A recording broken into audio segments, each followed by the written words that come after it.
What's up, Eon? How you doing? What test?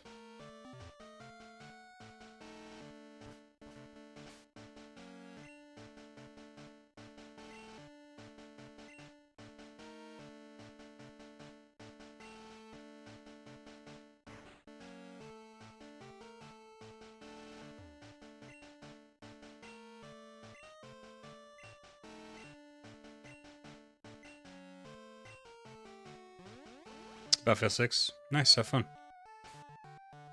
Have you liked it so far? Has Battlefield returned to form?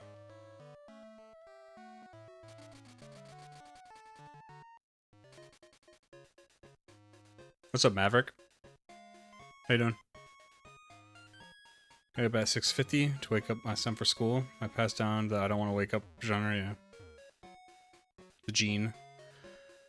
I know what you mean. I slept all day today. That's why I'm doing, like, I didn't feel productive today at all. I have been cutting the sugar again, and I have been working out more. And I think my body was literally like, we want to sleep all day. So I slept till like 2 p.m. It's crazy. I came here because I realized I'm not going to be able to solo Lance with Typhlosion. There's no way. I don't have any move that's even, like, good at neutral damage. Like, if I look up his, let me look up what they know. Because because Claire's dragons knew Surf.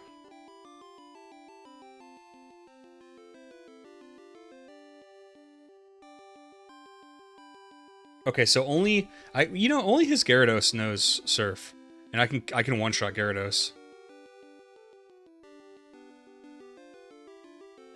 You know, I guess I could do this. Is Dragonite neutral damage to electric or resistant? Because it's flying as well as dragon. It'd just be nicer if I had a if I had an ice type something. And in this game, you don't get Lugia till the post game. Damaged normally by electric. Okay, so at least I have that. Maybe I could do it. I need to cut the sugar, just kill the whole pint of Ben & Jerry's. I understand. So I was doing keto for a while, and it was working. It's just so hard to do. And I'm such a god-awful, like, cook that, like, when I was trying to cook protein, you know, to stay on keto. Because keto, just, to be honest, like, if you really stick to it and you find ways to cook meals you like, there's plenty, but I'm just so bad at cooking, and I try to get better, and then, yeah. So anyway, I went to Costco today, and I'm trying to do low carb. Didn't buy any sugar soda, bought, you know, diet soda. I mean, it's 0 calories, 0 carbs. And I bought some carby stuff as food, but even that amount of carbs, if I mix, you know, the amount with not having actual hard sugars and working out, it should be good. I'm hoping.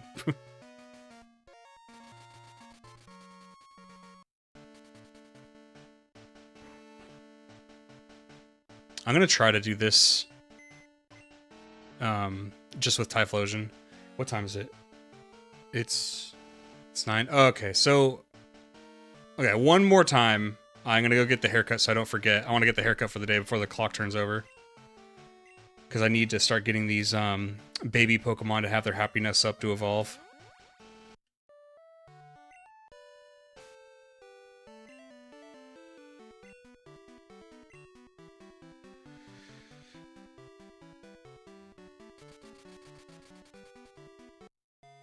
Oh, on the chat box at the bottom right, I increased the text size and I made it not fading, so hopefully people who are watching on Twitch can now see what the people on YouTube are saying as well.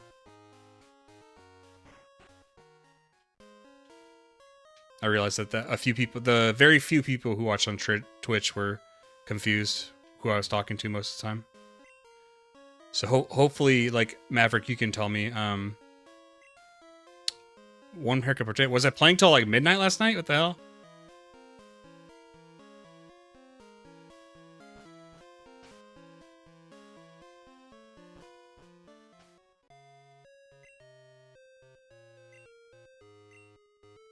Hold on. I also got some diet, I saw Diet Dr. Pepper's, like, cherry and something else.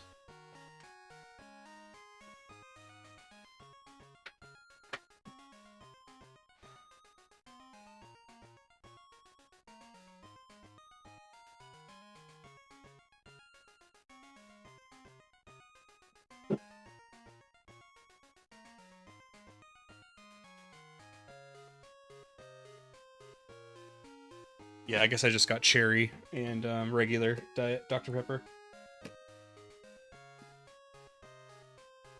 I should have got the other kinds too. They had a really nice deal where you got buy two, get two free at Fred Meyer. I was going for 5 hours, which was a lot. Oh, yesterday?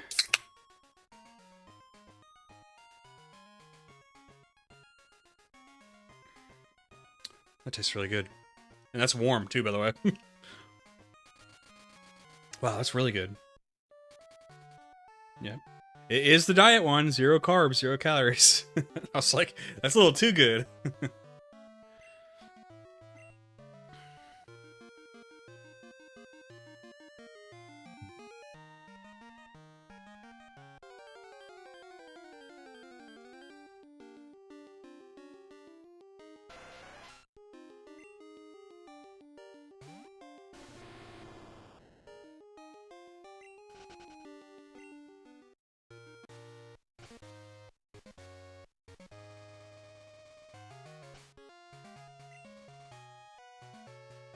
Love this song. That's pretty much all I say when I play Gen 2.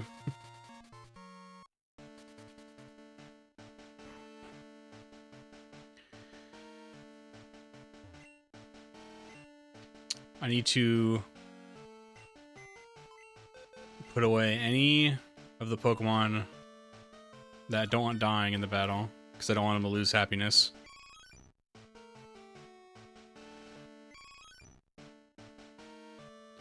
I'll keep those 3.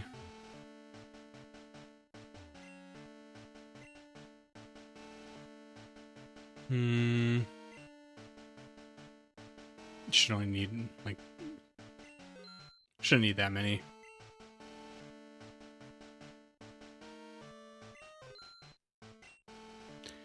Maybe like 5 full heals. Okay, we're ready. Typhlosion has Amulet Coin too, so we'll get a lot of it back. We're gonna get our ducats back.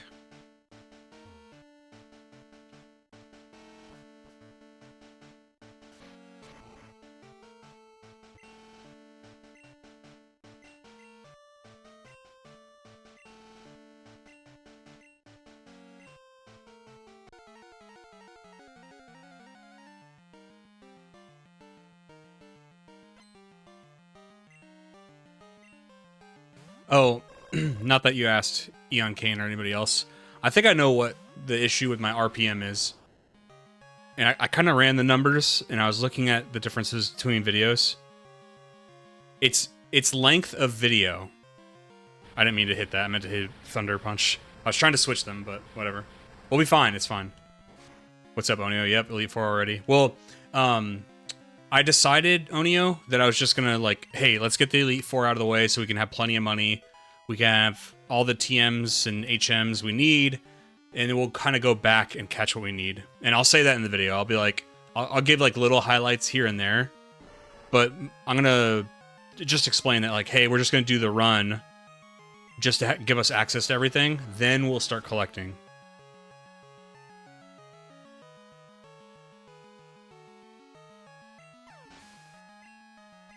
How you doing, Onio? So anyway, about what I was saying about the RPM. The longer my videos are, the more RPM I'm getting. Like, advertisers pay more for longer videos. So, which is nice. I mean, so much of content lately for me has been going well. That, like, because I will admit, like, sometimes it's hard to make a super long video if you think it's gonna suck. Like, not suck, but, like, not perform well on YouTube. And I was like, okay, so I was like, a compromise for me was, like, I'll make, like, 20 to 30 minute videos on smaller, more experimental videos for my channel. But even those ones are doing good. And I was like, okay, now I'm just going to have the, like, I'm going to have the balls to just make the long 40-minute video, especially if it, like, or longer if it needs it. Having said all that, I don't know that this video will run particularly long. Because I don't really... I've decided I'm going to break this video up into sections of, like, okay, so baby Pokemon, that's one section. The legendary beasts, that's another section. Ho-Oh Lugia, that's another section. Sadly, all your dirty Pokemon fans are showing up to other videos. Yes and no. I think a good amount of... I mean, I've gotten a good amount of comments on the Final Fantasy and Fallout videos. Of they're like, oh, you know, I haven't really played these games, but I like your Pokemon stuff. But I also... It's not fair... Like, I don't blame them, you know what I mean? It's I don't think those are exactly, like, cross-pollinated. I'm one of the weird people who likes both of those genres, you know what I mean? And then your Todd one pops off because algorithm loves hate. Oh, yeah. You know, can we be fair? I don't think I hated in that video. I think hate insinuates that, like, you can't even control your, like, emotion, and you're just I hate him so much, and he's stupid and all that stuff like that. I feel like I had well thought out arguments. Certainly, if you're a Todd lover, I was hating, you know. It's the same thing with the ZA video. If you criticize things that people like, you don't have a valid argument, you're just a hater.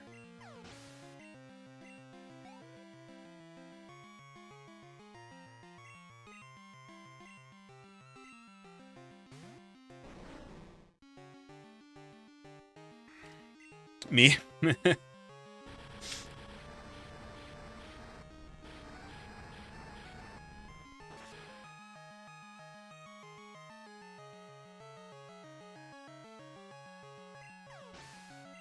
You did it in a way where you provided facts, correct.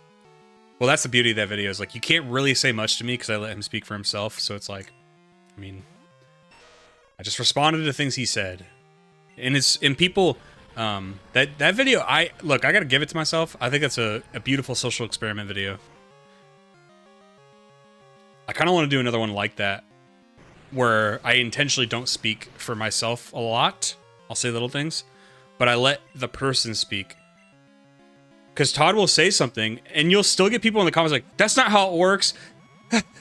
They've been working on this. It's gonna be the best game ever because they've been working nonstop since Skyrim came out." It's like, when Todd literally tells you that's not how it works, and you're telling me that's how it works, you're just some person on the internet crying that I'm not defending Todd or something. It's weird.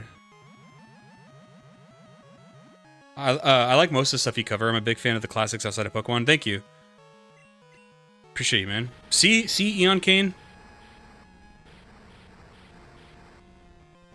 So, you know, in the comments telling people that's what you get for giving Bethesda your money in 2025? Yeah. CEO of hating Bethesda.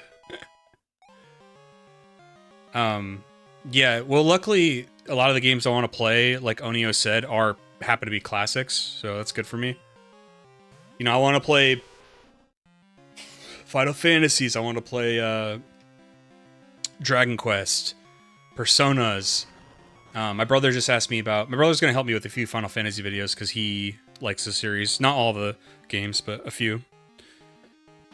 Excuse me. And he asked about Chrono Trigger. I'm like, dude, of course I'm going to play Chrono Trigger. Of course!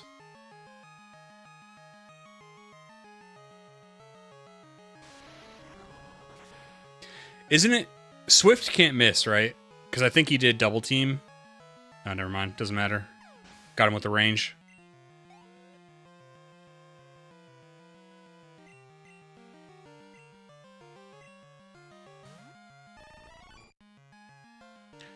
I will live in your video. Gonna go insane. Yeah. I want to play that too. So many people have told me to play that. I have a friend who says his whole life changed because of that game.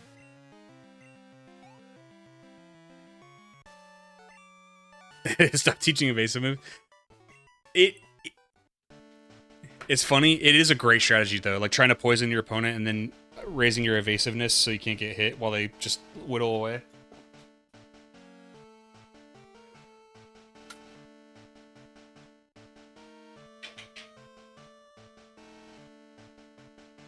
Oh, it's getting cold. It's getting so cold in November. Based Onio. Onio's legit. So are you, Young Kane. Look at you guys are the real ones. 9 p.m. West Coast time. Psh. I couldn't ask for better compadres.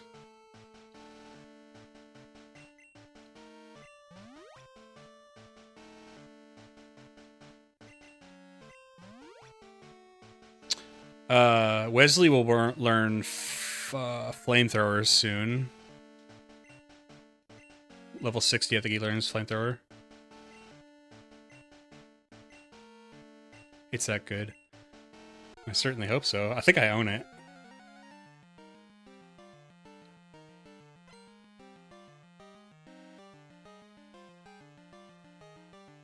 I gotta be more careful when I bring up Steam.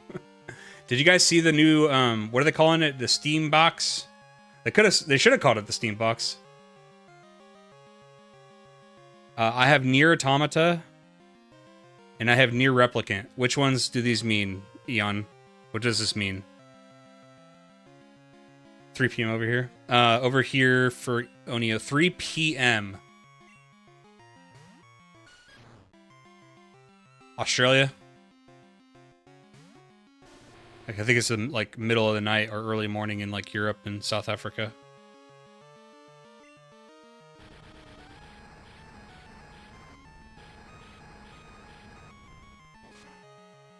The Gabbin Cube.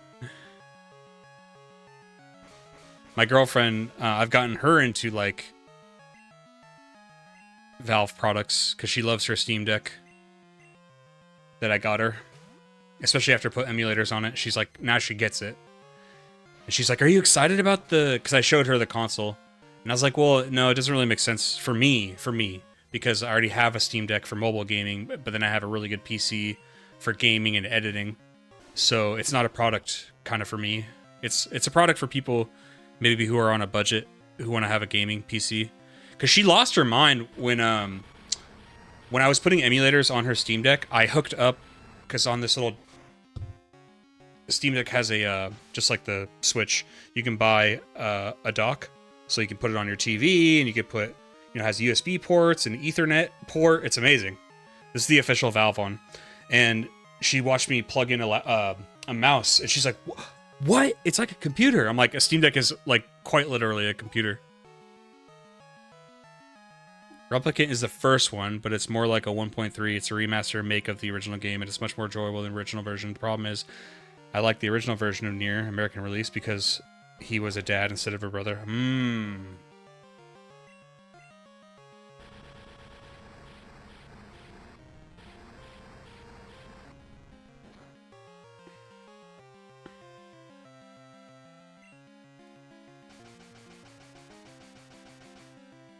I wonder if Swift... I'm doing this for science. I want to see if Swift will knock him out.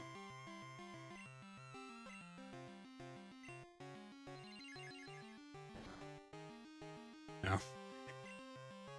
Oh, God. You hit me with a Quake, dude? Yeah, at the end of the day, you're still an Onyx.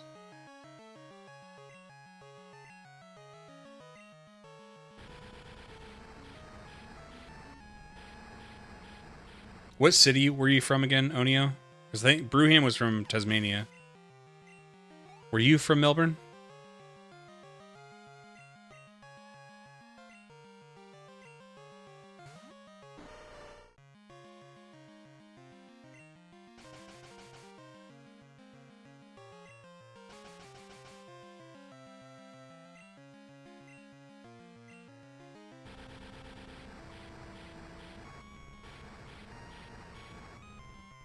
They had the chance to give Onyx more stats, yeah. Woo!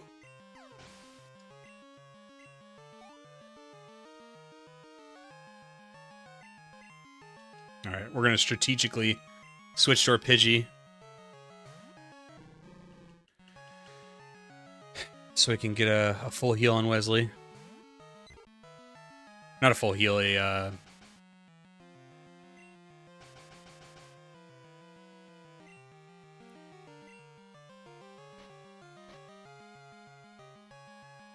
full restore. Or we could do a hyper potion, that's fine.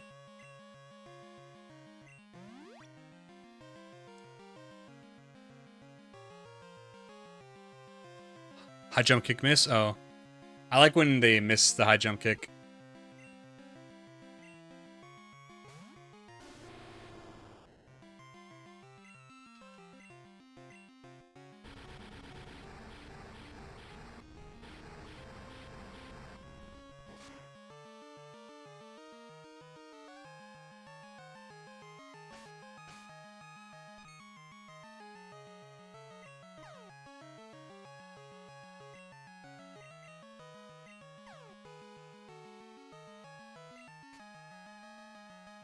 Snap out of it, Wesley. Oh, I wanted him to miss. It'd be funny if he missed and killed himself. Come on, dude. Really? Hit by confusion twice. Both high jump kicks land. Flame Wheel is a sick animation for sure. For sure.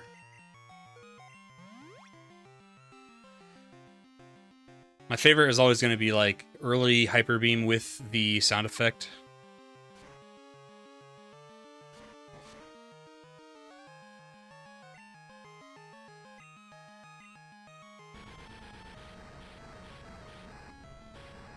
Wish with work through confusion. It's funny because I was like, does it work like that?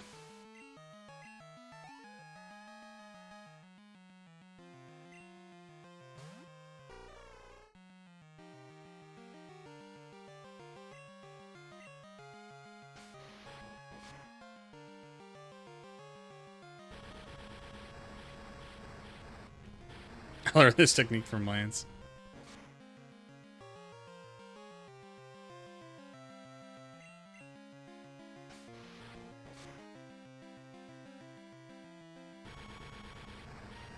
I wish I had one rare candy, because if I hit level 59, I could just rare candy to 60 and get flamethrower.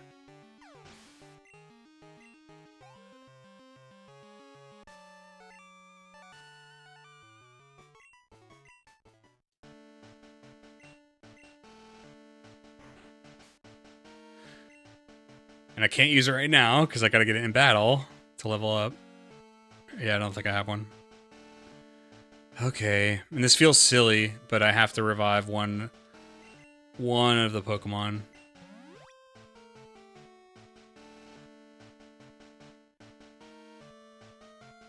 And even sillier, I think I have to Ether on Wesley's Flame Wheel, even though I'm about to learn to move on top of it. No, I guess I can get rid of, what, Smokescreen or Leer or something?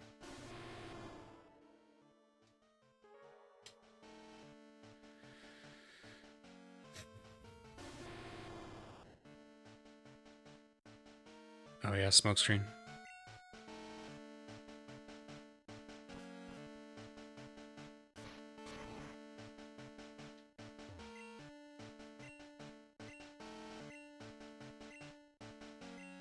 Oh yeah, she's dark type. I feel like as I get older, my brain is just like melting. I was thinking this was the Gen 1 Elite Four. It was like ghost type.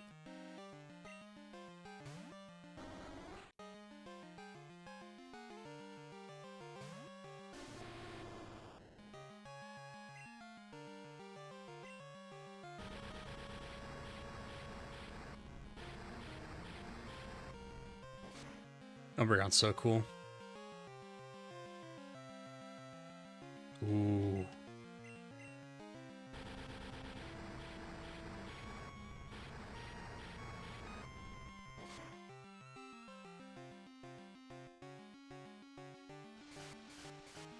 Alright, so I've already been hit by myself by 2 Confuse Rays. Am I going to get lucky and not get hit by this one? Of course not.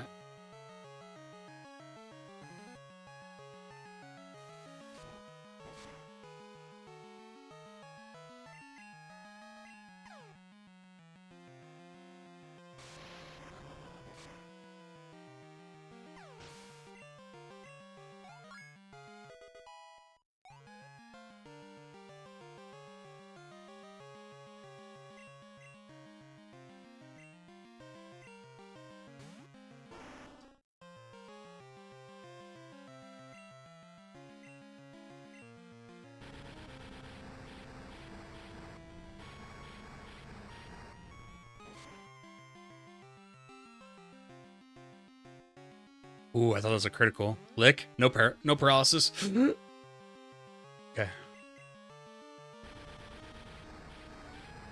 Karen always messes you up in Stadium too. She's good. Dark type's good.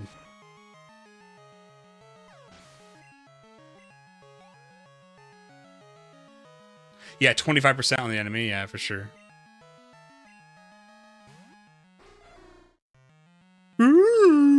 That's my impression of Murkrow.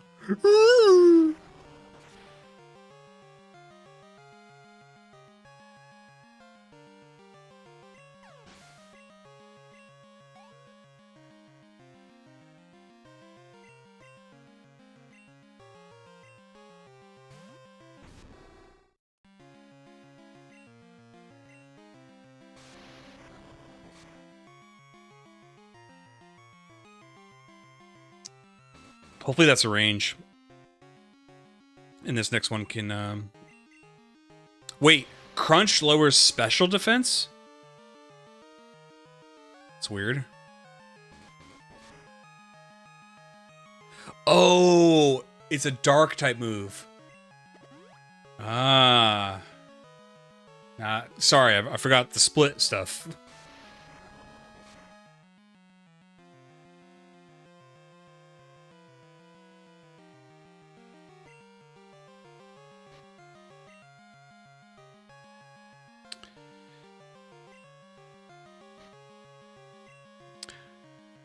I think it's just better to hit it. He'd probably kill me with this next crunch, but I could just restore or revive. And that'll reset reset the stats.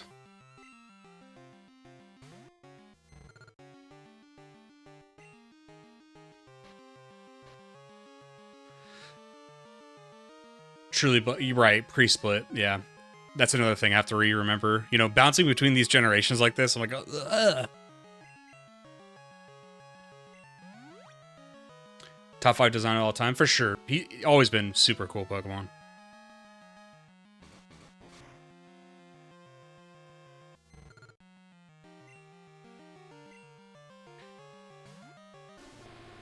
All right, Wesley. Didn't mean to hit that. And I don't have a stab attack. It's not good. Hopefully Thunder Punch will be enough.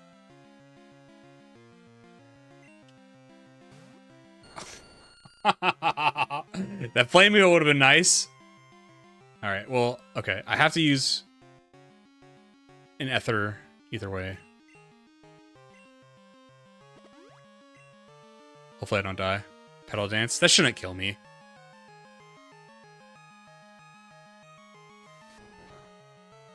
Yeah.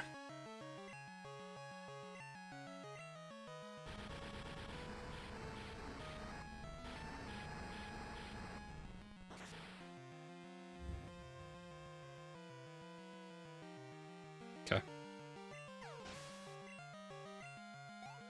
We should learn Flamethrower when we battle Lance, although I don't know how relevant it'll be. I mean, purely for the good stats and our level difference, it'll be nice. But his dragons will be resistant to it.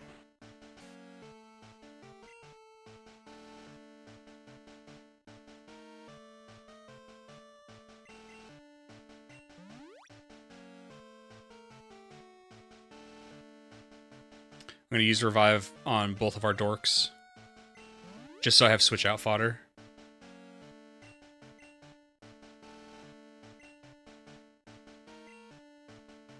It's funny, Eon Kane, because there's so many times where I have that same logic. It's like, well, I'm going to need it later. And then it's like, I beat the game and the post game and I still have the Ethers. And there's like no other circumstance where you'd need to hang on to it other than like the Elite Four.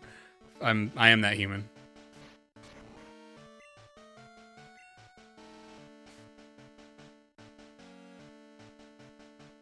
No, because I need to be... If I'm going to solo with one Pokemon, I need all the experience to be on Typhlosion.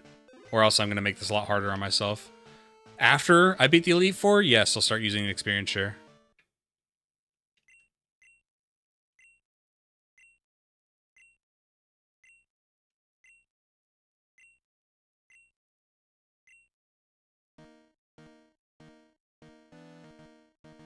Gyarados is up first, so Onyx haters should listen to Karen. It doesn't matter in casual play how good the stats are. Just use what you want to use. Everything pretty much viable. I've told my girlfriend that because she, the other day, she pointed out, she's like, well, are there because I started talking stats, and she's like, are there certain Pokemon that are just like objectively better because their stats? It's like, yeah. And she kind of saw the look on my face, and she's like, well, that's disappointing. And I go, right. And she's like, well, what if I wanted to use like a Butterfree the whole time? But I explained to her, I'm like, when I say that, I'm talking about like competitive. I'm like, you can play with whatever you want in Pokemon casually. You're gonna be fine. She's like, oh, that's nice. I was like, yeah. Like when I say competitive, I just mean when like you're battling another person. Whew, critical. I think I will. All right, there's Flamethrower.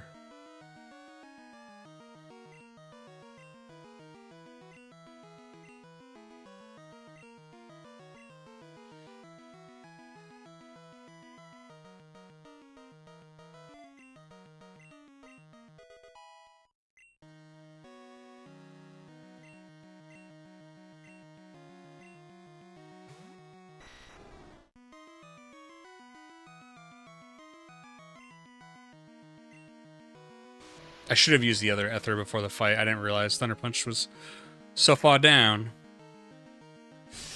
That's not good.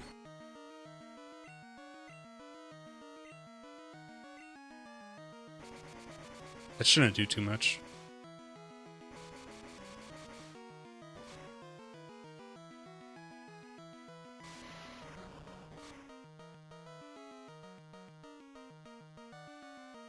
I bet they go for a full restore heal here anyway, so I'll just use the other Ether. Use on Thunder Punch. Oh, no. Fucking Hyper Beam. What, do I live? Okay. Maybe I can rattle off a full heal here and hit it.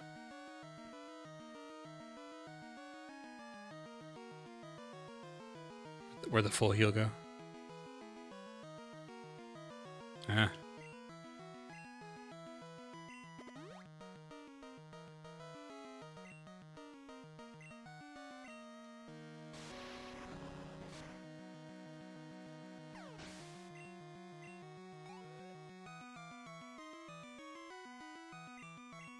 Another Dragonite.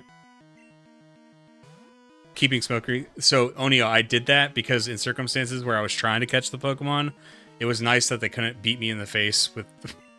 So I would, like, throw a couple smoke screens so they couldn't hit me.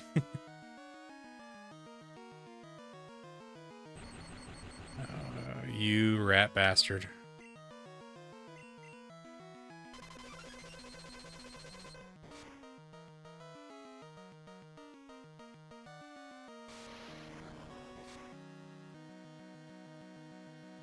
Okay, I'm gonna go for full restore heal.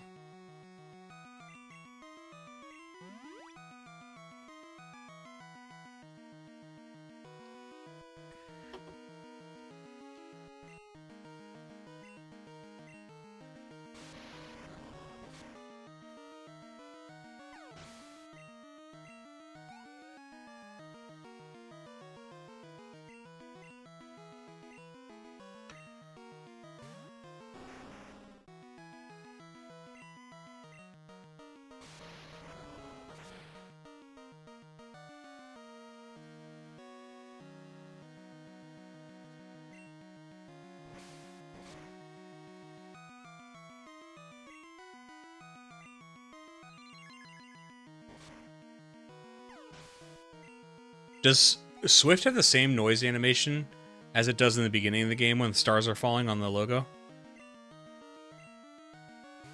Lancer going to hell for using level 47 Dragonite? Yeah. Fucking cheater.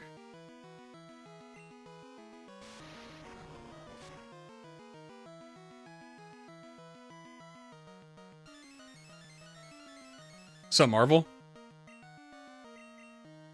Yeah, Marvel, I think it does too. How you been, Marvel?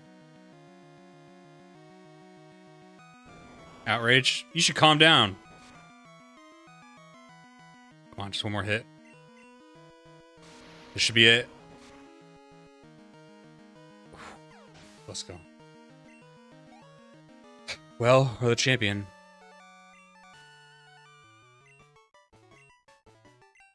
For video editing purposes, I will let the credits roll, so... Don't worry, we can all hang out with each other. Yeah, the intro, like when the Game Freak... there's like a falling stars thing. I think it's the same sound effect as Swift. Mary is such a weird character. Like, I know we see her here, and like... But that's it, right? I think they assumed we'd be listening to the radio broadcast a lot. Maybe, I don't know, maybe I'm weird. Was I the only person that kind of never paid attention to the radio? It's not like Grand Theft Auto, where you can drive around listening to the radio while you play the game. In Pokemon, it's you read the radio.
Late start, I know, Chad. Also, how come Professor Oak gets the credit here and not Elm, right? Elm sent you on your journey, even if Oak gave you the Pokedex, correct.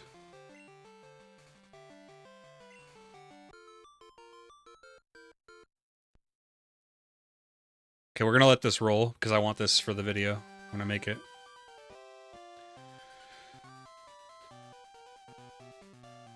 Ah, Junichi Masuda. He'd be the lead director after this game. You know that? How you been, Chad?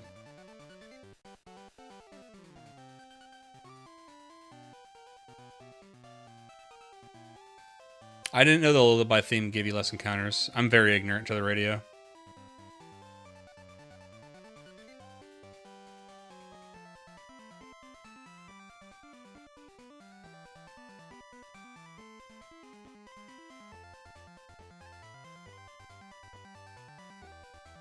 Come back and say Pokemon. Sounds like the studio wouldn't love that, but I'd love that. I've been really dwelling that. Like, at some point, probably early next year, like January, I'll do the Omega Ruby Alpha Sapphire video. Pretty sure those are the last games I really liked. In the Gen 7 one's gonna be weird, because like, I know you're waiting for it, Eon Kane, but there is so much. I feel like it's a lost potential generation because there's so much I like about Gen 7. Like, I like the Alolan forms. I like the locale of the region. I like the Pokedex. I just hate playing those games. And that's what's frustrating, is that I do like so much about it.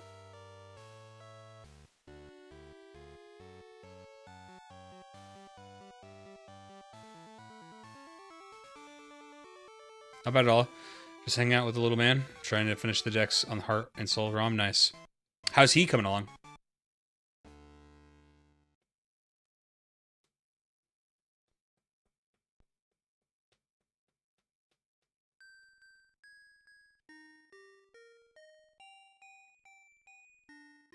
I'm of the opinion that Pokemon should just kind of die out at this point.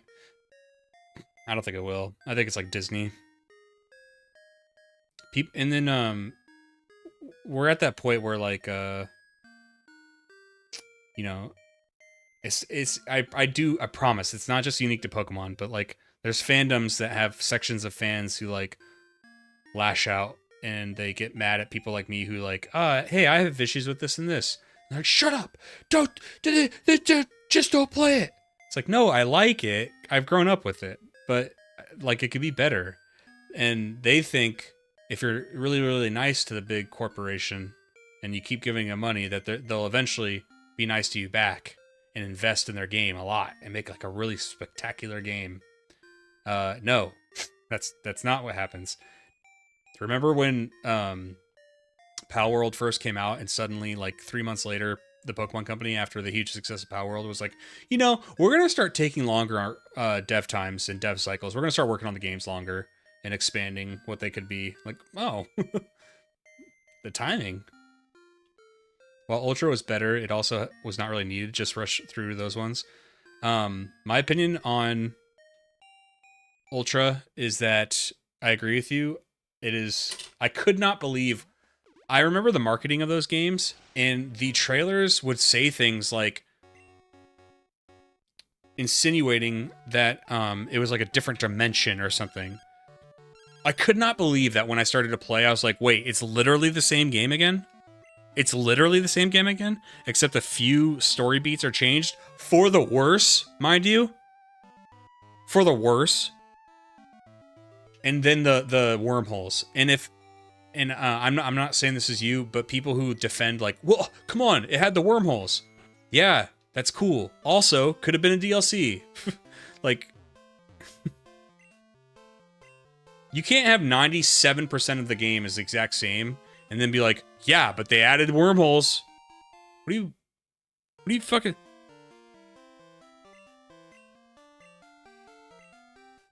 Imagine if the Generation 2 games were exactly like Gen 1, except you could catch Mew. And they did like a little new route where you could catch Mew.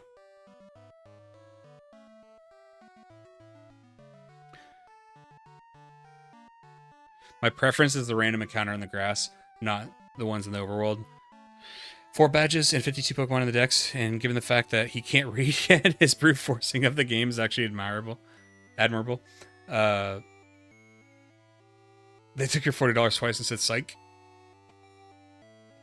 Yeah. We'll see how that goes. I've even been tempted. I might even do Gen 7 as one video. Because I just, like, imagine it from my perspective. How am I going to make a whole video out of the second one? Out of the Ultras, right? All I'm going to be able to talk about is the story changes in the Ultra wormholes, right? Which, I mean, I suppose I could, but I don't think that would deserve its own video. Maybe if I add my own, like, playthrough to, like, create my own narrative within the game or something. I don't know. Because I think people do like when I do that, when I talk about my own runs and stuff. So, I don't know. Maybe I could.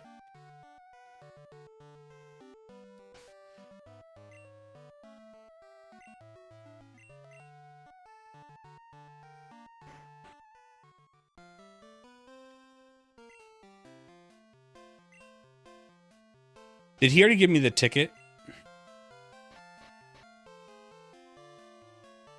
Yeah, full Pokedex entries. I'm still mad about that. Dexit. There's people that defend that. They say, hey, that's cool. I like that. Do you guys agree?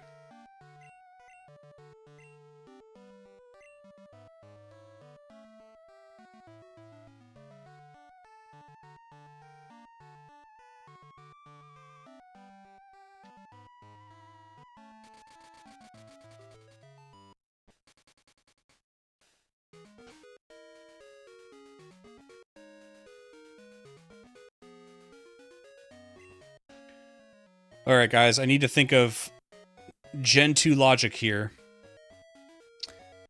How do you get... What's a way to encounter the other 2 legendary beasts? Because if I remember correctly, I'm digging up some old cobweb-filled memories right now. Is it You leave the route, come back, do like 1 or 2 encounters, leave the route, come back until it shows up. Because it has to randomize what route it's on. Something like that, right?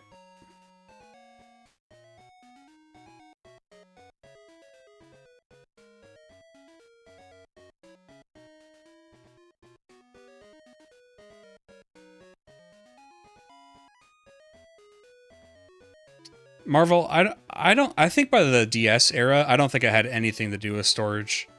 I think there's bigger games than X and Y.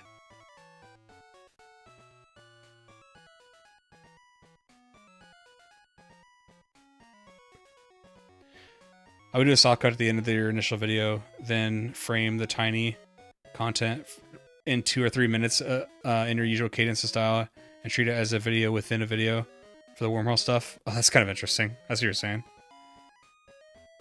I don't know. I do feel like I'd be very salty. I'll say something like, like, well, oh, I'm sorry if I barely said anything about Ultra because Ultra barely had anything in it.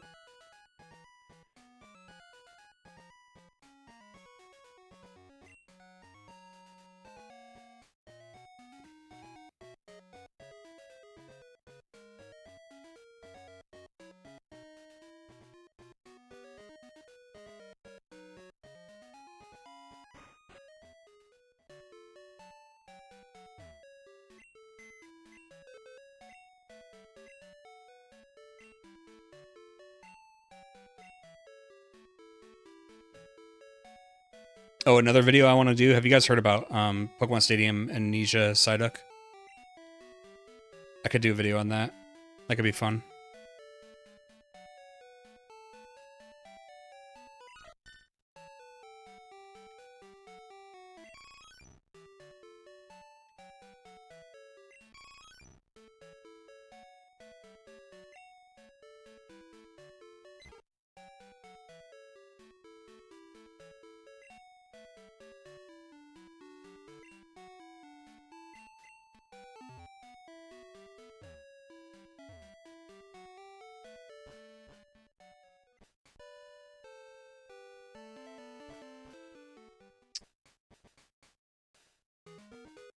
I guess I can get them in Kanto. Let's think about Pokeballs. Oh, I need to start getting Parasect levels. Because Parasect will be my, like, my big catcher.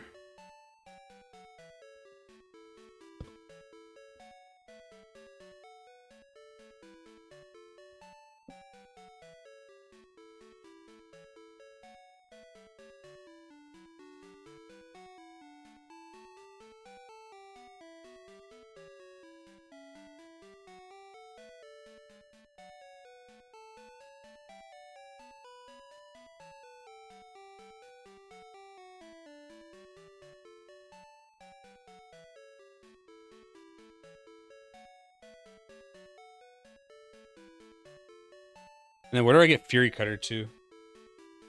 Sorry, False Swipe.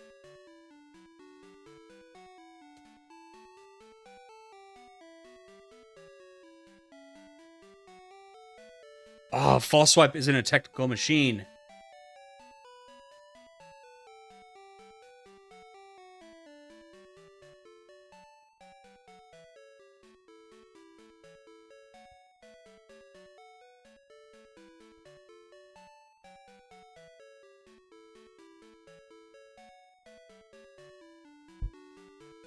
Farfetch'd can learn False Swipe at 44, and Marowak can learn it at 39.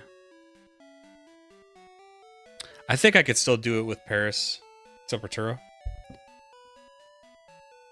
Check what I posted in the stream. I don't know how to do that. I mean, I don't see anything other than you go to the Route 3637. I use to use a choke point for the map. They don't just teleport. If I remember correctly, the dogs are tied to the routes, so I think 37 would be the best place.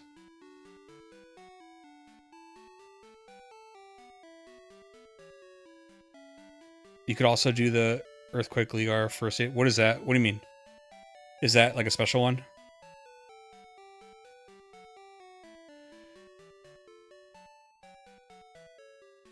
Chad, the way I thought it worked was every time you enter a route and leave a route, they like move. It's like them roaming.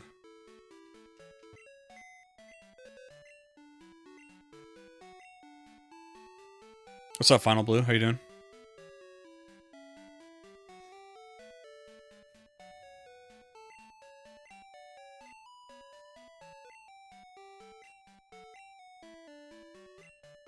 Is my room light yellow? No, it has a light on.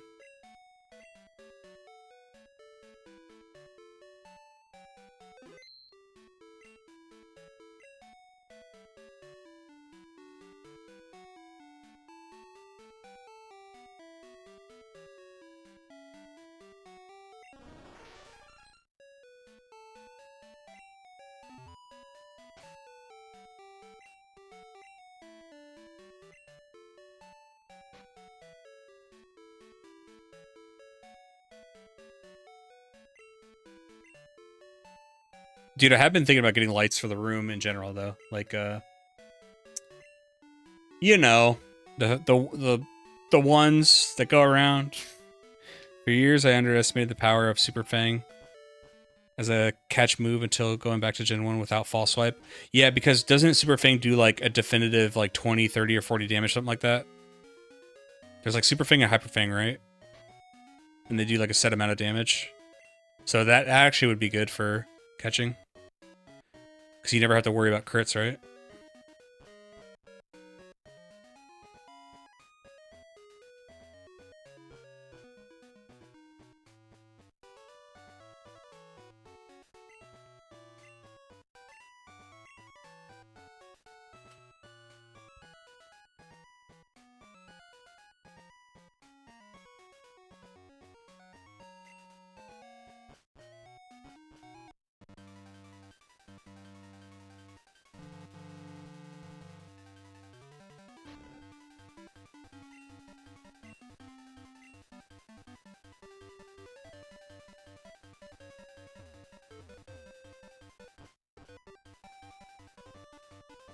Well, Chad, the issue is I don't have them on the Pokedex yet, so I need that initial encounter.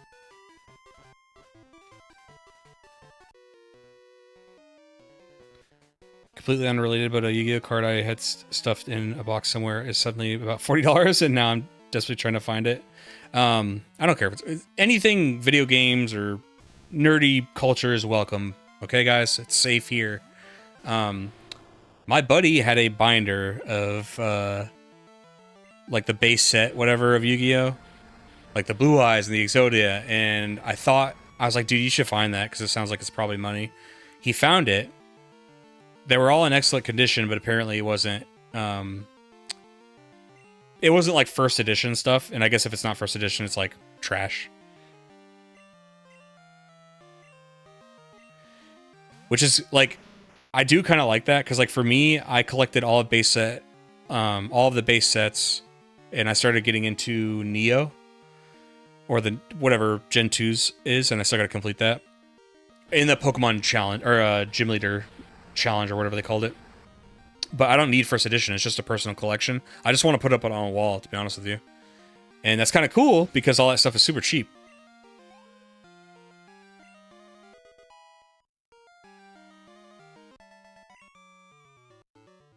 What's the card, Final Blue? And do you like Yu-Gi-Oh! Beyond, like, retro stuff, or, like, do you still play?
It's selling their money. That's kind of funny.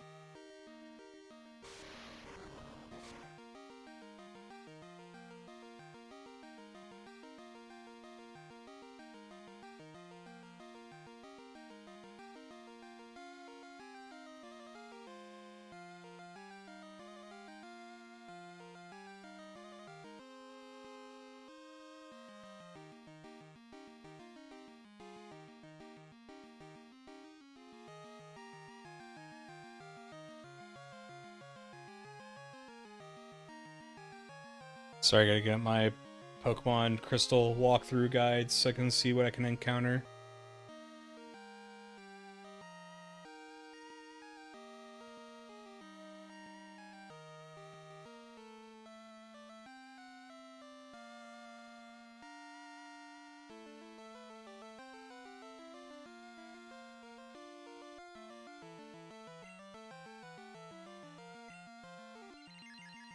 I recently picked up two new TCGs, Gundam, which is currently impossible to get in Australia, and a Godzilla one.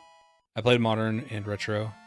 I'm looking for an old Red Dragon Archfiend card because they just announced new support that helps it. It's pretty cool. Haven't had the chance to play Godzilla 1 yet, but watched a few YouTube videos on it to see how it works. I've always been like a casual Godzilla fan. I don't think I've seen anything more than like 4 of the movies, but I've always loved the kaijus, whatever you call them, like the beasts. I like the idea that like Godzilla's facing these different opponents in all these different movies. It's pretty cool. I liked Shin Godzilla a lot.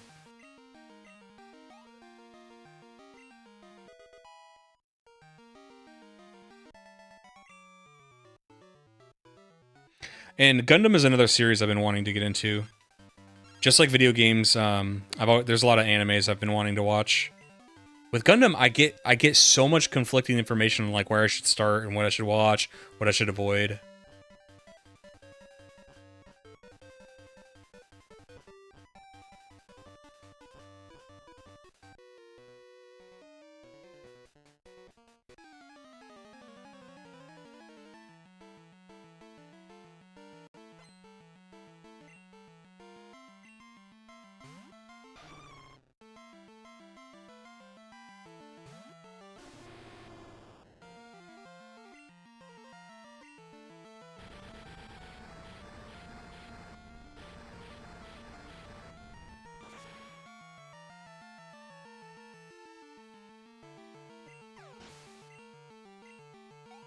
Sorry about that, Marvel. Sorry if that's happening to anybody else. It says I only have 1 viewer on Twitch. It's probably just me anyway. Yeah, I probably just won't stream on Twitch. Like when the multi-streaming thing, the year I bought is up. Probably just won't pay for like the multi-stream anymore. It's just hard to get new viewers on Twitch. It happens sometimes, but it's like really niche examples. Like I found somebody who loved Final Fantasy 1 when I streamed Final Fantasy 1. Other than that, it's like you can't really get discovered on Twitch if you're constantly bouncing to different games. That's my opinion. Maybe I'm totally wrong, but like if you're actually selecting which game you're playing and it's some obscure game that came out years ago and you're at the bottom of that tier, and then when you're done with the game in a week, you move on to the next one. It's like YouTube is different because you can be put on somebody's like, you know, if they tend to watch streamers on YouTube, it puts you on their page sometimes, so you can actually get discovered.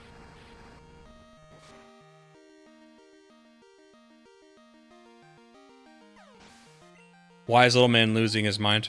Does he like Godzilla? I have the same issue. There's 10 different Gundam shows to start with. I've heard the one on Amazon is really good and beginner friendly. Okay. Yeah, isn't there one? There's like a movie or a series that like is a remake of the series or something, and like you can watch that as, I don't know. See, I don't even know. I don't even know what I'm saying.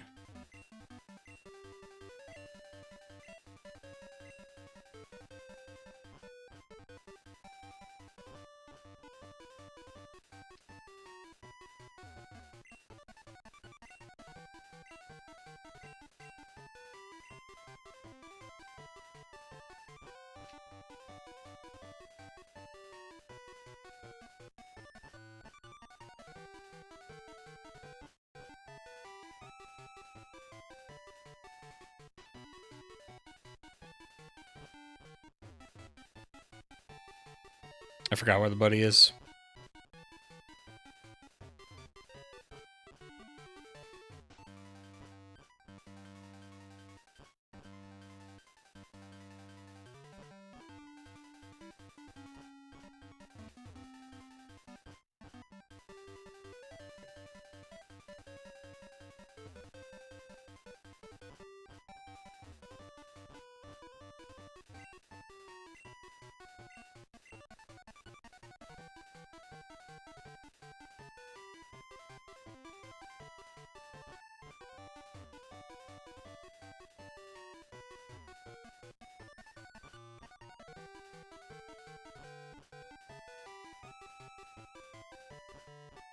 With Gundam, I watched the ones I grew up with, which was Wing and Seed, and played Dynasty Warriors Gundam, which meshed all the series in one game. That was pretty gateway to the series. You know, I randomly was playing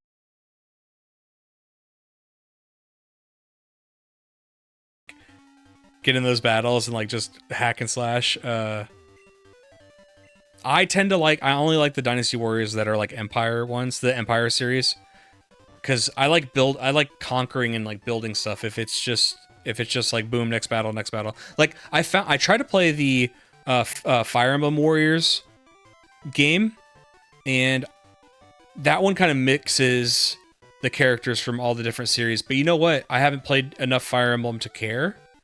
And I was like, you know, I would like this, because you don't get to build an empire in those ones, which sucks. And I was like, okay. And I was like, I realized I don't think I'm going to like the Fire Emblem Warriors games or the Zelda Warriors games until I play all of the official, or like the main series games, so that I have attachment to characters. And then I can go back and play. Like, for example, I think I would like Fire Emblem Engage more if I understood all the references it was making to all these different other characters. But since I haven't played the series that much, I mean, I know who, like, Marth and Roy is. And that's mostly because Melee. He is a massive monster fan. One of the first cartoon movies I was able to get him to watch was Godzilla vs. Kong. And then he has been obsessed with both of them. Nice. Those are cool things to be obsessed with. That's a true young boy right there. What Gundam does well is show you the human cost of war. You see jerks on the good side and good people on the bad side. I like that. I like that a lot. I prefer Empire and the spin-off ones, right? Like, I don't know, there's something fun about those grindy battles, and oh, I finally got this province. Like in Dynasty Warriors 3, like, it's cool because this province is known for its food, this province is known for its iron. It's like Total War, except you're the one, you're like amongst the carnage and fighting.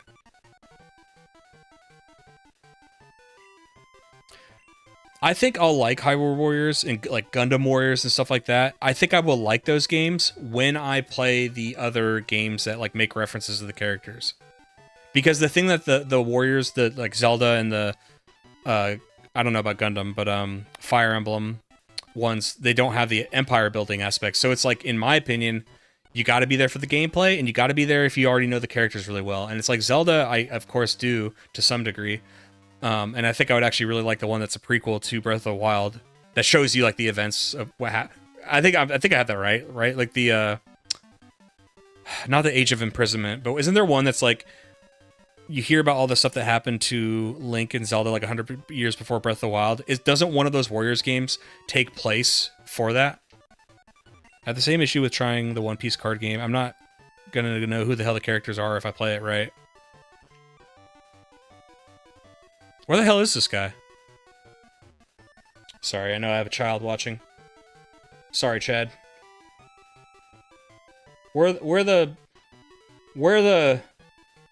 HELL hockey sticks is this guy?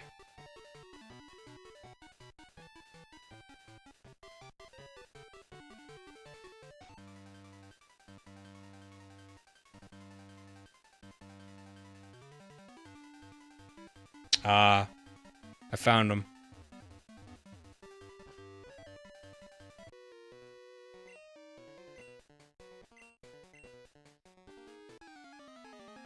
The other two Hyrule Warriors more ties into the Breath of the Wild universe. Yes, that's... When when I said, oh, I don't like them right now, I think I would actually like the Zelda Warriors games right now because it would be like added lore. You know what I mean? It would be added lore when I go play Breath of the Wild again. I did hear that Conquest was originally pitched as a Pokemon Warrior. Age of Calamity, correct, yeah. So what is Age of Imprisonment? Is that like a alternate universe? Because Age of Calamity makes sense. That's the prequel to Breath of the Wild, right? In terms of, like, you're seeing the war that they talked about, which I think is a great concept. Just don't play the Persona Warriors games until you play the Persona 5. It's just a straight-up sequel. Okay. Yeah, so, okay, Final Blue, glad you're here. Eon Kane has opinions on this. Okay, I need to know what Persona 3 game to play. One that people will be happy with if I play it. Because I want to start playing the Personas, but I don't know which. I want to start with 3. Then I want to play 4. Golden. And then I want to play P5 Royal. Those are easy. And then I know that there's going to be another Persona 4, so I'll have to tackle that one. Whenever that. I have no idea when that one comes out, though. Fire Emblem Warriors 3 Hopes is just in the Three Houses universe. Still haven't gone around to playing that one yet. I've never beat Three Houses, although I really, really, really, really liked it. Just one of those games. I was working at the time, you know, for a real job, not this. And I just got lost in the sauce at some point, but I really liked that game. I played as the blue faction.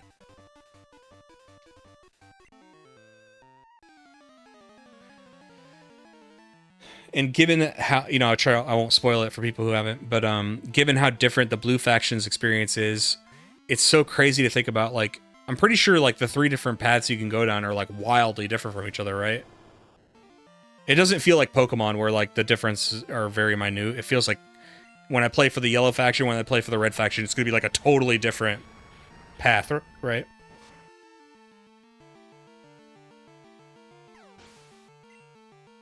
Way, way back, okay. I got you, Chad. That's what my roommates say about their son.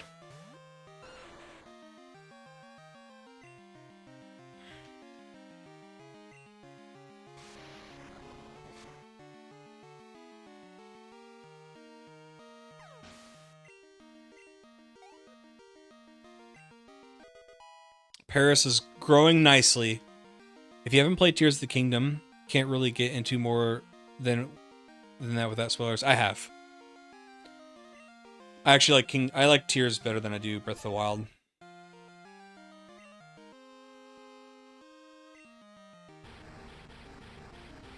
I just think Tears had so much more interactive gameplay in the overworld than Breath of the Wild did. You know, with all the creativity and stuff you can do.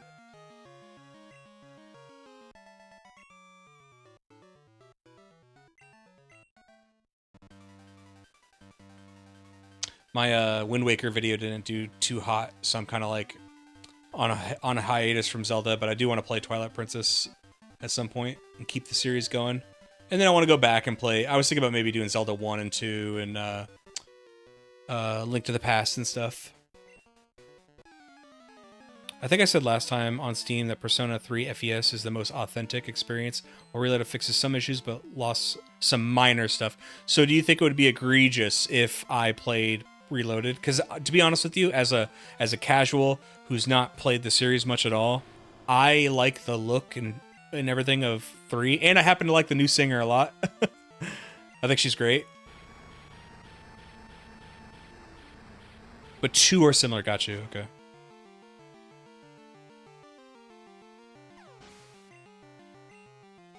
Yeah, I plan on doing a series on those too. I really hope all this YouTube stuff works out because I have content for a long, long time. Actually, I will teach Leech Life. I need like, so because it won't know false swipe, so I need to teach it somewhat like weak moves. Portable is not something I'd recommend as your first experience since there's no cutscenes and the female route is more of a second playthrough. So the second one is when Zelda got sent back and they first began. Okay.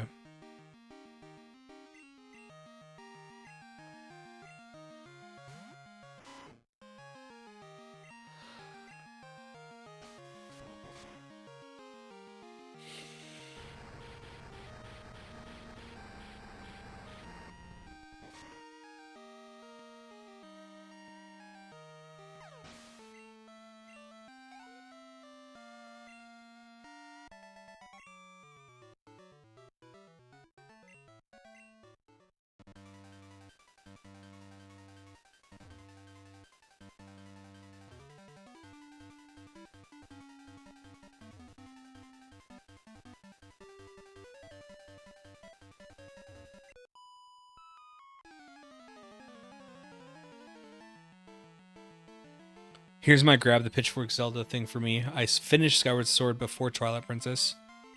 Why is that a bad thing?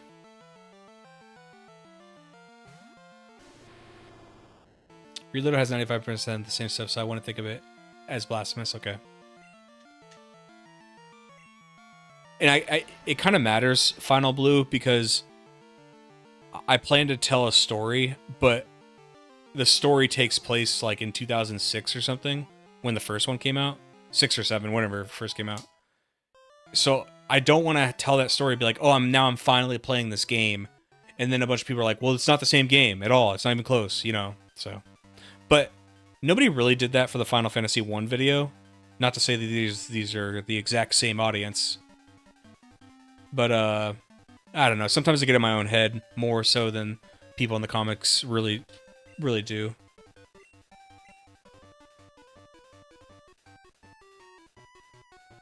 I think I gotta take my own advice and just go for it.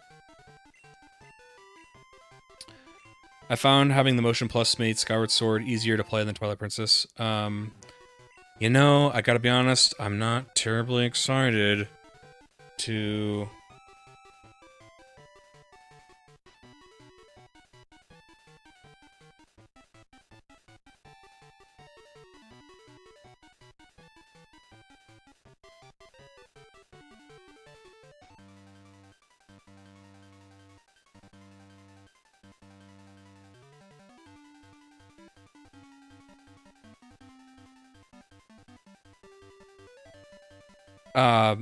what version? What isn't it the Switch version? I think I own it.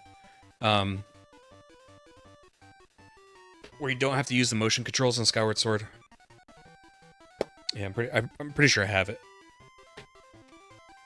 I also really like the early 2000s voice acting of the OG Persona 3, but Reload definitely feels more professional. Okay.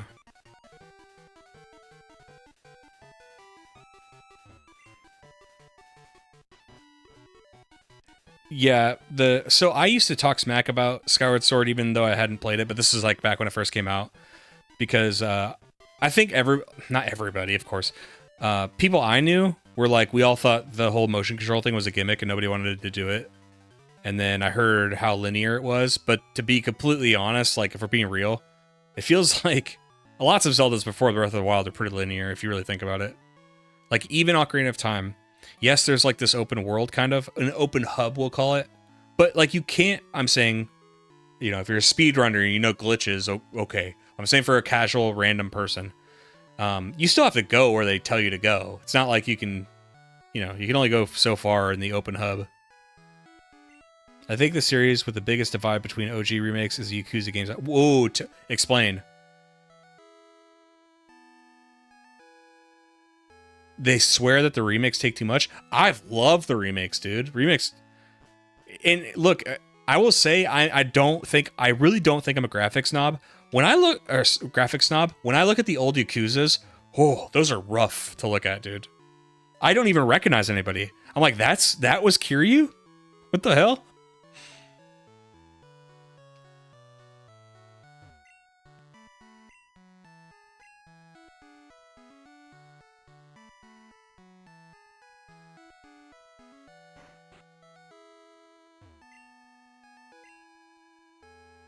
They only sell Ultra Balls?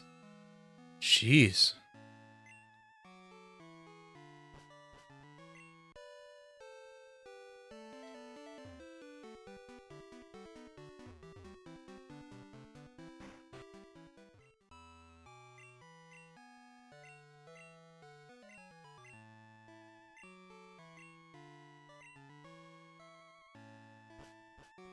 I thought he was supposed to give me the... Darn it. I thought he was going to give me the super rod. Nope, Route 12.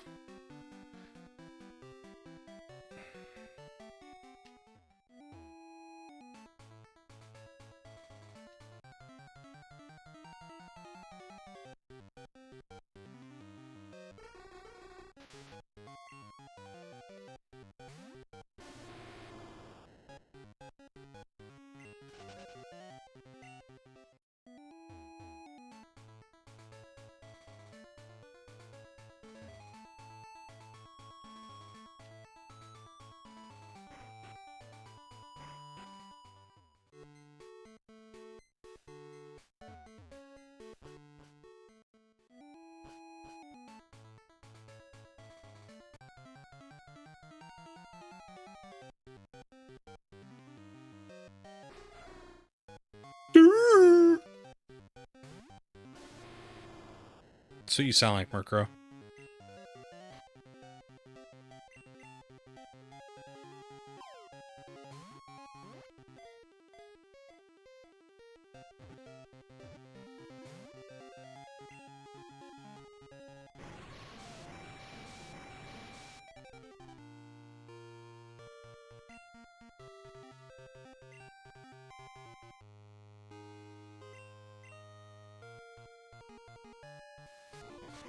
It's mostly the tone of the scenes that changed a lot for the remakes.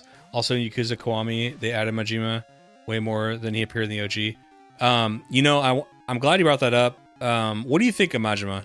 And I don't know if you were here the other day when I talked about Yakuza, but I played 0 first, and then I started playing the Kiwamis, and I played up to 3.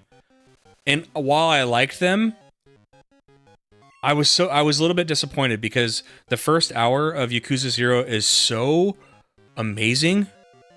I was like, now I get why people love the series. It's so good. It's like a real movie.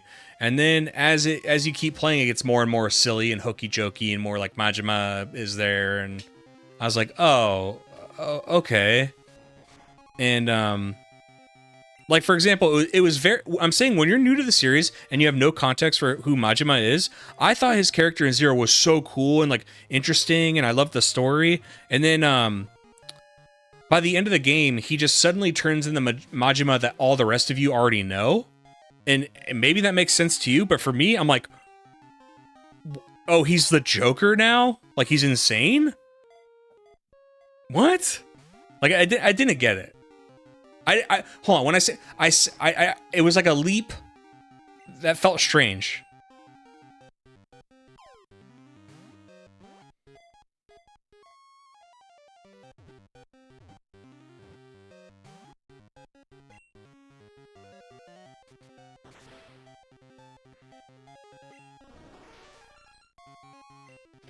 Murkrow, get in the ball. OT, I've played every version of it, even bought the Master Quest disc on GameCube, not knowing it came out on Wind Waker. I played the 3DS version. Oh my god, Murkrow. Jeez.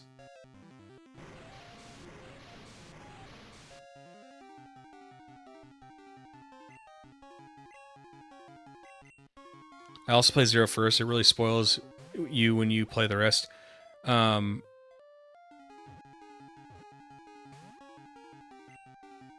What do you mean? Do you mean because it technically it's a game that was made much later than the originals and it feels like it has less features almost, or like what do you mean? Because I will say, like, it definitely, like, the graphics take a step that, because, you know, I think the remakes came out before 0, right?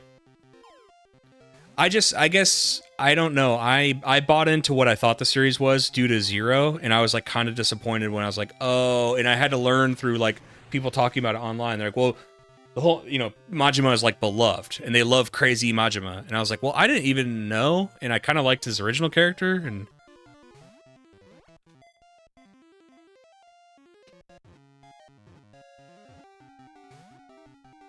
The thing is, I disagree.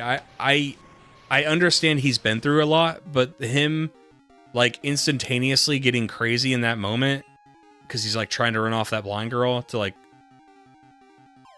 you know, I know what he's doing. He's trying to keep her safe because clearly her life will be in danger if she's around him. And but the craziness is like, and he seems to do it like in that moment when he's walking in the street. He seems to do it like intentionally, like he has some control over it. So I'm like, all right, I don't know. It wasn't my cup of tea.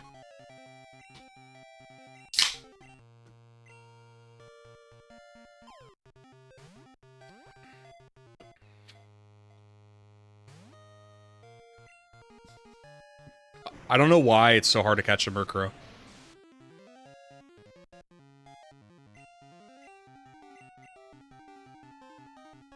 I know it's full health, but at least I've used 15 Great Balls. It's paralyzed.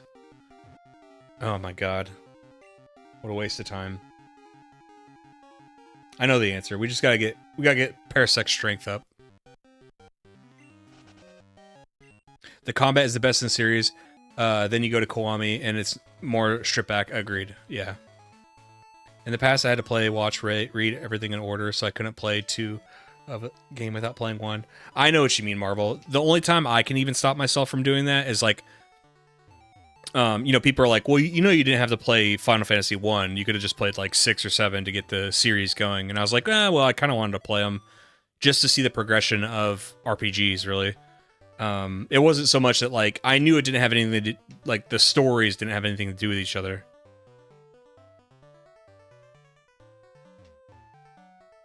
After reading comics, I've learned you pick up context well enough. Yeah.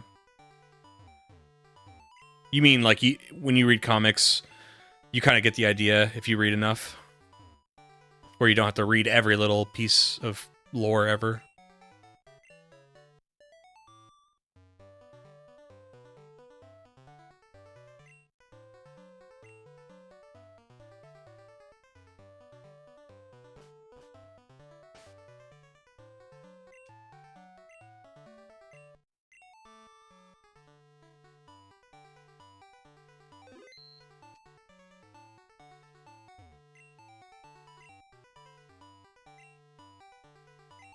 Probably went up too many floors. Trying to find a place to get some balls, man. Gotta get some Pokeballs.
Yeah, and the Mass Effects do a good job about like letting you choose. You know, if you didn't play the first one, it asks you questions that'll alter the second one. Because they were, you know, they're kind of meant to be played in order because your decisions of this one affect that one. I gotta say, man, I loved playing Mass Effect 1 and 2, and I had never played 3, and I was doing, you know, I was playing the, like, the Legendary Edition or whatever. Legacy, whatever they call it. And I played 1. I've always loved 1. I'm super nostalgic for the first one. And then 2 was just incredible.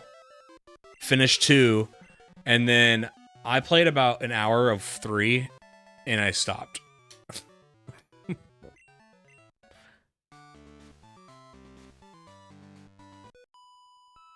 don't know. I can't get. I don't have a lot of great. I guess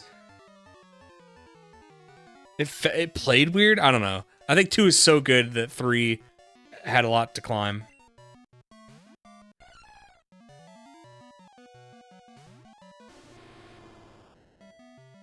I never got into the Saints Rows.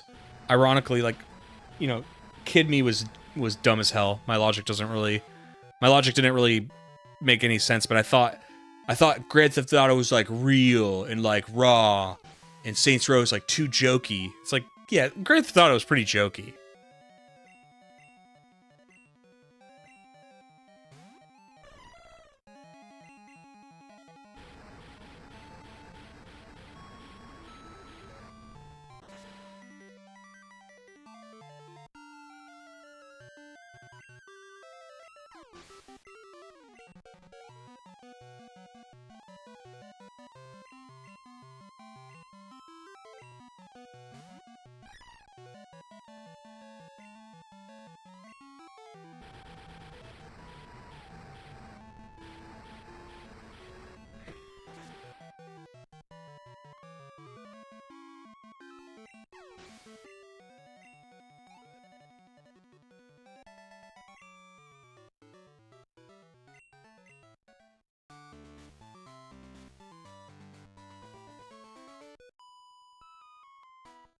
I started Metal Gear with Metal Gear Solid 2. That was quite the experience. Are you definitely supposed to play the first one? I think on Steam they have like remakes or something, right? I have them all in my wish list.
I think Steam has the collection that has the first 3 games.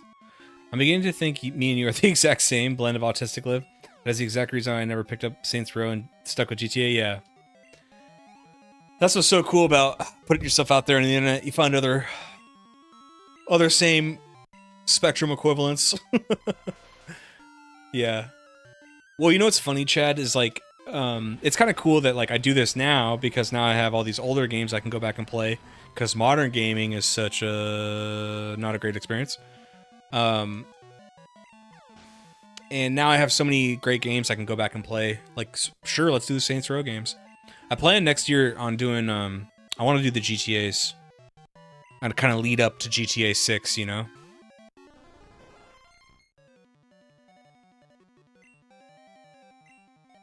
Like, I want to start with GTA 3, then maybe GTA 3 Stories, Vice City Stories, GTA 4, the DLCs.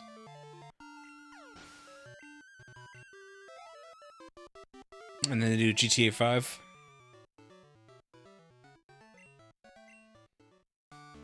As a normally had a memorial board on it in 3, though, before the...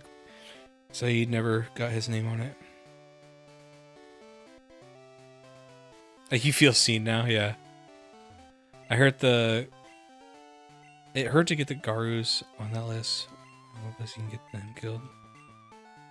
I don't know. Did they ever fix... Wasn't there... People didn't like the ending of Mass Effect.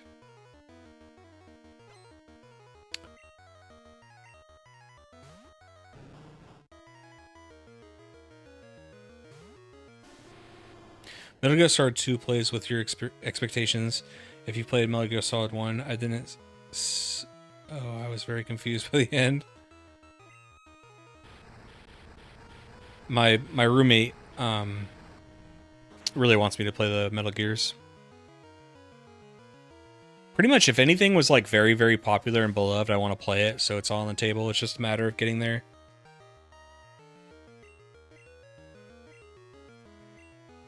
I like the turf wars in San Andreas, but it was only a small part of the game. While for me, Saints Row, it was the whole game. So you just basically sold me Saints Row, because that's what I loved about San Andreas too, and I'm upset they've never like done that again, because I loved that in San Andreas. Oh god, that was so fun. One thing I never did though was I never quite got 100% of the gangland, and I don't know what happens if there's any pop-up or anything that says you've conquered Los Santos or something. But if I ever do the San Andreas video, I want to conquer the ganglands. And I'm not playing the definitive edition ones. I'm not doing that. I'm pretty sure I bought them a long time ago. Let's look. I'm pretty sure I still have the originals, and you get to keep them if you already had them. Yeah, so I already have Grand Theft Auto 3. It says I had the I don't remember. I just want to say I don't remember buying the definitive edition. Okay, so I didn't sell out. I have San Andreas, the original. Vice City, original. And then it says the only thing with GTA 4 that's really annoying is, do you remember when all those companies thought that they were going to be like Valve or something and have their own launchers, and you were going to be forced to like buy games on their launcher and stuff? You remember that era? You know how chaotic it is to just like play games from that era now, because they all had to shut down. The best word I have for it is cringe. It was I just remember that era so well. I'm like, oh my god, it's cringe. I just want to play this one game, and you think I'm gonna be like a recurring customer shoveling money to you for your other products I don't care about. Like, you've got like one game I care about. Like, I remember when Epic was going on. I think that's where I played Mass Effect initially. Then when they waved the flag, it went to Steam. And same with what else was on Epic? There was one other game on Epic, and everything else I did not care about. It was like, do you want to buy 4,000 Sims DLCs? Like, no thank you. I don't really play that game. Are you sure? We're gonna send a bunch of emails about it.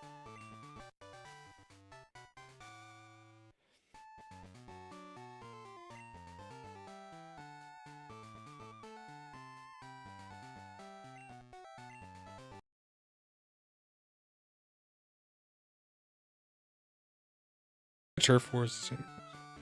It did get a bit more comical and insane by Saints Row 4. It lacked clarity. Like, you do something and it's like game is over without letting you know what was meant for the galaxy. You just said galaxy. Oh wait, you're talking are we still, I know Saints Row gets crazy. Are we still talking about Mass Effect, or was that Saints Row?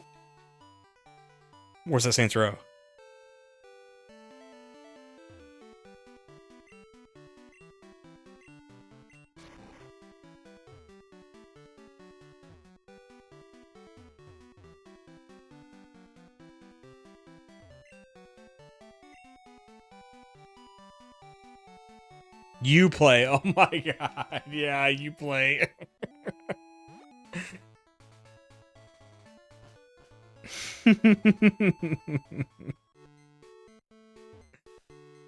Oh my god.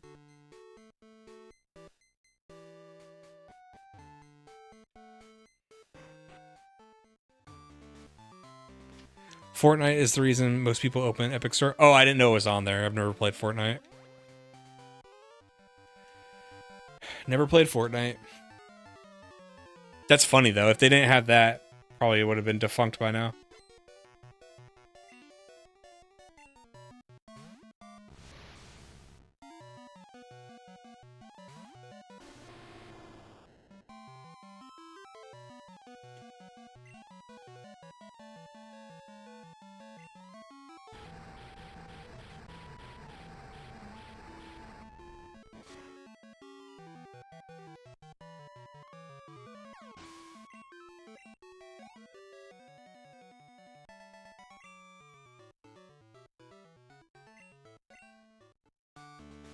I forgot to heal my Pokemon.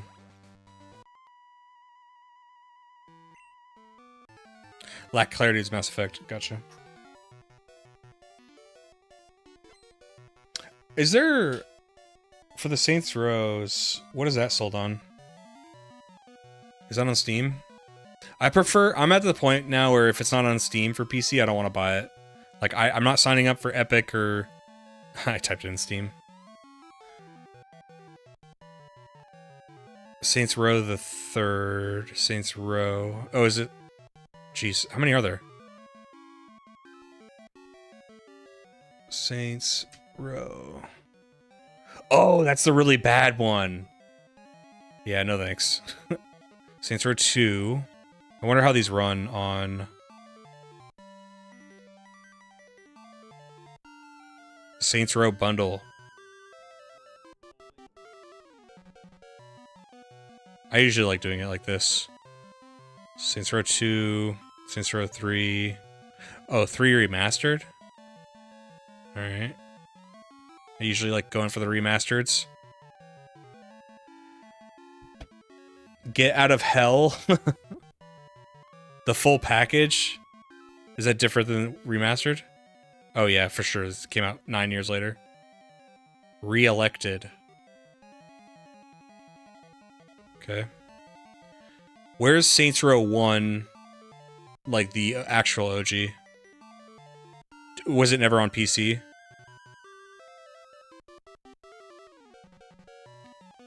I have played the Max Payne games. I love the first two. I like the third one's gunplay and action, but I never gave a shit about the story. I don't care about any of the characters other than Max. It kind of felt weird to me, to be honest. I've only really played some of the free games on it. So, by the way, I'd like to do videos on the Max Payne games. I think that'd be fun. I don't touch the Amazon Game Launcher, despite having a few free ones on that. Amazon Game Launcher, I've never had that. Did you play, like... What'd they call it? What'd they call that, the MMO? That they're, like, shutting down? The first one is still only on the 360? Damn, dude. I could still get it. My buddy owns a game store where he sells retro games. And, I'm sure it's probably compatible on the Xbox One. The Xbox One for playing 360 game works great. Like, I played Mercenaries on the Xbox One. It was fantastic. Ran really well. I'm pretty sure the resolution was better. The Xbox One actually did something good.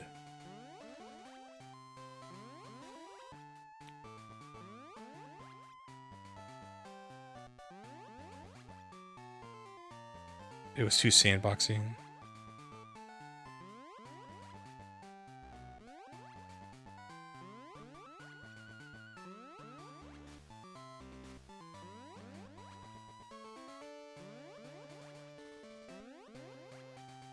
You know, it's funny, I'm not even trying to fight Sabrina, I'm trying to leave so I can heal.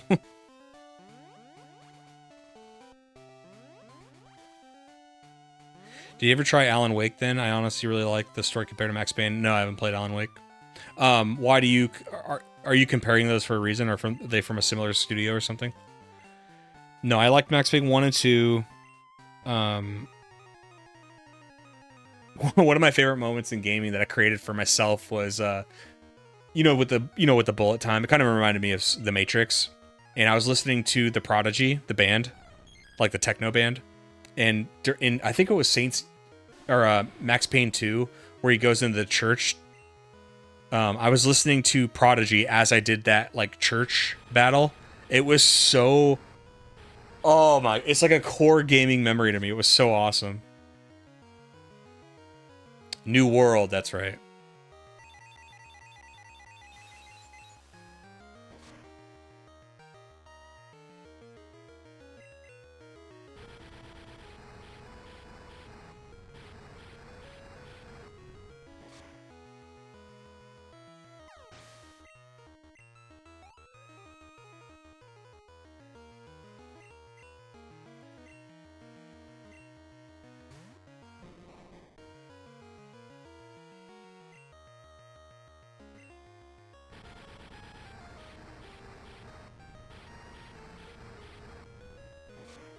Yeah, I haven't played the Alan Wakes. They're made by the same developer and they take place in the same universe. Really? I did not know that. That's pretty cool. I did not know that at all.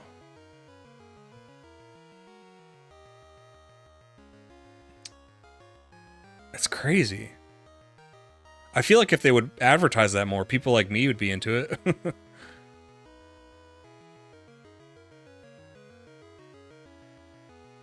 It's pretty cool.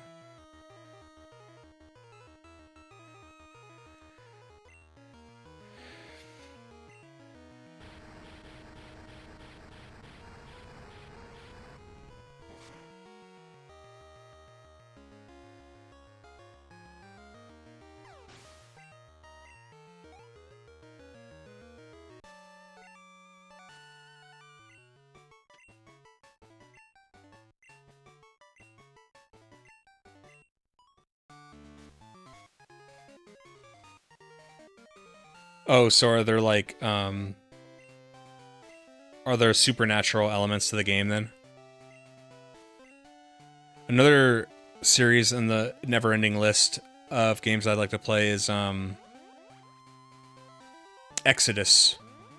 The Exodus games look cool.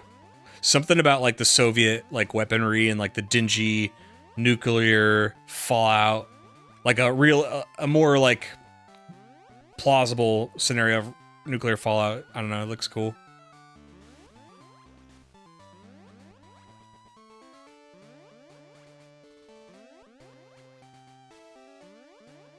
Just trying to leave. Let me leave.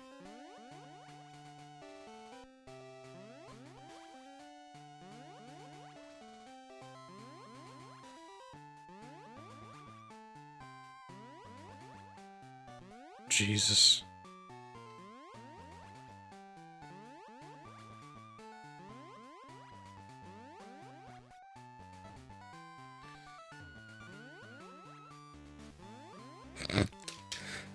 God damn it.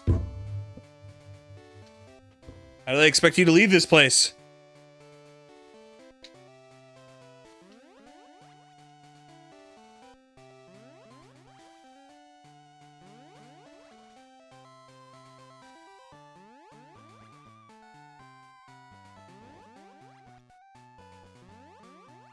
Thank you. Oh, Twin Peaks part. Confession, I have not played, or I have not watched Twin Peaks. My girlfriend likes horror stuff, though, so she'd probably be elated if I got into it.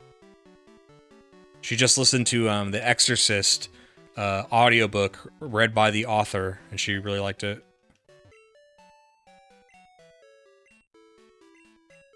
Alan Wake 2 is stuck on the Epic Store for PC. It's alright. It's only a matter of time.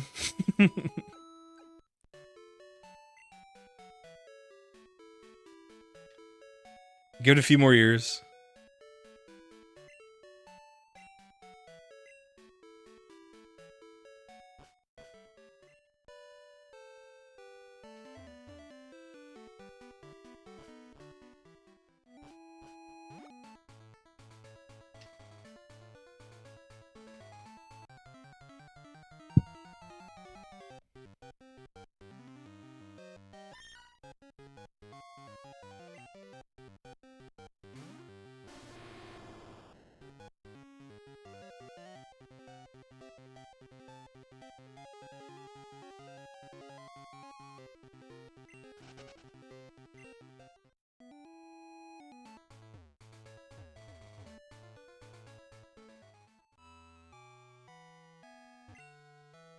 Oh, whoa. I never knew that. I just misclicked.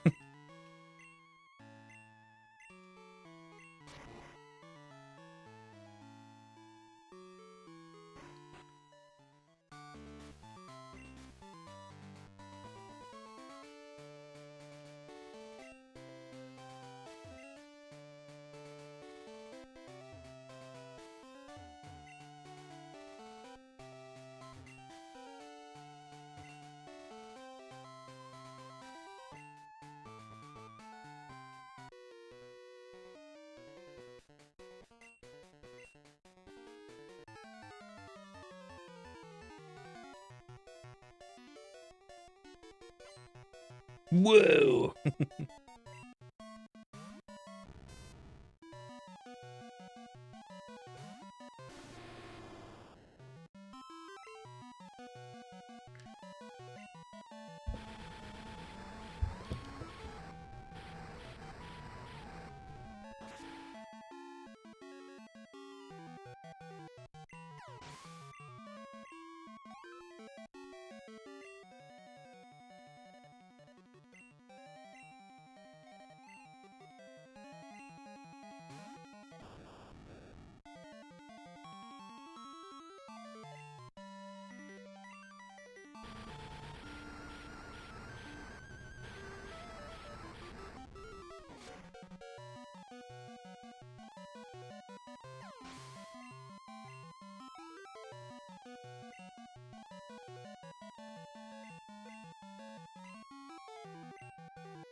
Poor Magnemite.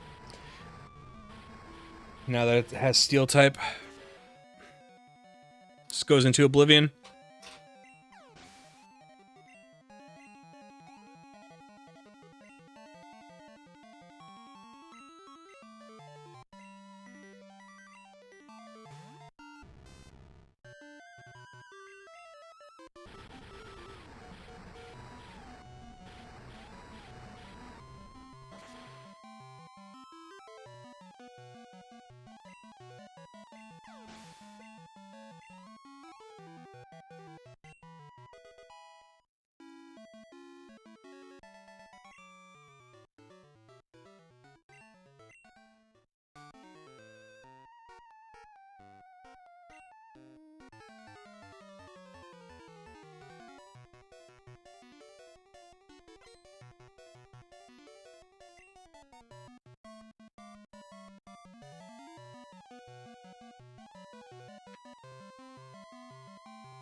Like, Paris needs to be like, it's going to evolve at 25, I think, into Parasect, around there. And then 30 or 31 to learn Spore, which will be fantastic. I'm assuming you replaced the batteries for the Pokemon games yourself, yeah? Did it like 2018? Well, a buddy helped me. But yeah, did it in 2018. And to be honest, they haven't really been played much at all since then. And the less you use them, apparently the batteries could last up to like 20 years if you barely play them, and I barely touched them, so I'm not worried about losing any saves. Oh yeah, they definitely were replaced. When I first got out of the military, that was one of the things I wanted to do, because before I decided like to make content, I was like, I just wanted to do that as like a personal goal. I was like, oh, you know what? It was kind of like recreating my childhood or like conquering those childhood goals of like, I want to complete the Pokedex, but I want to play on original hardware. Because you know, there's something about just having the actual cartridge and I don't know.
Is it literally gonna be the last one I check? I got a little Lego Game Boy, and cool detail about this 2 cartridges they get you to make is that they have the interior, including a piece to represent the batteries. I know this is a really dumb question, but like, is that truly just a Lego piece?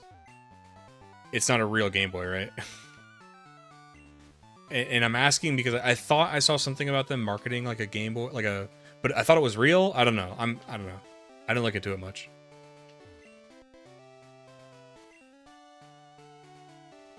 Yeah, Final Blue. That's something a lot of people don't know is that you can use the stadium games as like a safe place, almost like a Pokemon home.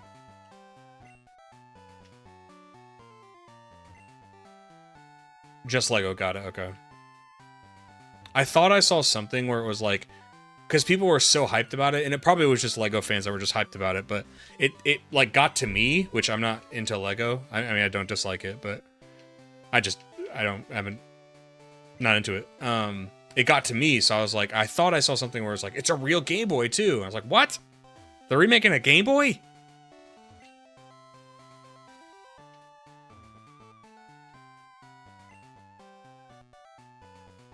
Oh, cards that make it look like the original screen. That's cool. Are you pretty big into Lego?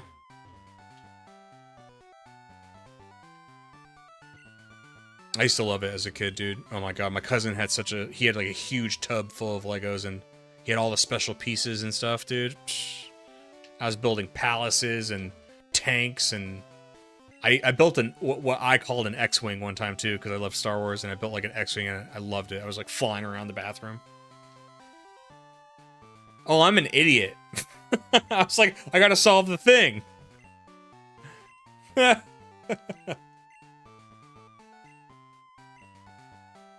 Don't worry, guys. We don't talk about that in the video, okay? Only the cool people on stream get to see hiccups like that.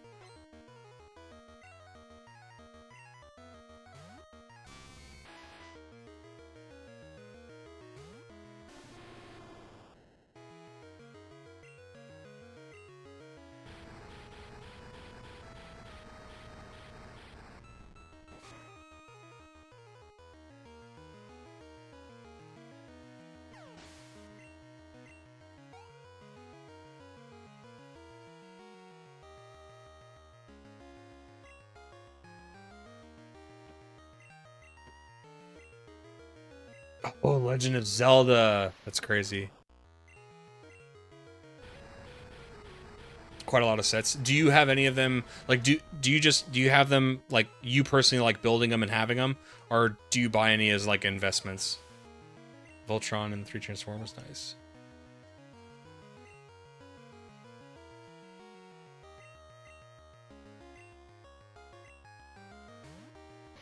It was crazy. It's crazy that like things like Lego, I'm glad they're popular because I think it's cool. I think it like sparks creativity in all ages. My girlfriend and I went to the mall like months ago, probably sometime in the summer, and the Lego store was like so packed. And her and I both were like, wow, like Lego's really popular. I'm like, I knew it was popular again, Or I mean, I guess it's always been popular, but it seems like Lego's gotten like crazier in the last. Like, I don't know. I think it has something to do with social media because people can like share different sets and people get hyped about it and they're showing the different crazy things they can make. It seems like it's just gotten so much bigger. And the Lego store in the mall, I never would have expected that. I mean, it was like, guys, it was the absolute most densely packed store in the mall for sure. Horizon Zero Dawn set only because my wife loves that game. Nice. My buddy at work used to like that game a lot. Yeah, the Zero Dawn one.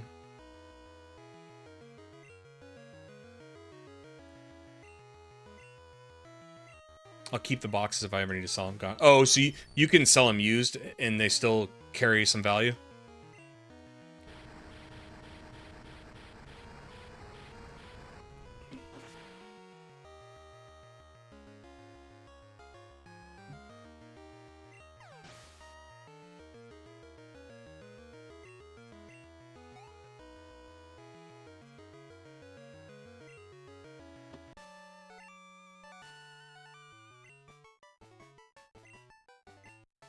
There we go.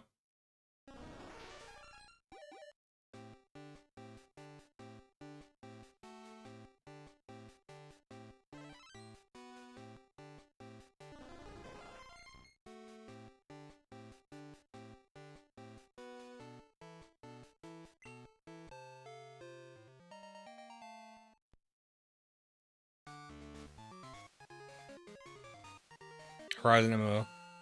What's up, Alex? How you doing? But it's one of the ones on mobile and PC. This is my old man gamer rant, but I don't like full games on mobile. Predatory currencies? Yeah, I don't mobile game. I wonder if there's going to be a renaissance of retro gaming, because Gen Z will probably get tired of their gaming standards, and they'll be like, is there a way you could just play a full game without having to shell out money all the time? And we'll be like, yes, there is. Step into the office.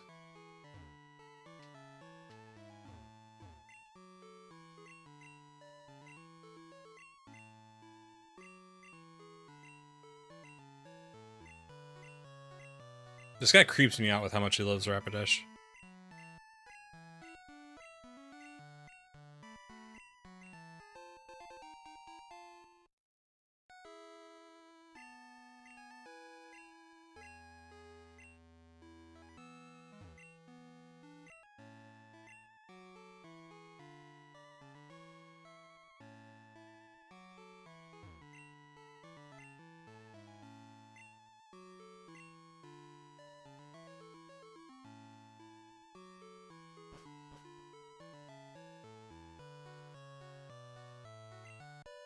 That's one thing I've discussed with my brother before. It's not that today's games are crap necessarily. It's more that they're no longer the target. You're right. I don't know. I think a lot of games are crap today. But it's not like we didn't have crap games too. I think you're always going to. You're going to have substandard studios for sure. Lego is popular because the sheer amount of IPs they are a part of. Brilliant growth strat for the company. Same reason Fortnite has its tendrils and all kinds of shit. Well, and I think Magic the Gathering, Hasbro and Wizards did the same thing. Because now they're doing Universes Beyond, where we're mixing all the franchises are in it now. But like for someone like me, which I'm probably a minority, now I don't really care for Magic. I play it kind of casually, and even then they're making the one format I like harder and harder to play. So I play even less now. Just chilling. Playing Pokemon Silver on my 2DS, and I'm trying to complete the Johto Pokedex. Hey, look at that. Yeah. So you're saying you're playing on like the Virtual Console, Alex? On my Virtual Console, I've never completed the Pokedex on it. I've never completed the Gen 2 Pokedex ever. And I'm gonna print out it out on my what do you call it? I have the Pokemon printer, so I'm going to print it out and frame it. I did this for the first generation too. And I don't know if you found me on Twitch or YouTube, but if you haven't seen my YouTube channel, I make these into videos, and I did the first generation, printed out the diploma, was definitely worth it. So that's kind of what we're doing here. You're also shiny breeding Pokemon. Are you doing the Ditto exploit? Shiny Ditto exploit? Because to this day, I will sometimes before I go to bed, I'll shiny hunt Ditto breeding, and I'll send them up to home because I can have that little Game Boy symbol. Lego almost went bankrupt in the 90s until they partnered with Star Wars. Ah, I did find I preferred the DS Virtual Console versions over playing the older games on my own. Well, I do too, Marvel, because I like to send them up. I just wish, oh my god, I wish you could get Mew transferred up. Because it blocks Mew from being transferred up. And you can shiny hunt Mew in Gen 1. I don't know if you guys are aware of that. But you can do it. But they won't let you send it up unless your trainer ID and your trainer name are the event names and ID for the Pokemon event.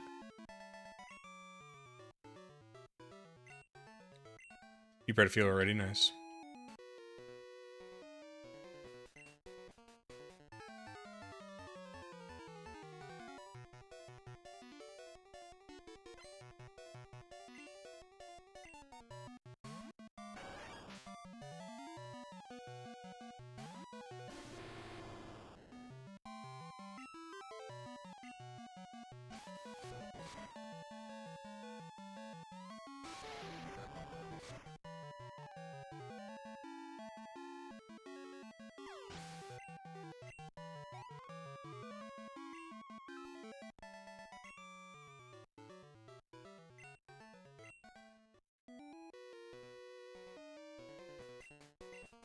Oh, what are you shiny hunting, Alex?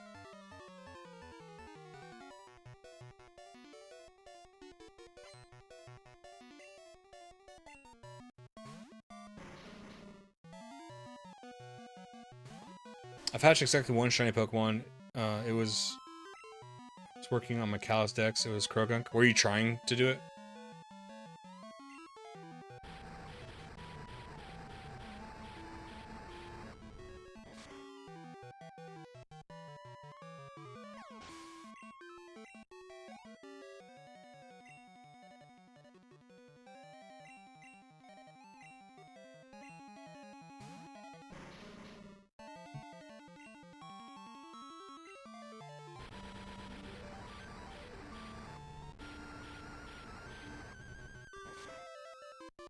Accidental. Those are sometimes the best ones, dude.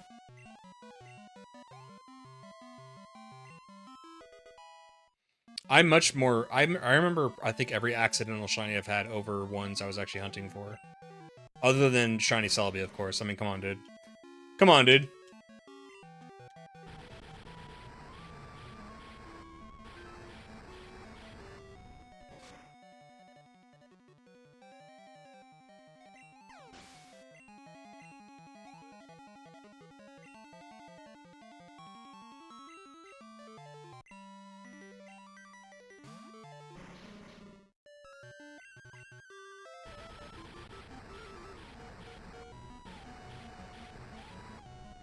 Shiny Pokemon Cyndaquil 53 eggs, Totodile 2 eggs, Chikorita 12, Sudowoodo 11, Dratini 13, Poliwag 57, Mareep 15, Horsey 47, Vulpix 44. I mean, dude, your luck is very good. You know that, right? Even considering shiny Ditto.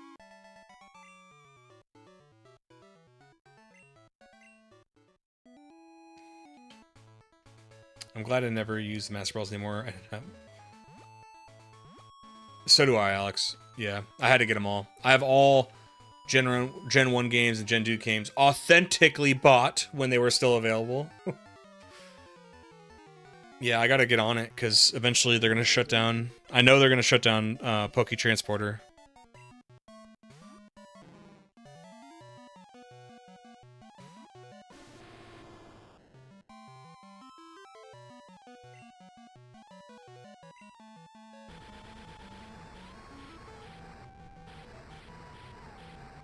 Ghastly and Lapras.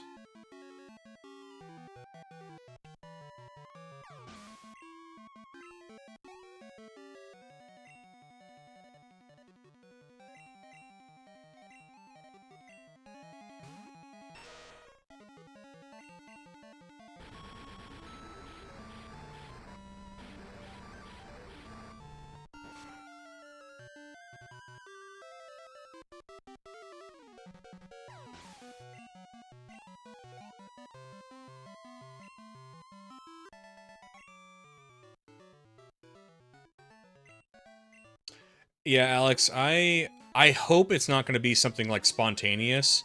What I hope they do is when they say, "Hey, it's going to shut down," they're going to give us like a month or something. I think it would be really messed up if they just like, "Hey, it's done." Cuz they did make a tweet and they said like, "Hey, start, as at your earliest convenience start sending your stuff up." I get that. I get that. But while it's still available, I think when they say, "Hey, we're finally going to pull the plug on it," at least give us like I'd like a month, but if you at least give me a week just so I could transfer my stuff up, I could hunt a little bit more. Unfortunately, I grew up in a house with 4 kids, so when we upgraded to the next gen, we sold the old one. I kept up with the habit, even though I'd love to go back and play older games. Also, transferring my collection up to white killed my desire to play diamond, knowing I could never complete the dex again. Well, you could. It would just be a lot of work. I know what you mean about the selling off stuff.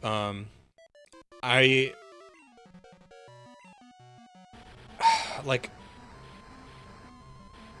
I guess, no, my childhood wasn't like that. I think we kept everything. At least for a while. Like, I remember we had the Super Nintendo several years after the N64 came out, but I do remember we eventually got rid of it, and I didn't want to. I really liked the Super Nintendo.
I don't see any reason why a Nintendo company would do that, especially when you can't play these games on Nintendo or Switch. Nintendo Switch or Switch 2. Alex, get ready for a rant.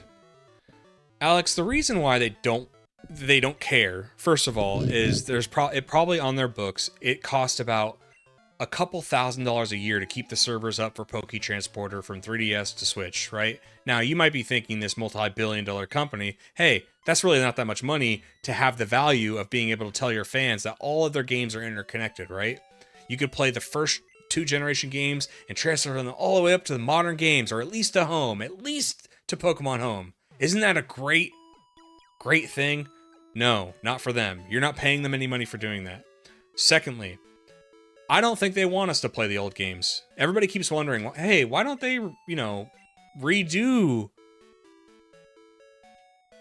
re-release the virtual console versions of the first generation, second generation? Hey, let's do the Game Boy Advance games too. People are like, why is this taking so long? Why don't they do a collector's edition or something? You know what the problem is? That would be selling you a fully complete game where how would they sell you DLC? I think if they made the old games available to people, it would do 2 things negative in their favor. You'd be playing and enjoying the games without paying them anything else. Like in the future games, how they can integrate you buying DLCs and removing Pokemon from the Pokedex, so you have to either buy them through DLCs or you just don't get to play with them that generation. You know what I mean? And the second thing is you would realize that there is a standard that they are not meeting anymore. And they don't want you to know that. And if that sounds too sinister, it's like, I don't really... Maybe it is, but I also think it's realistic. From their perspective, if you're playing the old games, you're not playing the new games that they can sell you more stuff. My siblings are currently in Japan, and my brother sent over a photo with prices of old themed Game Boys and such. My mother was surprised some were 98,000 yen. I pointed out if we still had our N64, we could get that as we had the Stadium Edition N64. And then you need home to keep them, right?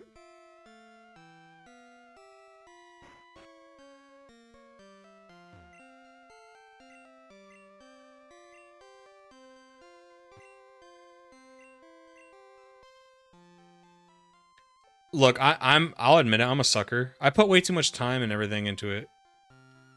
I want to keep my stuff, you know? And I guess even if you don't pay, you just can't access them, but they're there. It's like, all right, fine. Like if I don't play the game, if I don't play the series for a long time, I guess I'll fine shutting it down.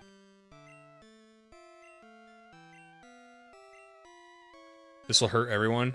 Whoa, hold on. No. You're correct. This will hurt gamers. It won't hurt them.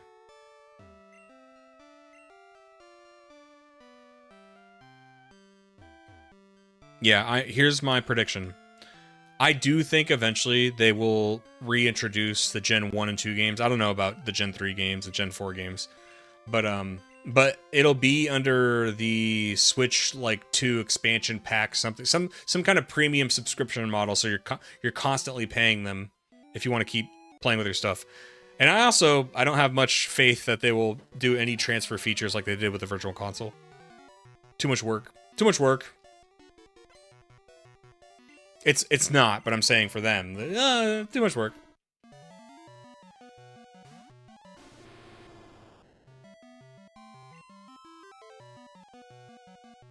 It's so funny because I remember when Crystal Virtual Console came out. I think on one of the posts that they made, this is back in like 2015 or 16 when Crystal came out on Virtual Console, and they were so proud of it. They said now, finally, for the first time, the entire series is under the umbrella again. Like, oh, they're all interconnected. I'm like, wow, that's actually really cool, and I really respect that. And by the way, Alex, remember, it's not just Virtual Console. They're gonna sever 7 generations. They're gonna sever 7 generations off when they shut down Transporter. Because then there's no other way to send it all to home. What I did like about home is when you gave you shiny for collecting a full deck, so you had to go back and just...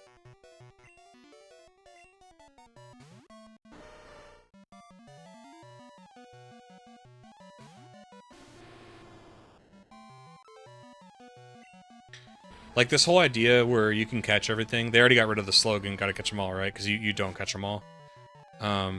It's not conducive to their business strategy. Their business strategy is, we'll give you a catered amount of like 150 or 200 Pokemon when the game comes out, and then you can pay us for the privilege of capturing more later through our DLCs.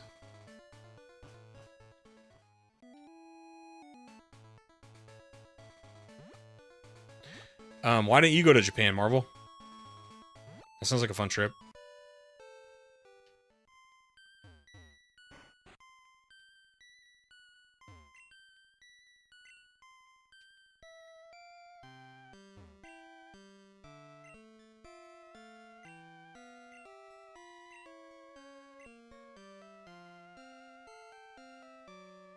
I guess I better transfer my shiny Pokemon and breed more shiny from Gen 2. Yeah, Alex, I would.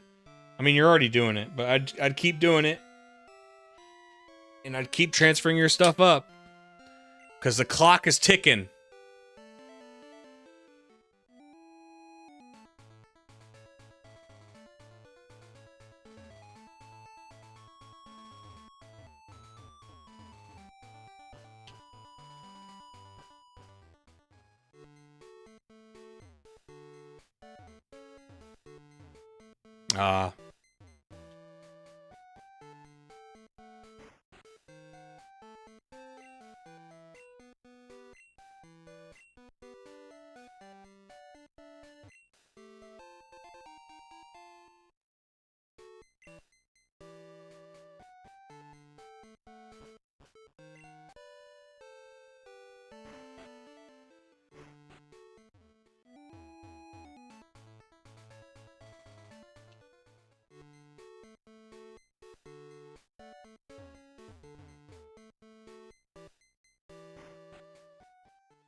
I never transferred my full collection in the modern games to home because I had already caught them all until they offered the shiny incentives.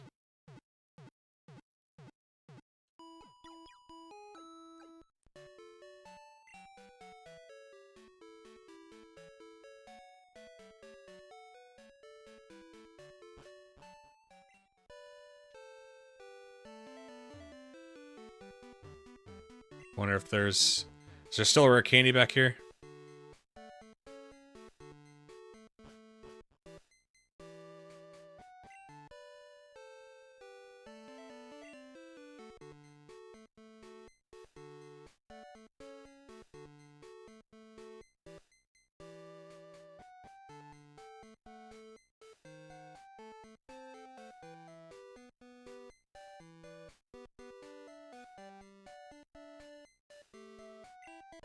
I need a shiny Eevee, Larvitar, Phanpy, Nidoran male and female along with Snorlax.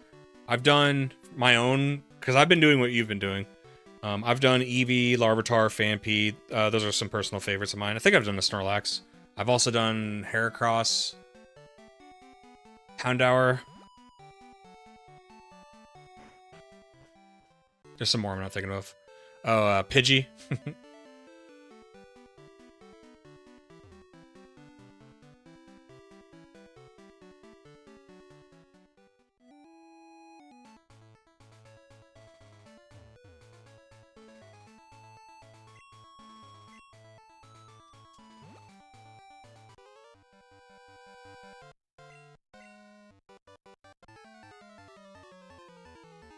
Yeah, I feel you, Marvel.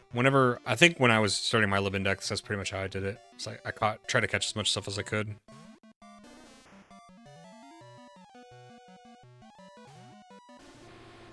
But it was kind of fun because so I started making the Lib Index in when Gen 6 was first came out. So I went back and I played I played Gen 3, then I played Gen 4. Aber Machoke. I think I've done Machoke too.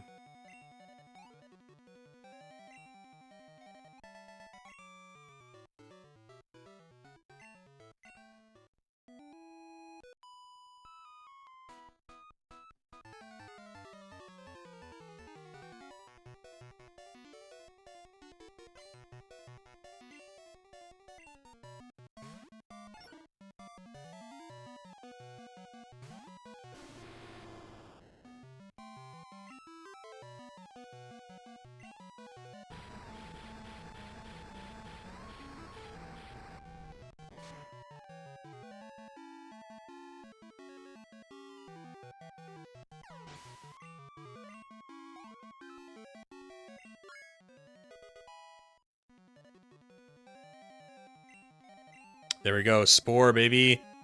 I'm waiting for this. We'll take Scratch.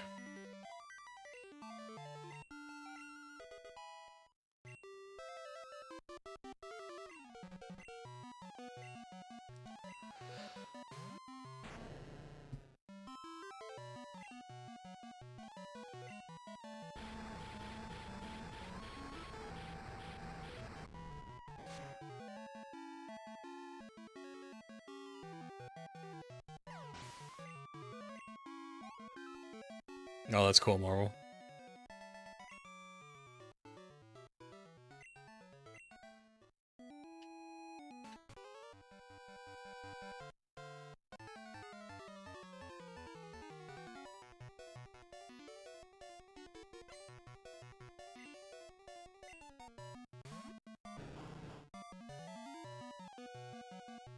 Each Pokemon to land the final blow, the gym leader got to stay until I caught a new. That's pretty cool.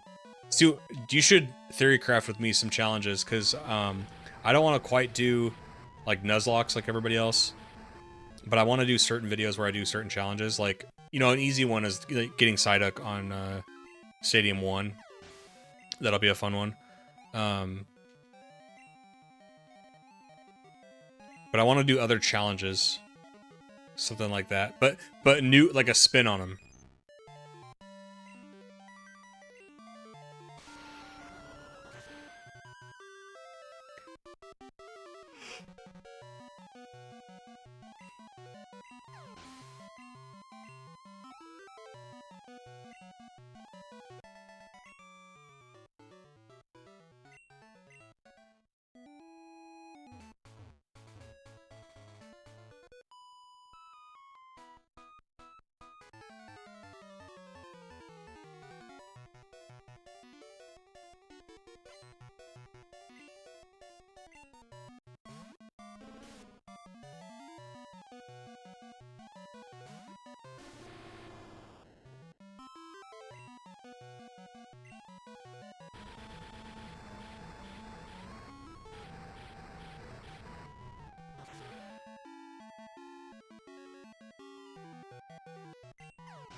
Damn.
You're still here?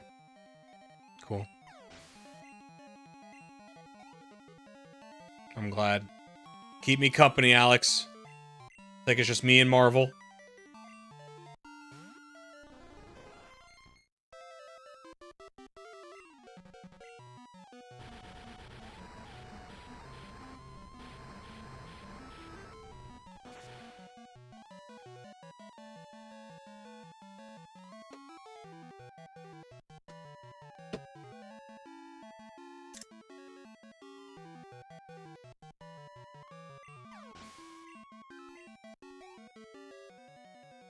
Thanks, friend.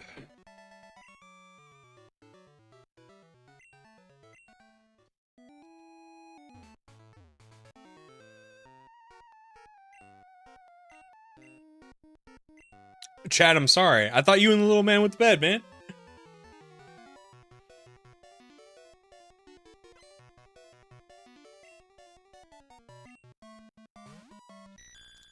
Interesting ideas, Marvel.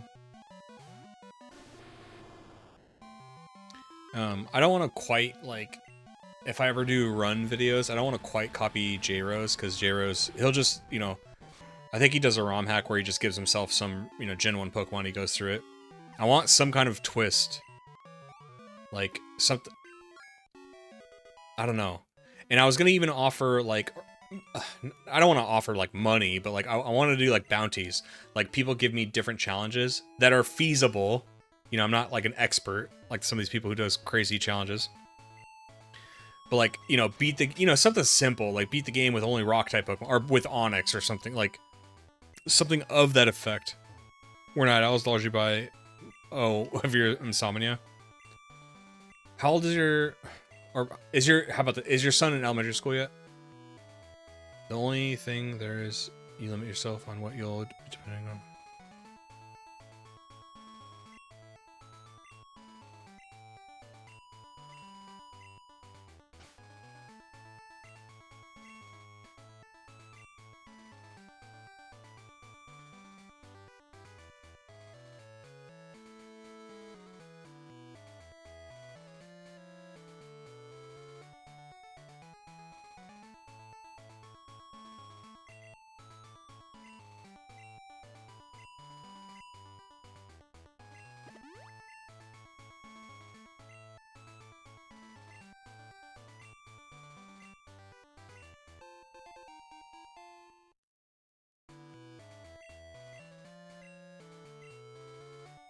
Nuzlocke are just too much pressure.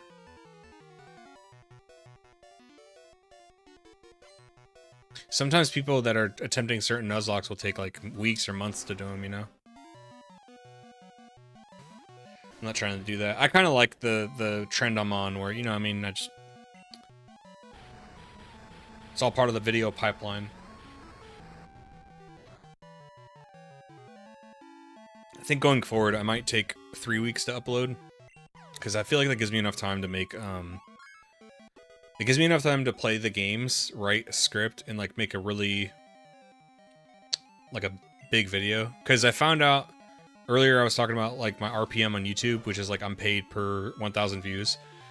In my last few videos, it's been lower, and I didn't really know what it was, and then I kind of figured out it was because my video length has not been as long as usual. Like, they've been sub a half hour. And I noticed all my videos that go beyond a half hour, like, advertisers pay much more for that than they do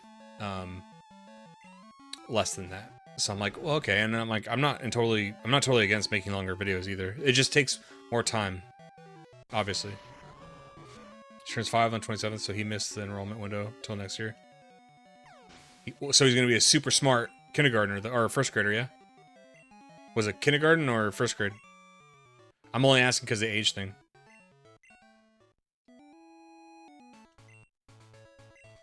A Nuzlocke adjacent one would be no healing, and you just catch a new one when a Pokemon faints. See how many Pokemon you can complete the game with? Yeah, Marvel, I like something like that. I like that idea.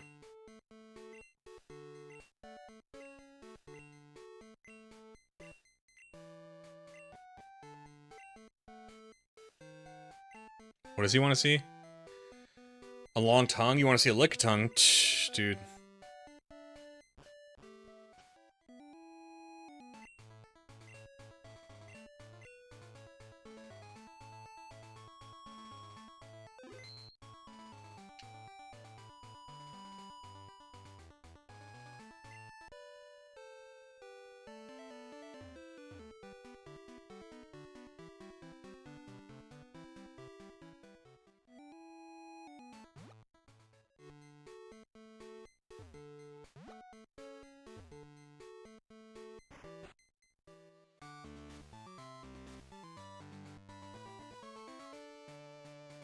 I forgot where Misty went.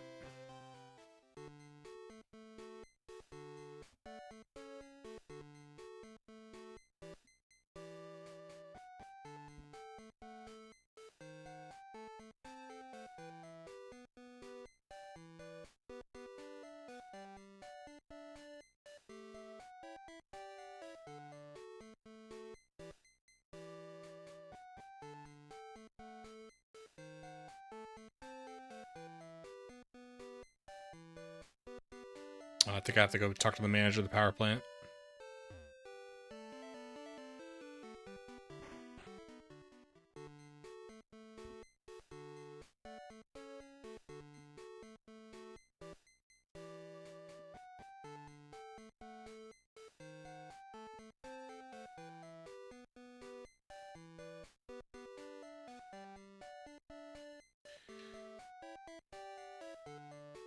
What's up, Drop C? It would be awesome to have this OST on vinyl, I agree. How you been? Sharp. You have a good name for the comment you just made. Very appropriate. What am I doing? My Chinchou, I think, knows Surf, right? I don't have him with me. Yeah, I do. We're moving.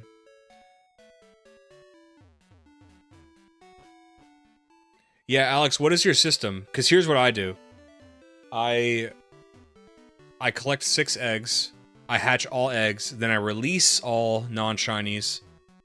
Then I collect 6 more eggs from the old man. I'll start getting into next year. I'm torn on homeschooling him or not. Schools around me are not doing great lately. Academically, we're taking care of the kids. I totally understand.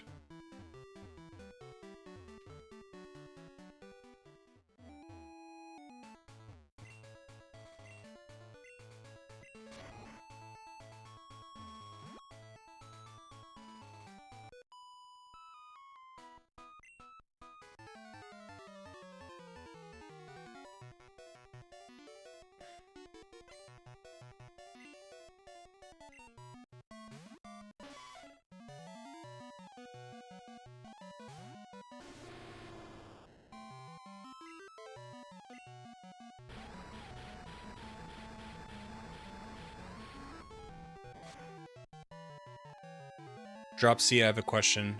Did you find me on like your YouTube homepage?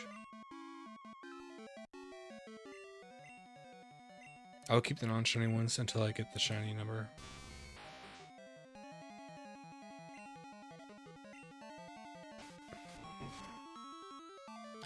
Alex, I just think it's easier to release them because I don't plan on keeping them anyway. So like, I wonder if it would be easier just to soft reset then. Like it would just save you a little bit more time.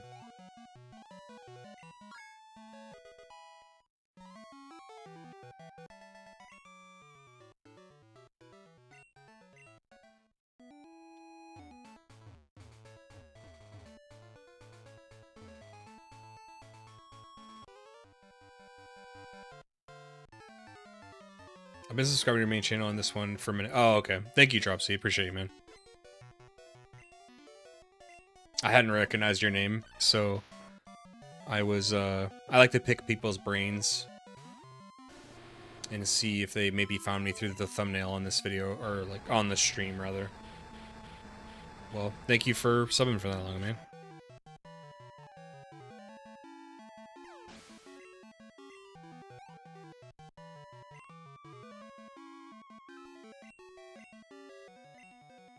I love Typhlosion having Thunder Punch, dude. Oh my god.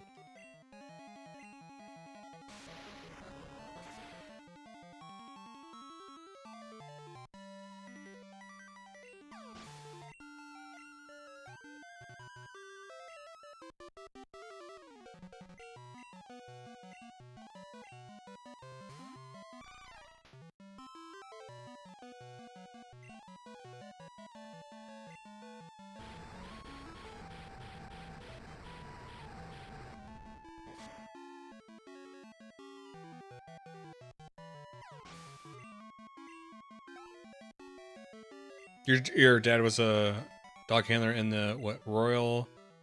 What's RRAF? Sounds Royal something, right? But yeah, I was a dog handler. It was a very cool job, but I love what I do now.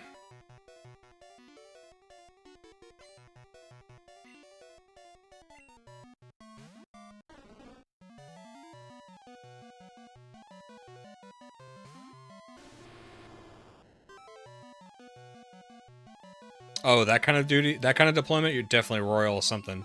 Either Australian or British. Closest saw deployment was doing extra security at Darwin during the East Timor crisis. Royal Australian Air Force, got you. Yeah, I never in the Navy. I was actually never in combat. I did go to the Middle East a few times, but it was always, you know, with Navy dog handlers, our deployments are usually with like Army units, and because obviously, you know, you can't, dogs aren't going to get deployed on ships. So we usually we will help the other services, but we have to request it. And it fell apart, but I wanted to, there's a deployment that I could go with the Army to Djibouti, but that fell through. And then, but I still went to the Middle East to Bahrain, but it wasn't technically a deployment. It was technically a deployment when I became a contractor, because they count any time in the Middle East as a deployment. But in Navy terms, it wasn't a deployment, it was a duty station. And I went to Bahrain for a year. I was under a different handle name before. I was the guy talking about the metal stuff the one night you were streaming Gen 1, I believe. Remind me.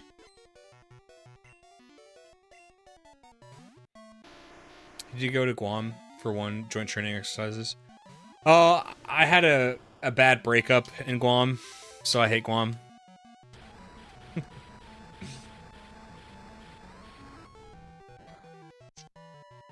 I'm kidding. Guam was cool. Just bad memories.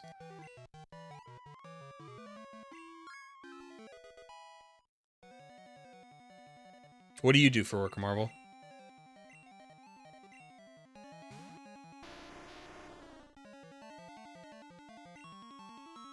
It's cool that your dad was a dog handler, though. Did he retire? Or did he just do some time and get out? I was talking about a show back in 2009, the headliner with Metallica with supporting acts from Lamb of God and Gojira. I don't remember that, but I definitely believe that conversation happened because I love all that. Oh, I'm vaguely remembering you now.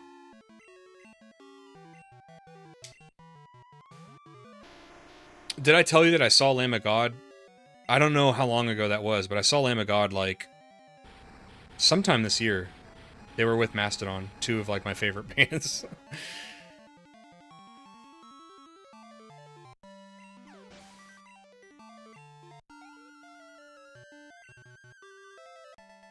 But I love Gojira, and Metallica, too.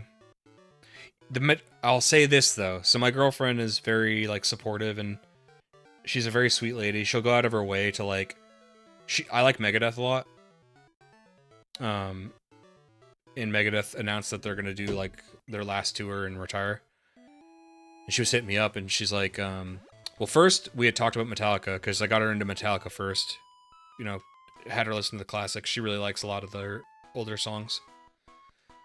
And, she's like, would you want to go see Metallica? Metallica actually came to Washington relatively recently, but I actually didn't go, and I had the money. It's just, I don't know. They're not the same. I don't know. It's just, it wouldn't be the band they're not the band of the 80s. And that's the band I want to see. You know? But it's weird because my tastes are weird because, like, Megadeth, although Dave can't sing like he did anymore, I watch a lot of them live on YouTube, and I do want to still see that band. And I think it's because the vocals to me for Megadeth, like, aren't as, like, important to my experience. It's the instruments I think I care about. Oh yeah, you're good, Dropsy. I usually have... You went to Ozfest that 1 year? Yeah, yeah, no, it's not your fault. I just have I used to have a really good memory, now it's bad. Probably getting older. Yeah, I went to Ozfest. I must have told you, because I think I went, I think I only went to one Ozfest, or maybe two. But it was one with Lamb of God when they were, like, just coming up. I think it was, like, right as Sacrament came out, or something. Whichever one had, Laid to Rest on it, because we were going to go see them, and I didn't know who they were, and my cousin, we were playing Guitar Hero 2, and he was like, it's the band that did, Laid to Rest. I was like, that band? I was like, yeah, let's go see them.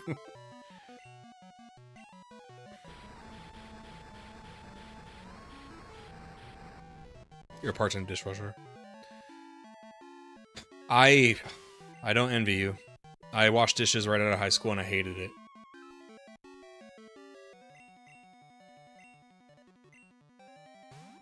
He's left, but he hasn't got his discharge papers.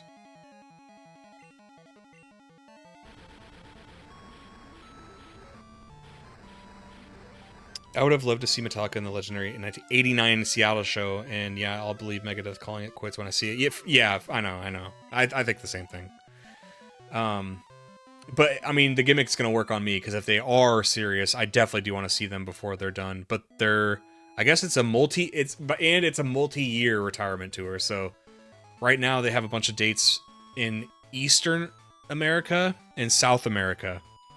And I think they had one show in LA. And I'm assuming they're gonna add more later, because I was like, well, what about the West Coast? Like the upper West Coast.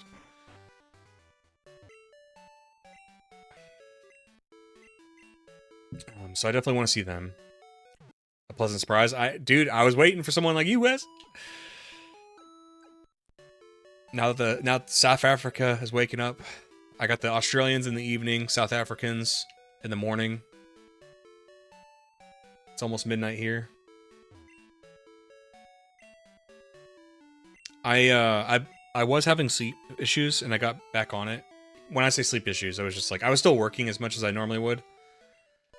But I was like, basically staying up all night, falling asleep at like 10 a.m. in America, sleeping until like 4 p.m. But I actually want to kind of stay up now, because I've always had more success when I streamed later. Because there's a lot of competition during the normal hours in the US. And I also am going to a gym that's 24 hours, and there's like nobody after midnight, and I like that. so I can go work out after streams and have it all to myself.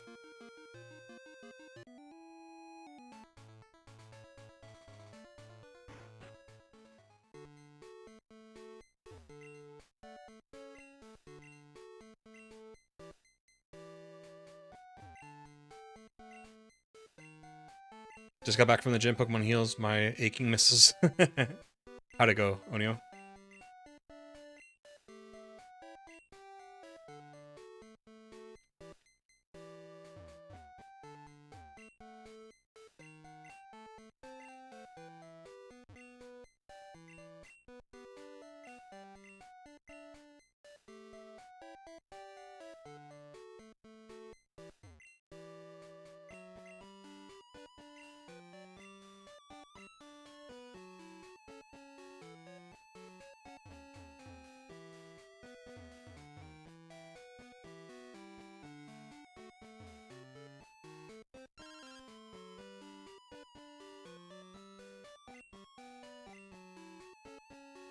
I don't like how they mapped this mission where you have to come here before the thing happens back at Cerulean.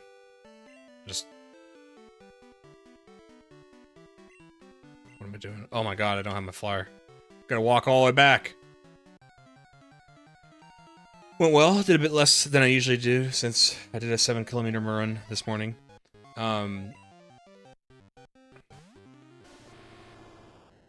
I don't know how big into working. I'm very, obviously, a little bit hefty, so I just do... You know, I'm not doing it for anything other than just to stay healthy, because, you know, I sit down a lot for work. So I literally just go, and I try to be mentally happy that, like, hey, I'm there. My muscles feel sore right now, because I just got back into doing it again. I do a little run every day. I just do enough to, like, you know... get my body moving. I like you know what I mean? The good sore feels good. So I haven't been going too crazy myself. I wish I knew kilometers, because I don't know how long 7 is. For me, I do like 1 mile. I've been doing a mile. I used to run like 3 miles for work.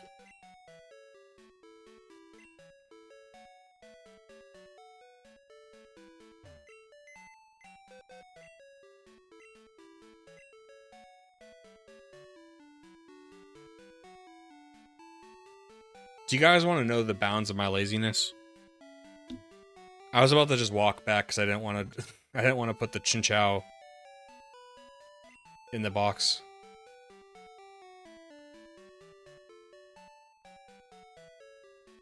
Shucky.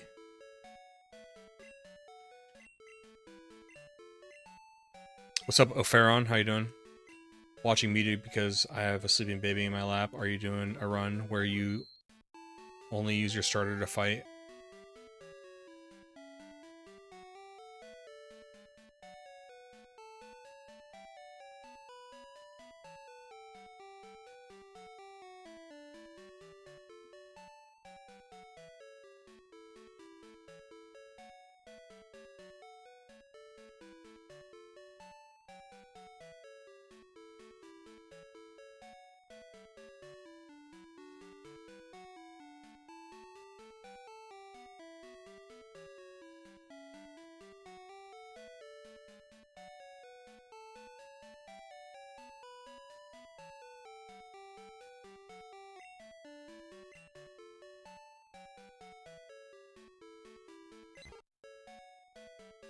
Seven kilometers is 4.3 miles. Jeez!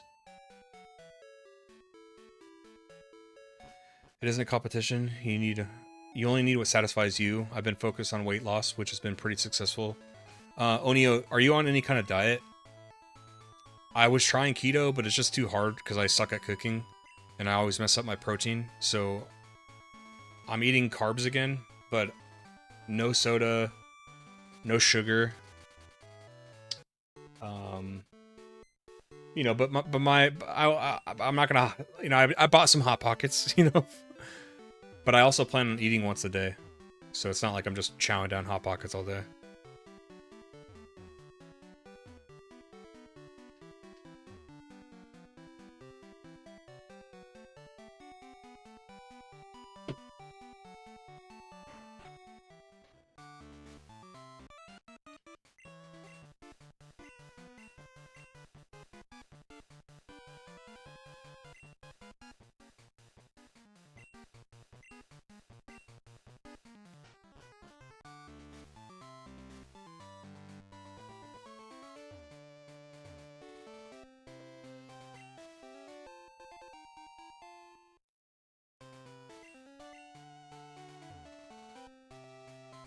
I was in a mosh pit not too long ago. I'm out of shape and was reminded why I pick and choose which ones to jump into these days. Neck is still sore. Dude, I was at Costco today and I bent down to grab like a 36 thing of Coke Zero.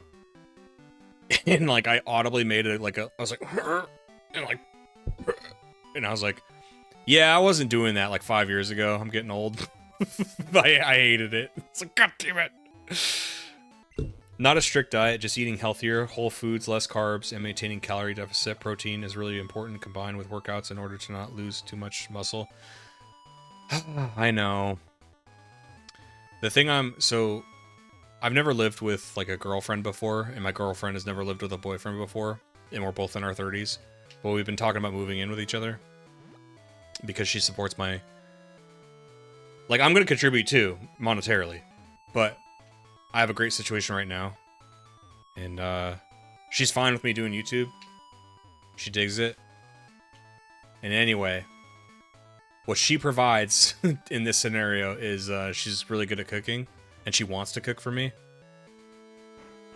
And I think that'll be much better for protein options. But for now, it's like, my big issue is like, it's not even laziness. It's just that when I try to cook, I'm so bad.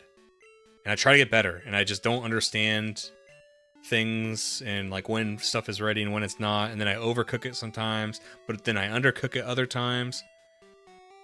Ah.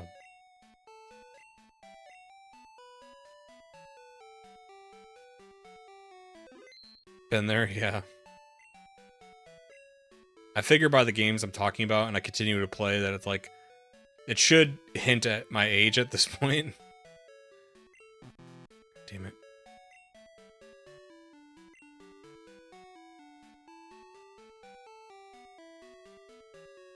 Oh, this is annoying. Alright. Alright, come here. Pidgey.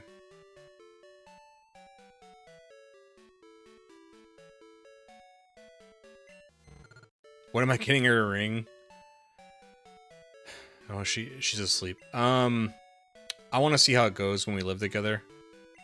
And, I'll probably do it. Catch my drift. I love that woman. But I want to see because, like, and she even talked about it. She's like, well, you know, I've never, whatever, lived with somebody.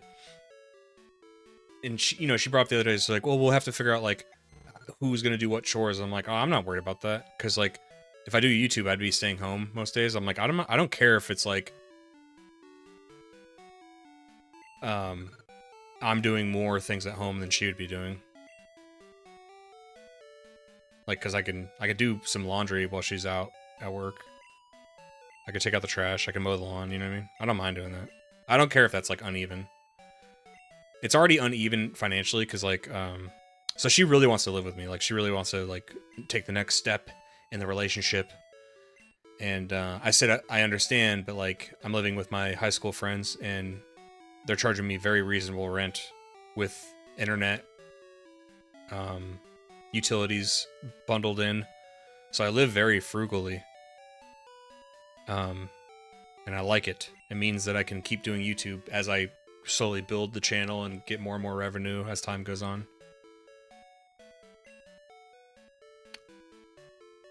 So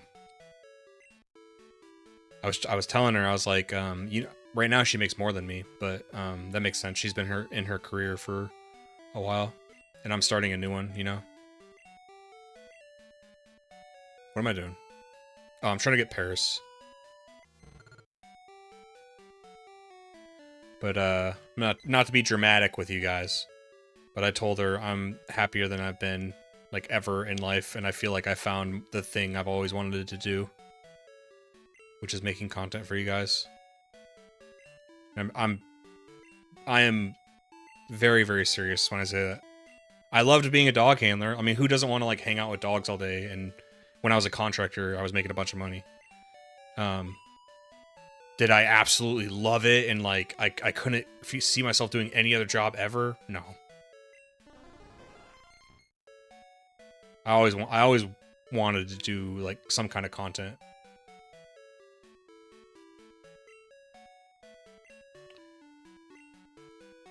Looking to gluten-free. That small change to our food inside the house was a huge change. I made no change to lifestyle, and my wife made minimal changes to recipes, down 40%. Oh my god.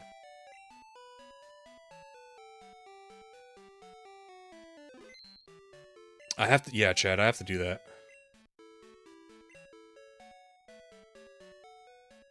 I'm definitely interested in that. Like, what are, I don't know, how do you get good at, like, identifying gluten stuff?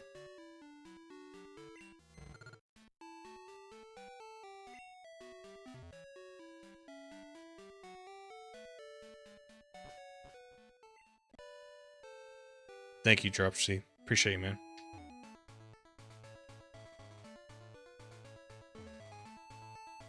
Yeah,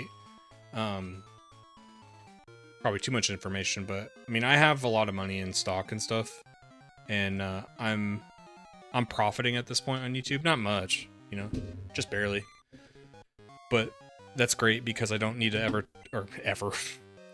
For now, I don't need to touch any stock or anything. And I have a war chest before that anyway, but I was telling her, like, I was very serious with her. I was like, I'm telling you, like, I'd rather see everything of value in my life go to zero before I quit on this, because if I quit on this, I just have to go back to doing a real job. I'd rather watch everything fucking burn down to the ground before I quit.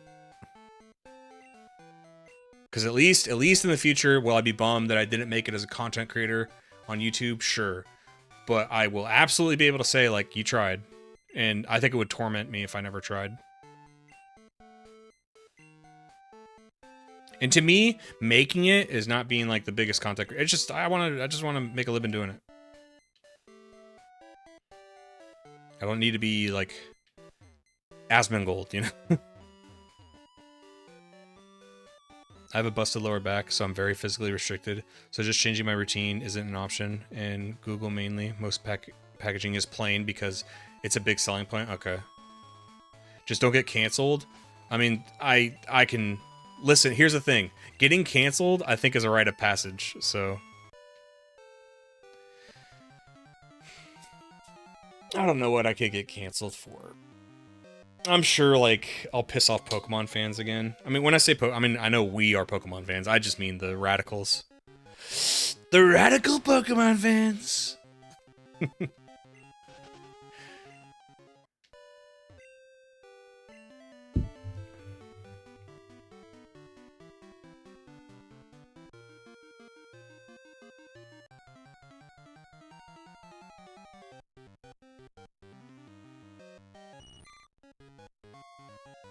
Well, you guys, I'm a good boy, okay?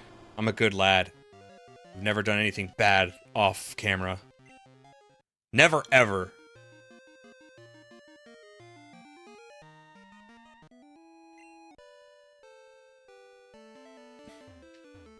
And if I ever get canceled, I better be like Shane Gillis. I better get a career out of it. You ain't making it until they try to cancel you. That's what I'm saying. It's like, I actually think getting canceled is probably part of the process. That's when you know, yeah.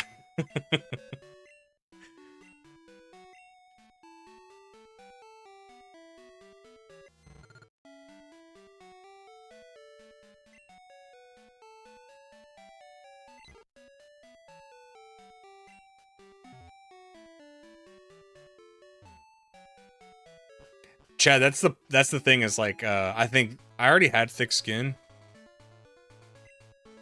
Like, me, okay, when I say thick skin, have I complained about, like, mean comments on stream sometimes? Yeah, but it's less like when they insult me.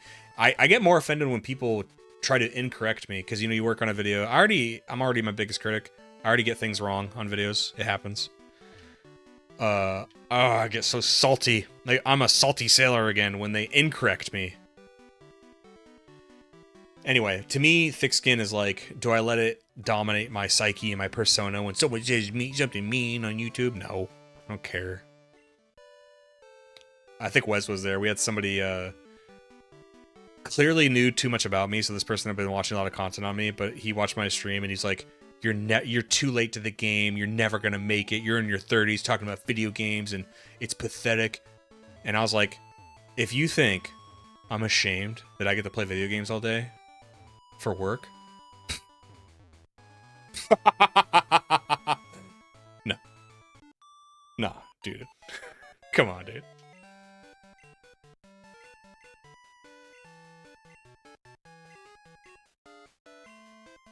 That's what I've dreamed of my whole life.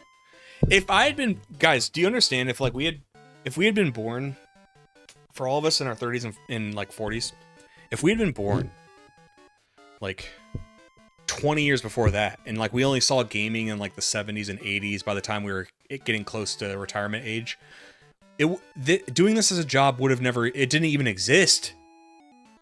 It wasn't even a thing you could do. How lucky am I? Yeah, the new Vegas stream, yeah.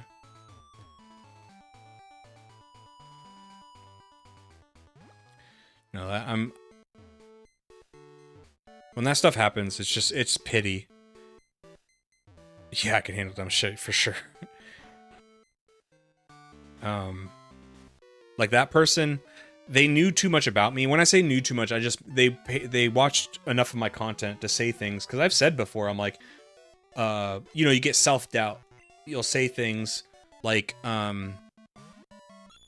I'll say things like, you know, oh man, you know, when I was first starting, it was like, maybe I'm too late to the game. There's already a million Pokemon retrospectives. There's already a bunch of Final Fantasy or Fallout. Like, what am I adding to the... And despite all of that, everything's going great on YouTube. And I don't really worry about that stuff anymore. I mean, yeah, I do. Yeah, I do. I want to keep growing. But like, what I'm saying is like, I used to be more worried. So anyway, they started throwing these personal things out, and I'm like, okay, you've either like watched my videos a lot to know certain things, or watched my streams a lot, and I was like, something that made you disgruntled, whether it be the ZA video, or you're a bitter content creator yourself. That was my leading theory, was like, it's a bitter content creator. What you guys don't always see is like, there's people behind the scenes that'll try to hit me up, and like, they'll show me their channel, they've been doing it for like 10 years, like, why can't I get any traction? And, you need to help me. I need to help you? What are you talking about? I don't know you. You need to help yourself. At the moment, success is playing local shows and having a good time with the bandmates. Just have to find the bandmate. The dream would be traveling the world with the band. I mean, how close are you to doing that, you think? I wish I was born earlier to experience gaming in the 70s and 80s. I would have taken being born like a few years earlier to like really enjoy the SNES era. I think I would have liked that. But just a few years, because I also think my childhood was dope with the games. N64, then Xbox. My personal journey, because I only got, you know, one system each gen growing up, my personal journey was, I had a SNES, but that was like before I was born, technically. I think the SNES came out, what, 1990 or early 91? I was born in late 91. And then my first console for me was the N64.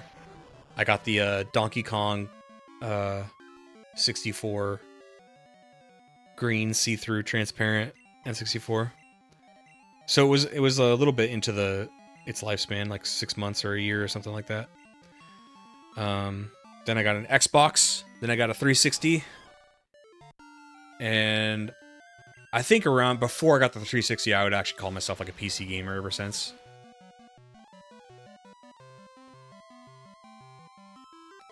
Even the live channel is starting to get some traction now. Yeah, here and there.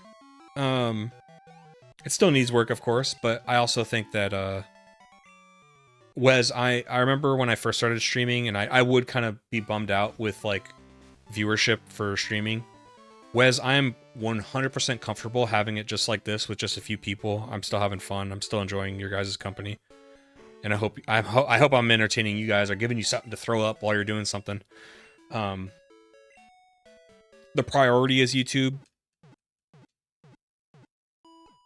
and it's good because now I think I'm much more relaxed and I have fun. I don't get off stream like, oh man, I didn't get new viewers today, or I didn't get new subs today. It's like, I don't care.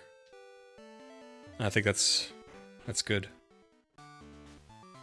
The only thing on this second channel is one time somebody asked me, they're like, why can't I donate money to you? and I can't get monetized till I have 1,000 subs on this channel. And I was like, dang. I at least wish I had 1,000 subs. I think this channel would do... I need to get into doing more clips and stream highlights so that people can find... Because the way I've found a lot of streamers that I like was through, like, videos of funny moments from their stream or shorts.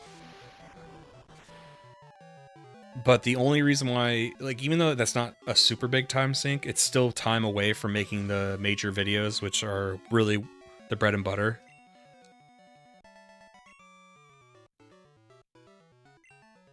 I wish I could advertise,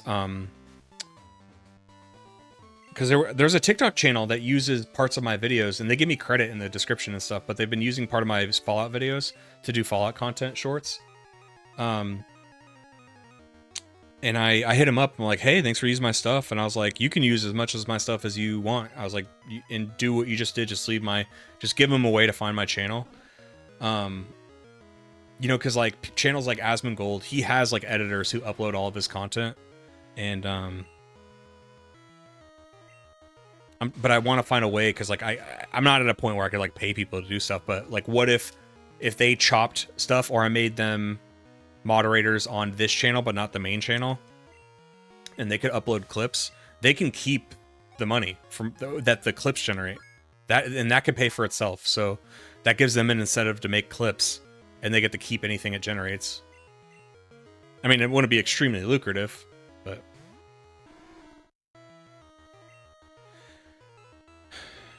Right now, I'm treating it like a business. I don't really care if I'm making that much money right now. Eventually, I'd like to, but, like, for the first couple of years, I'm like, I don't even care. I want to grow, but I don't need to make a lot of money.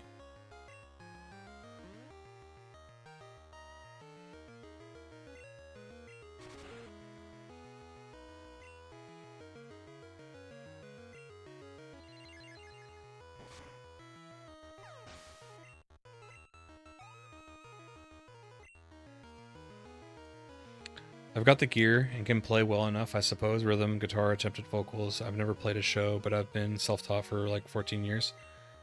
Where are you from, D-Sharp?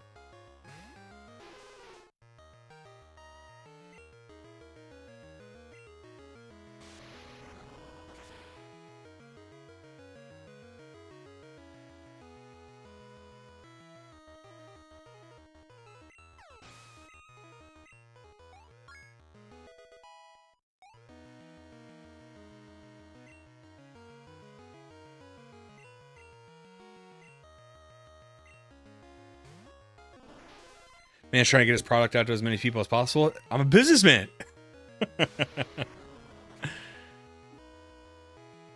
No, I just think it'd be a... You know, because sometimes the algorithm isn't always nice to you, you know? But I feel like when people find my content, a decent amount of them like it, you know? So it's just about, fine, if you're not going to push my Mercenaries video, I'll push it, you know?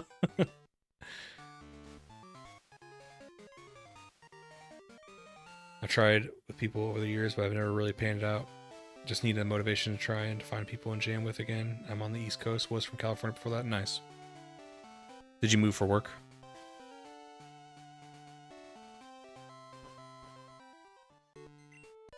Dang, it's late for you, D-Sharp. What are you doing up?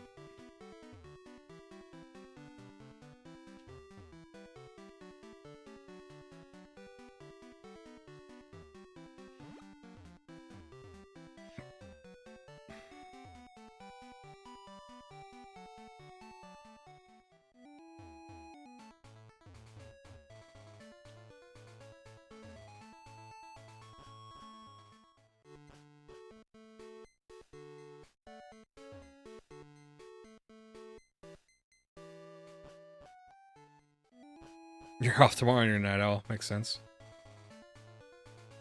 Speaking of Night Owl, we gotta take advantage of some only nighttime appearance Pokemon.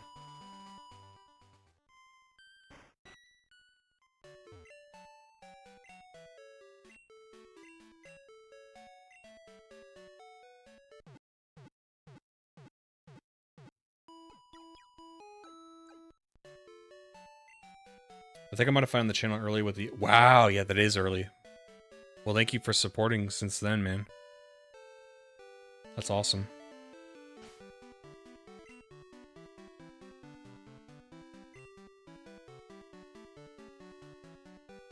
You weren't aware of the second channel till today, is what you're saying?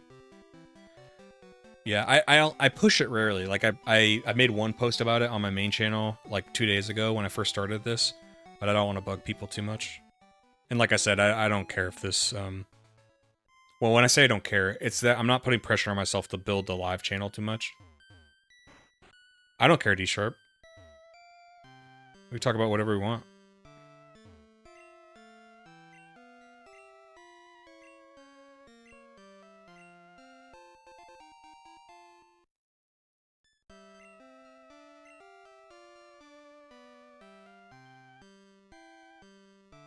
You know what's so messed up about things like this over here? You see this guy right here? This kind of stuff used to drive me crazy as a kid. 'Cause I used to think you could go back there.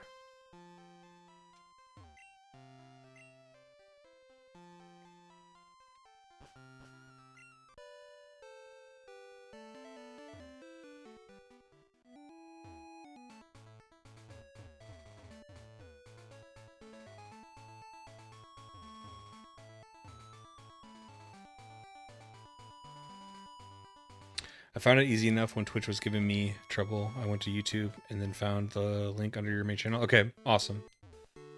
I appreciate you saying that because I never know if that stuff is readily apparent. But yeah, I think on the main channel, like what you said, if you look at the main channel, it should have like associated channels or whatever, and it's right there. I never know if this one on the right here, I never know if that works. If they ever look up through that.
Yeah, Wes, I think the primary way people find this channel is through the videos. I think that's the number one way. Did I do something wrong?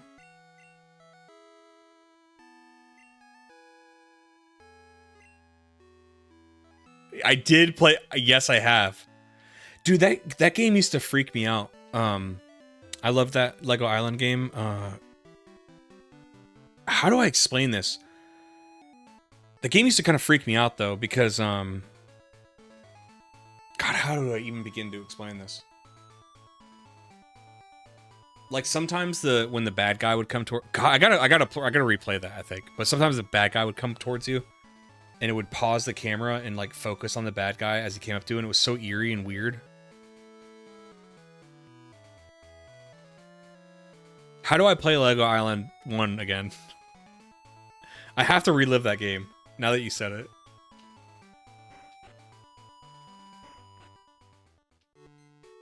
I didn't get the fucking... Well, how do I play the game, then?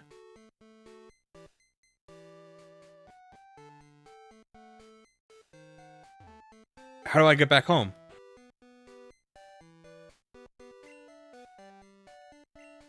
Oh, okay. I don't have the pass. Oh, okay. I gotta get the pass from the girl. What do I need again? I need to get a Pokedoll. He had Lego Island sets.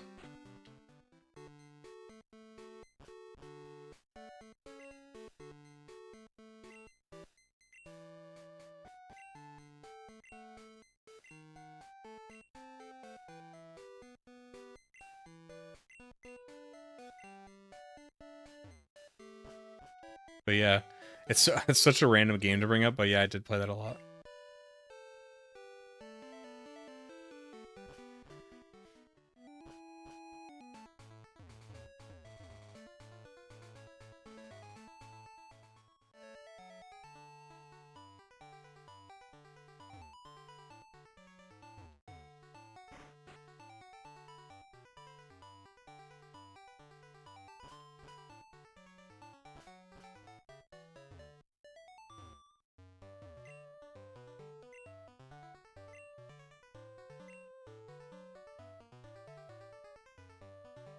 Oh, what? I always think I can go buy it from.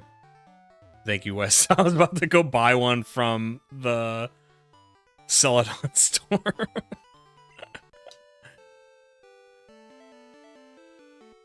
I was about to go literally buy a Pokédoll.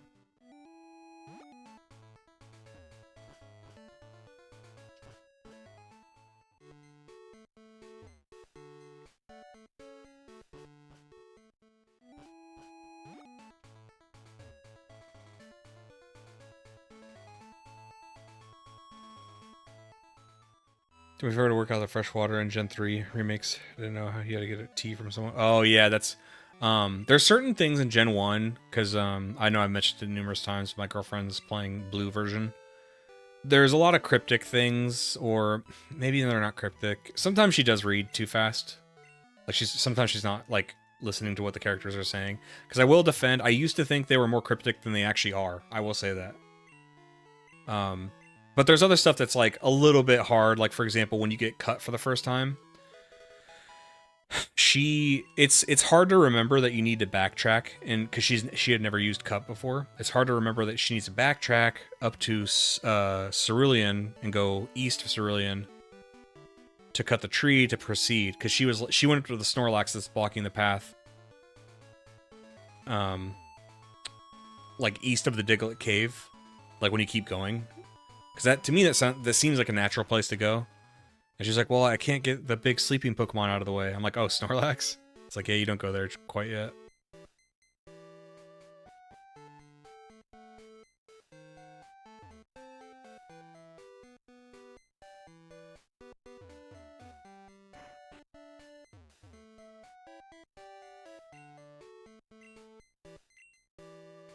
I just checked Google. Lego Island 1 is not available on either Steam or GOG. Wish they had my original copy. Fuck, I forgot to get the pass. Are you serious?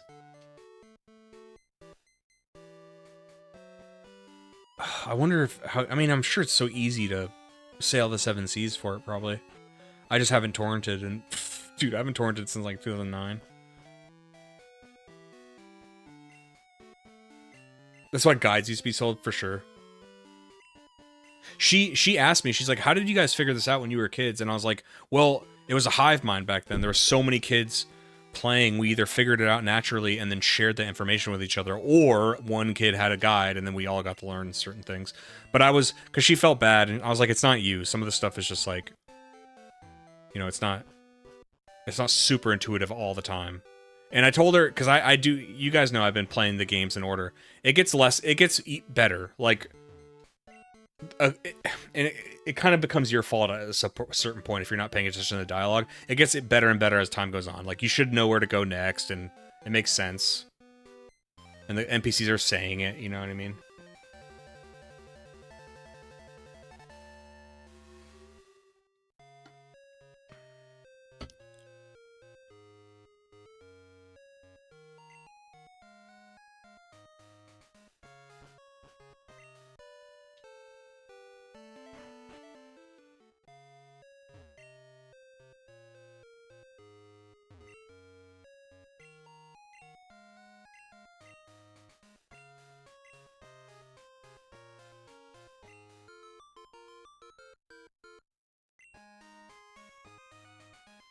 Yeah, Drop C. I said that in my own green video. I joked about how there was rumors about a green version. I didn't believe it either. I also didn't have a concept of Japan when I was a kid. Like, I didn't... Like the games to me as a kid, the games never came from Japan, and I was also from Washington State where we have Nintendo of America. So I thought, you know, Americans made Pokemon. I had no concept of Japan. Like I tell this story a few times, but it's like if you showed cavemen like a car, but a kid in my neighborhood, he was Korean, but his uncle who lived in Korea would go to Japan for work, and he picked up gold version and sent it to my friend in America in my apartment complex. And I got to see gold like months or a year before it came out. And to a kid's brain who, remember, none of the marketing had happened. None of the marketing had hit America yet because it wasn't coming out soon. And I was like, what is this? He's like, this is the next Pokemon game. And it was Ho-Oh on the back, right? Like how we saw in the anime. And I was like, my brain was like, what? I tried to trade him everything I had so I could get it from him. He knew what he had. He's like, hell no. And it was all in Japanese. But that messed me up, guys. That really messed me up. I was shown something way too soon.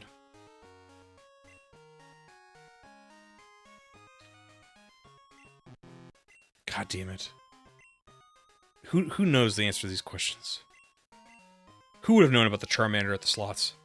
I don't gamble, that's why I don't know that. Sorry, lady. I have principles.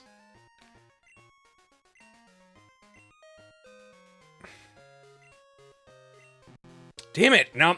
Ah. To work this one out, naturally you would have just been speak to everyone until you found the copycat girl when they worked out what she wanted. Someone decompiled Lego Island 1 and made it a browser game. Don't know how complete it is, but there is a link. Can you put it in the Discord?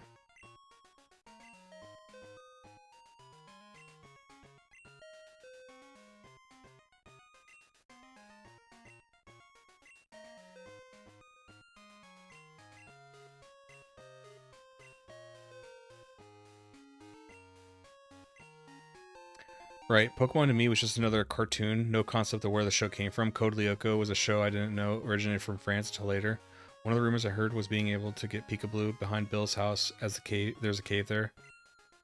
Is there a cave there? Like, well, what I'm saying is, like, is there an animation for like a cave? Well, Peekaboo didn't help with seeing Meryl. Like, if you saw any marketing material for Meryl, that did not help the Peekaboo situation. I remember a really dumb rumor, which I did believe as a kid, and I went and investigated, was some kind of, you could find Lugia in the Cerulean Cave. If you did some stupid thing. Did I have, by chance, an uncle that worked at Nintendo? I don't think so. I do... Listen, we did have a kid that did that one time, though. I remember that. Looks like there's a gap. Oh, okay.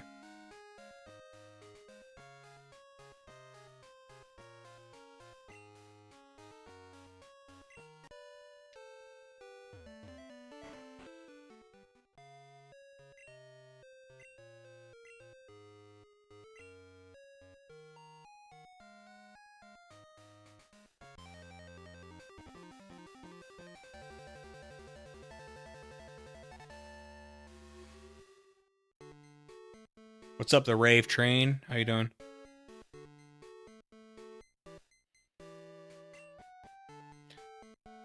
Silver did pick up all 3 starters using that method. Yeah, I remember there's that cloning method where it'll actually carry over into new saves.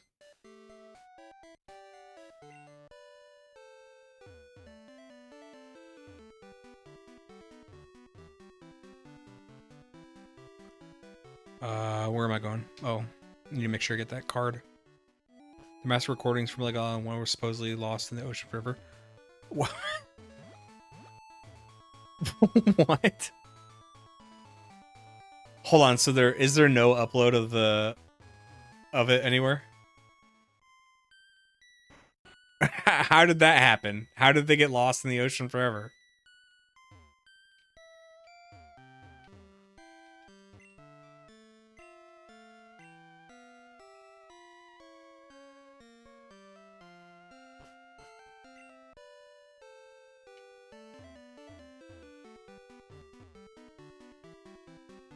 I saw you were doing this challenge. Love it. Nice. Thanks, Rave Train. Where are you from, Rave? The save somewhere, deposit a Pokemon, changes the Yeah. I've done that before. I'm not doing it for this one. I actually, like, one of the things, as a bonus for the first one, I got Mew, but you don't need Mew to complete the Pokedex, and you don't need Celebi either. There is technically a lengthy glitch method to get Celebi in this game, but I'm not going to do it. So, and what I'm trying to say is, like, I have the other versions, you know? We'll just get, oh my god, my whole life is collapsing. We'll just get, like, the starters and Mareep and other things from Gold and Silver.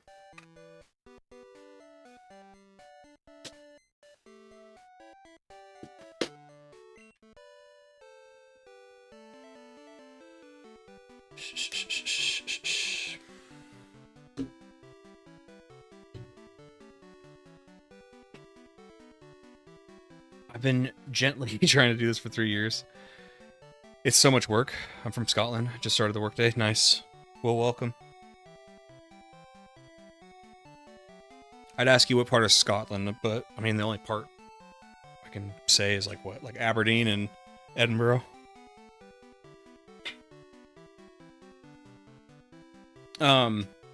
It is a lot of work. Right now, what we're doing is we're just playing through. What I'm doing, because you notice, you know, I'm already in Kanto and I only have 31 Pokemon. What I decided was to just go through the game, get access to everything, because the point of the video is not to be like a, hey, watch me play through the game. It's Dex completion. So that's what I'll just say that in the video. Like, hey, I just did a run. I'll do a couple highlights of that run. Like, for example, not even the gym leaders, but talking about things like how for the most of the game I had 2 Eevees with me. The first one I got from Bill, and then I bred for another one because I wanted the Pokemon based on happiness to be getting steps in during my journey. So I'll explain little things like that, but I'm gonna like really get to the quick through the run and just explain, okay, now we're ready. Then I'm gonna break up the video into different segments of like who we're catching and why and where and how. The original master tapes for the Lego Island soundtrack were lost in a houseboat accident, which meant the only lower quality in-game versions were initially thought to exist. However, a higher quality archive of cassette tapes saved by the composer Lauren Nelson was later discovered and digitized, providing fans with a much better version of the music. That's so funny. A houseboat accident. I can see some kind of like gaming composer living on a houseboat though.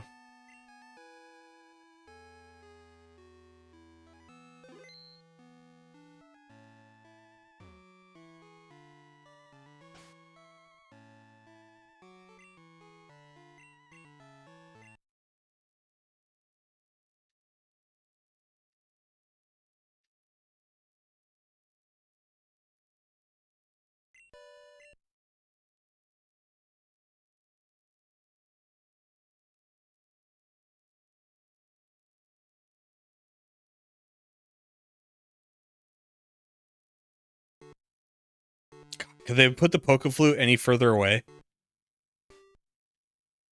That is so obnoxious.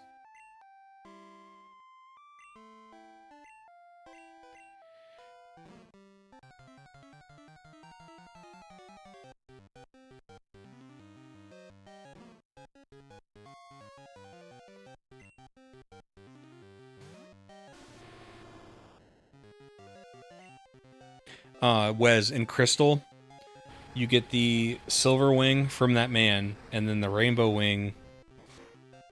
I think you can get it soon, but you can't. They won't let you through until you have the 3 legendary beasts with you.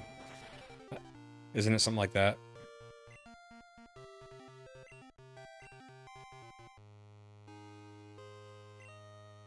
I do like that approach. Great when some of the tougher catches and evolutions are noted on summaries of these playthroughs. I have no doubt the video will ace. Thank you, man. Appreciate that. Yeah, Rave. I mean, I've already done videos where I talk about the games and the playthroughs and stuff like that. Like, I think this is the better way to do it. Just talk about the highlights of like what was hardest, what's difficult. Like, you know, I'm not even going to mention every single Pokemon I catch, like, because a lot of it is redundant. Like, yeah, you can catch Ladybug in the first route. We know that. Or if you want to do it for yourself, somebody will know that. Like, it's going to be the more interesting phases. Or maybe for people who don't know, like, you have to transfer from Gen 1 to get certain Pokemon. So I'll talk about transferring like that.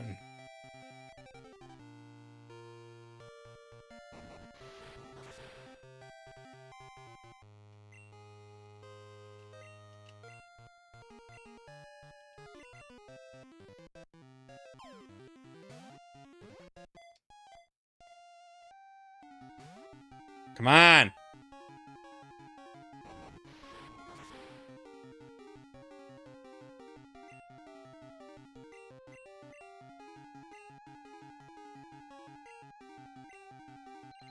Rainbow Wing, you have to caught 3 beasts, then talk to the Ucene in the Celadon Pokemon Center, and he'll give you the Rainbow Wing. They basically locked them both behind postgame, yeah. Yep. So that'll be fun. The plan right now is I'm going to get through Crystal.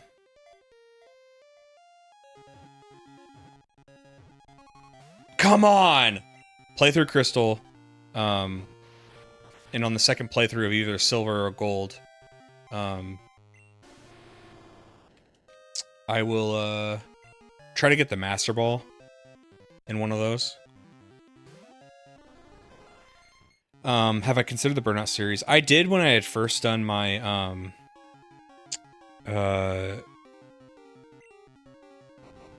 what do you call it? When I did my Need for Speed video. But that video didn't do too great.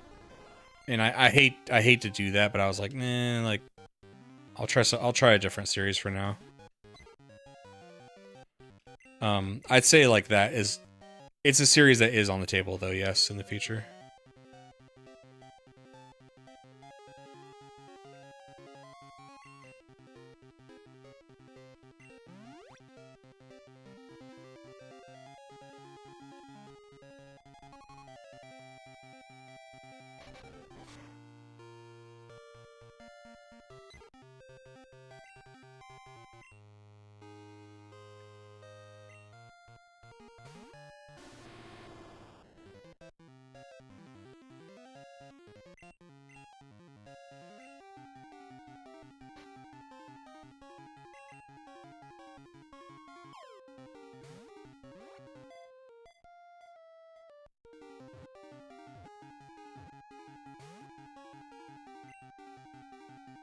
Thank you, Drop C. I like that video. Sometimes it's the algorithm, because like I've compared that video to, there's a retrospective of a small channel that did that game as well. Smaller channel. His video had like 500,000 views, and I watched it and I was like, I think mine's pretty good compared to this one. Sometimes the algorithm, or it could be thumbnail or something. It's, you know. He also had a little bit more. He had a few more videos based on racing. So his subscriber base probably helped him initially, and then it just kept, you know, accelerating.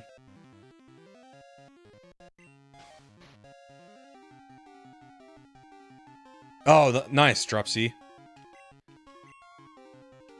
I get a lot of those comments from my Mercenaries video, which that video didn't do well either. But I also like that video a lot. A lot of people were like, I went out and bought it. And I'm like, awesome, because that game fucking rules, dude. That game is so good. This Pokemon's stomach is so strong, even eating moldy or rotten food will not affect it.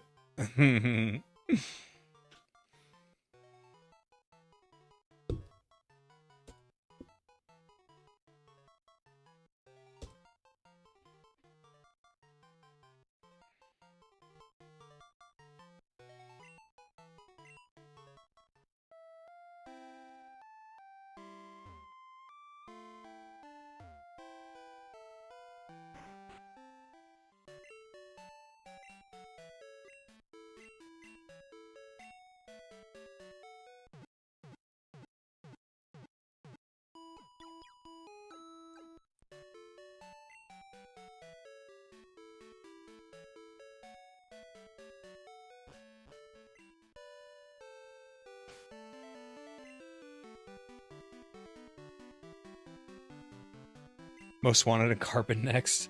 No, I'd say the Need for Speed ones are pretty far down on the list now.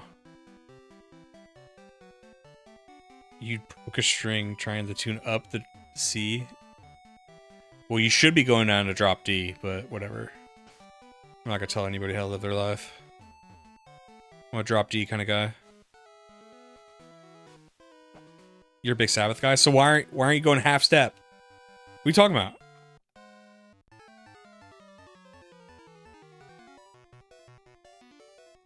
Can't you just go half standard and be there?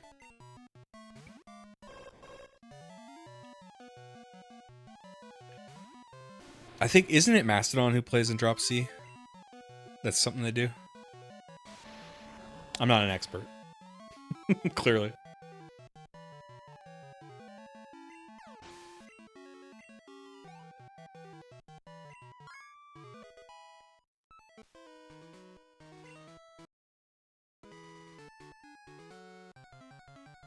Yeah. R.I.P. Ozzy. I did not think it would affect me, you know, because I knew he was old and he was dealing with stuff, but when Ozzy passed, I was pretty bummed, dude. It, like, it ruined my, like, next 3 days. I think he might be the person I've seen most live. It's either him or... No. It'd have to be Animals as Leaders. I think I've seen Ozzy 3 times, and I've seen Animal Leaders 4 times. Watched your Conquest video after seeing some of the stream. Was astonished when you went and played through and you said that was just a fraction of the game. Sad it's so expensive to pick up though. Yeah, Rave. When I was playing through it, people in Rave, a lot of the people who I had a few viewers who really loved that game and knew a lot about it. And as they were explaining it to me, everybody was joking that like, oh yeah, you're playing with like the tutorial story. I was like, is this not the main story? They're like, it is, but like that's like 1 of 36. And I was like, are you kidding me? So yeah, Rave, that's why I was like, this game is amazing because I had a blast playing it. I think if you like Pokemon and you want to play a tactics game involving it, it's great. And you could play it for a very long time, but you don't need to play it like, I don't know, to me it's a game you do a campaign every time you get the urge to play, just start a new campaign. Pick a different storyline.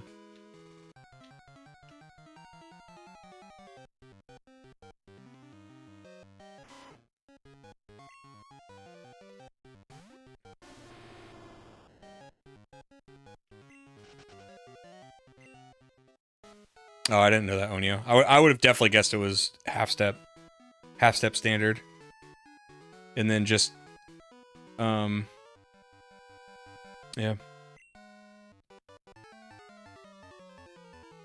There was codes to unlock new stories, yeah. I didn't mention that.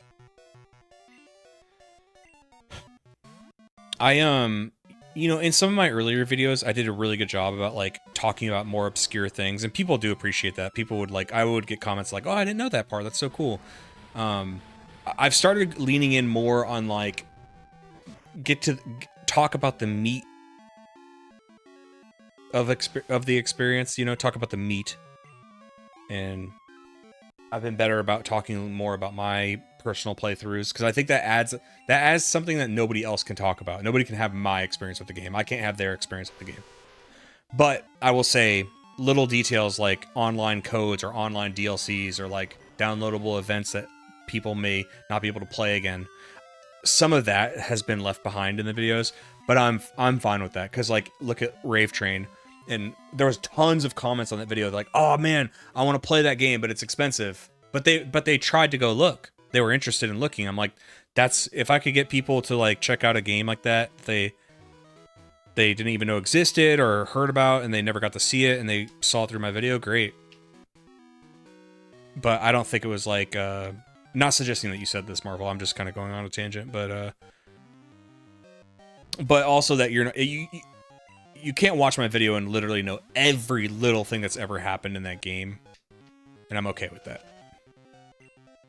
Gotta leave them something to discover for themselves.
Yeah, Marvel. That does get annoying sometimes when you don't get the people you need with better links, or they're paired with a Pokemon that just sucks. But it wasn't too hard to get them something else though at the same time. It just sometimes you have to just keep re-rolling the turn. Like, okay, come on. Give me a thing.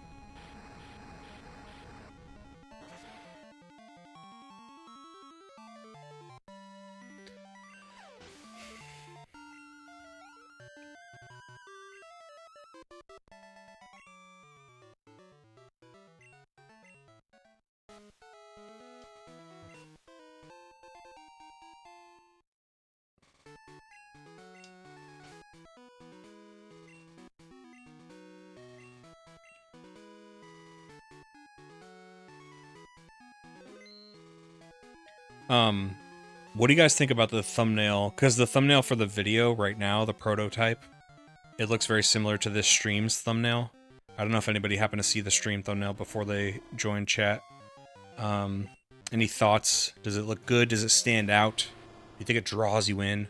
Because I'm still trying to figure out how to do them for this video.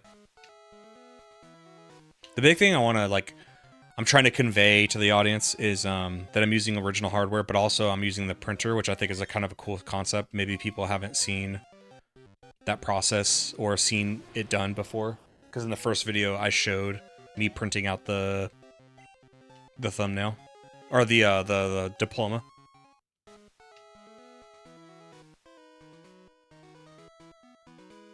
You forgot the game was a Gen 5 one, yeah. I think I kind of did too. For whatever reason, I didn't. Never mind. I knew it was black and white era.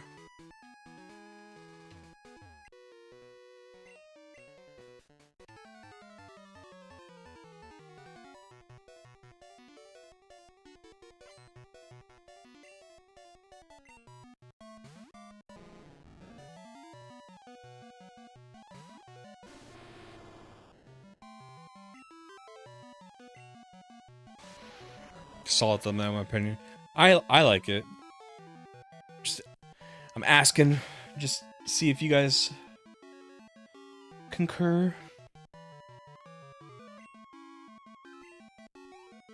I've changed the original one a few times. I actually have the Lapras backdrop as my computer. You want to see something from Dropsy? One, I think this looks great, but two, as a motivational thing to get my mind right, every time I'm working on a video, I change the background to the thing I'm working on. Just keeps it on my mind, keeps me focused. Mystery Dungeon Explorers of the Sky, Conquest, and Second Rangers games are probably my favorite spin-off games. Everybody keeps telling me to play the Mystery Dungeon games. I'm thinking after Gen 7... after the Gen 7 experience videos, that's when I'll pause the main series videos. Because then I'm getting like way too close to contemporary Pokemon games, and I'd like to have more distance and time between those games. I want to let Sword and Shield and Scarlet Violet have more time to marinate in the cultural zeitgeist. So, but that's fine, because I can go back and play Mystery Dungeons, I can play Ranger... I could do other challenges for Pokemon and interesting concept videos like getting, you know, Amnesia Psyduck and stuff. There's a lot you can do with Pokemon. And then, of course, I can also do other series. Persona, Dragon Quest, Final Fantasy. I'm really excited to keep doing Final Fantasy. I had a lot of fun with that first video.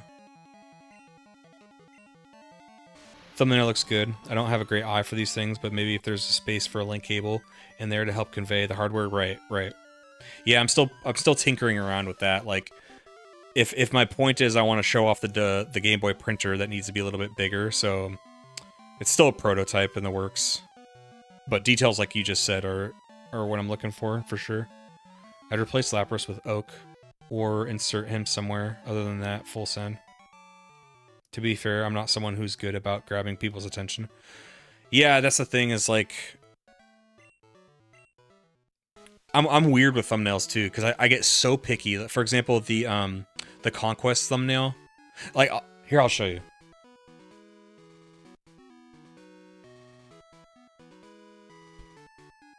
the Conquest video, I asked the Discord, and everybody was like, "Oh, I like the first one, but the second one is better for like YouTube, right?" I don't care if you guys see the other stuff. These are all concept thumbnails.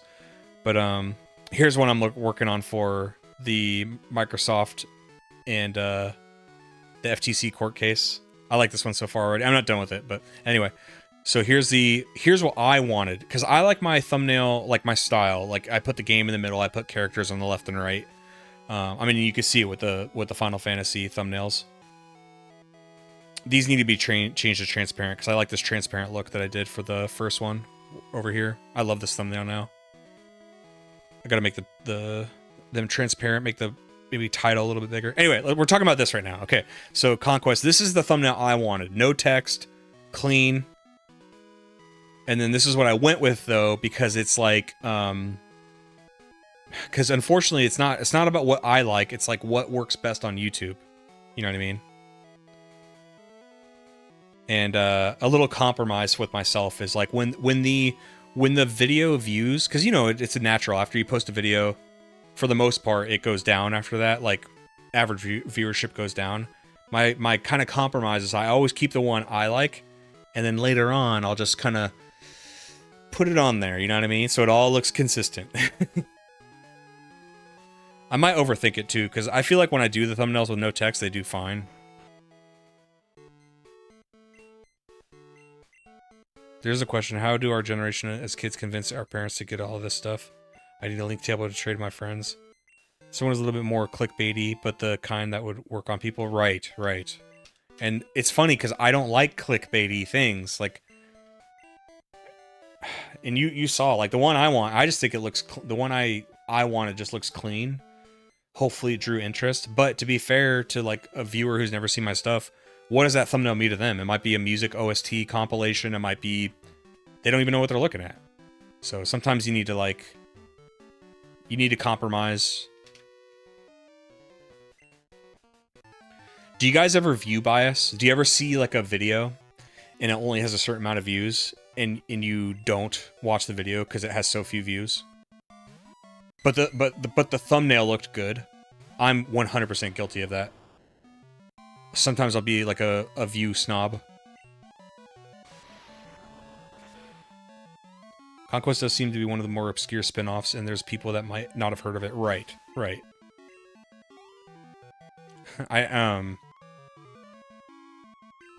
Yeah.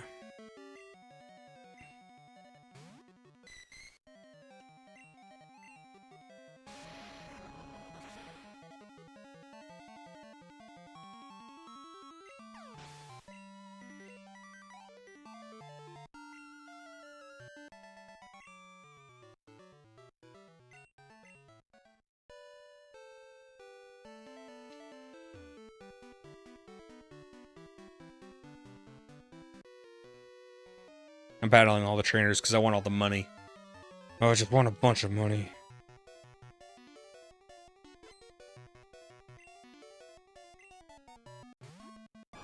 It's more informative, right. I've stopped doing that as much now, and I've gotten some great new channels to watch because of it. Right, like,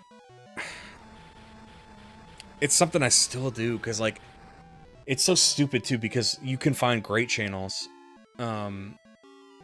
by ignoring that, but sometimes I'll do it too, because it's almost like, well, if it doesn't have a lot of views, there must be a reason. But it's like, that's not true at all.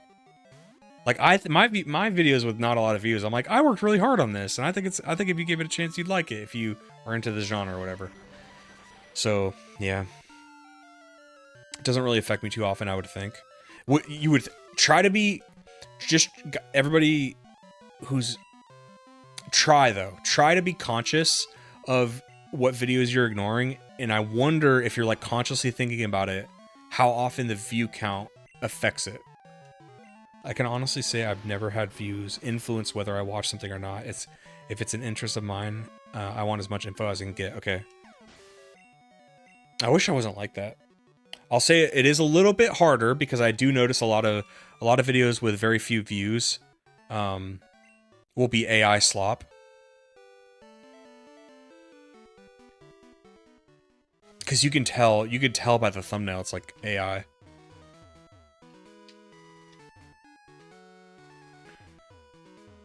I really wish, and I don't know, because I don't think YouTube cares where it's getting its ad revenue from at all.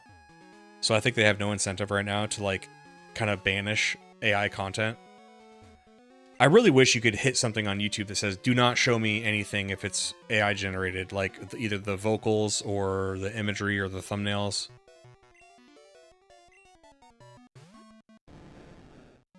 I'll get in the mood to experience a game I had as a kid and we'll find someone playing it. Doesn't matter if it's had 4 views. Oh yeah, okay.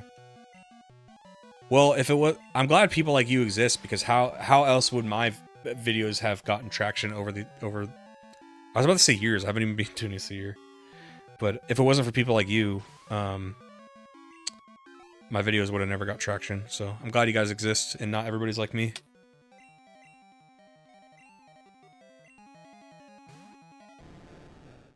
It's not something I do. Like I joked that I was a snob. It's not like I judge anybody. It's just like sometimes I do think about. It's like, well, if it doesn't have a lot of views, maybe I don't know. I'm an imperfect man, okay?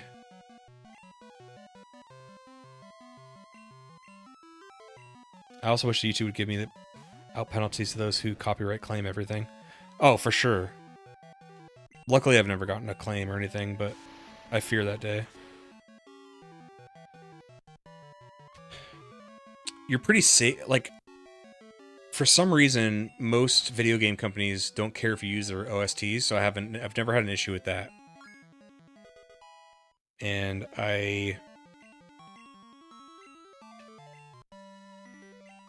if I ever use somebody else's content on YouTube, I always, not only do I leave a link in the description, but I'll try on screen to show their channel too.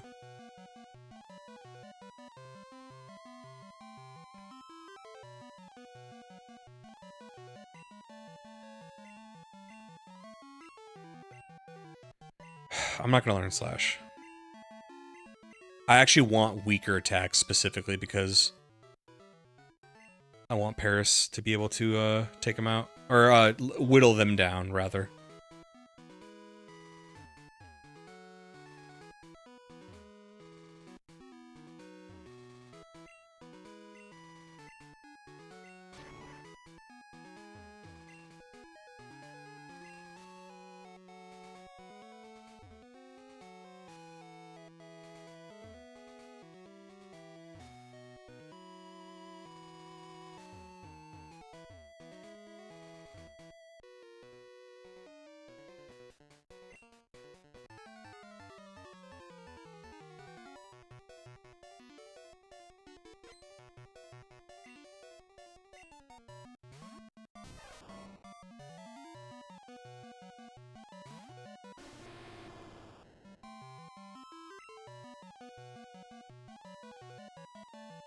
You're not the only former Navy YouTuber that plays classics I watch. Who else? That's interesting. You were saying you were going to do Gen 7 soon. Have you played any of them before? I don't know how soon I'm doing Gen 7. That's just where I would like to kind of pause the main series games once I do finally do them. I have played them before. I am not a fan of playing them, Rave, I'll tell you that. I'm going in with a pretty hefty negative bias on playing them. However, I do like the graphics. I do like the Pokedex. I like the setting. I like that they kept Megas even into Gen 7. I just don't like playing those games. And I find Ultra to be insulting with how little it actually does differently. It just barely changes the story, for the worse, but mind you. I think the story actually gets worse in Ultra, because it was more interesting in the originals.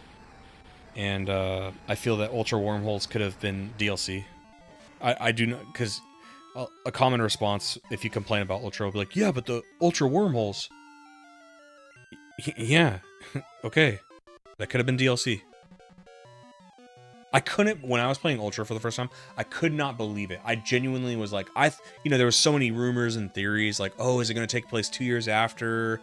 Or this is like an alternate, you know, you're going to go to this island first, after the first one, instead of that one, or they're going to, it was the same game.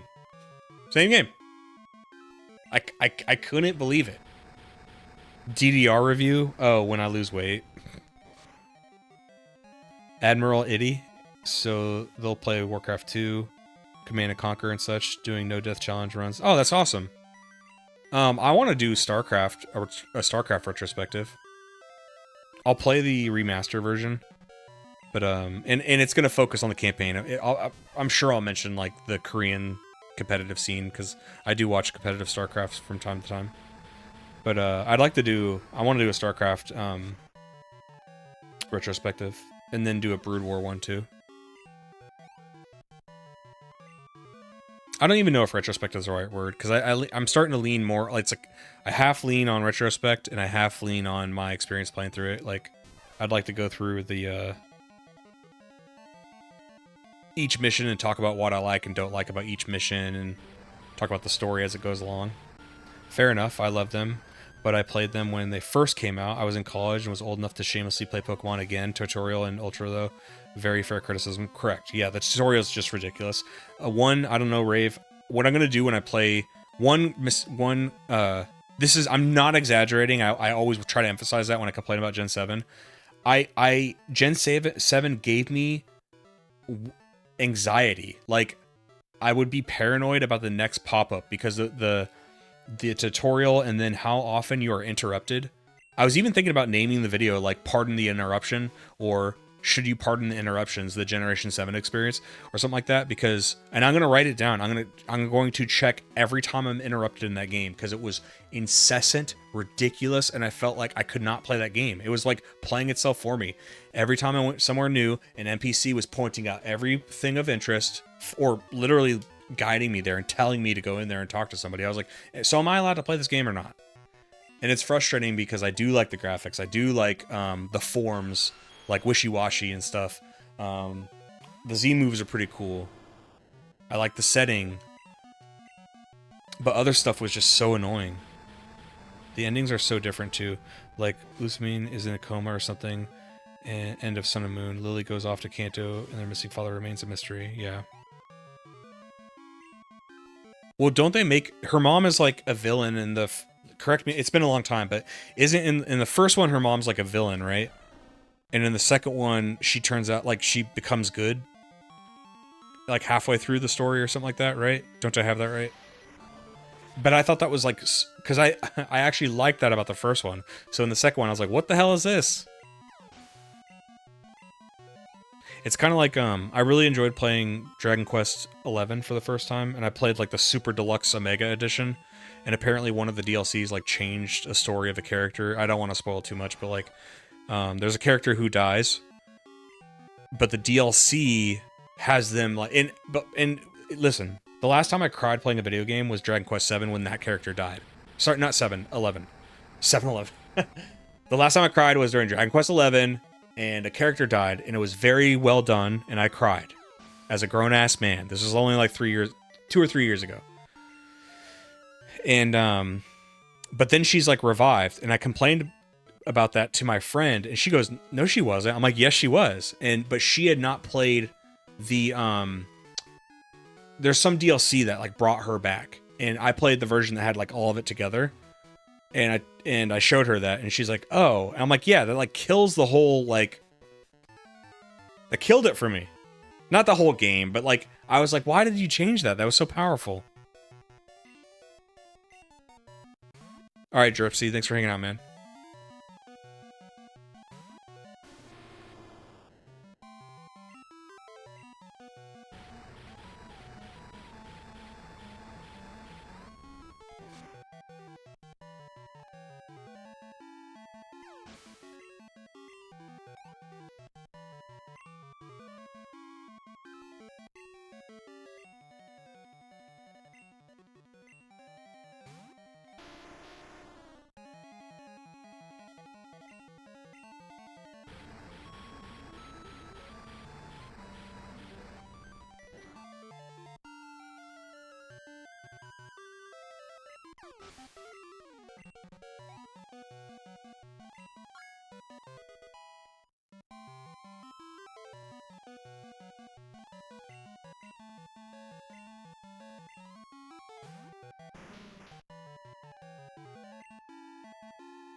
There's a Fire Emblem game where the 2 edition differences were staying loyal to your family or betraying them. They then dropped a 3rd version where you try to unite the family together. I had to feed the cat. Ultra again. I was going to say that's why Black and 2 were so good. Black and White 2 were so good. Well, yeah, the issue about Black and White 2 is that it set a standard. So when Ultra happened, it was like, what? And you look, you can say, you know, like, what did Crystal add that was so much different? Yes, Battle Tower. Yes, some Yusin story with Suicune. Outside of that, is it just a ridiculous amount to justify a new version of a game? No. And because they did the whole thing like Black and White 2, where like it seemed like a sequel, and listen, we can watch some of it tonight if you want. We can watch some of the commercials they were doing. They would put things in the commercial that implied it was either a different timeline or like it was going to be different. The marketing was not it wasn't like the adventure you know and love revisited, implying that it was largely going to be the same adventure, right? They didn't market it like that. So I actually was not expecting it to be the identical game.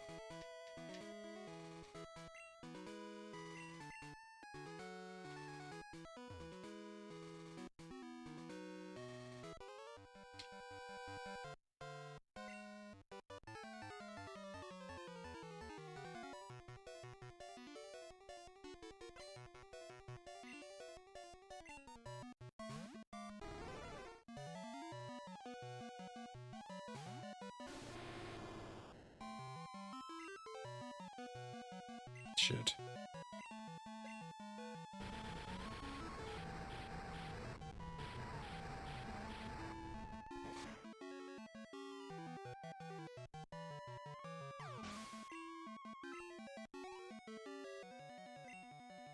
I recall resetting Black 2 and then playing the Dream Radar until I got all the mascot legendaries and the Jin Pokemon at level 5 before beating Sharon.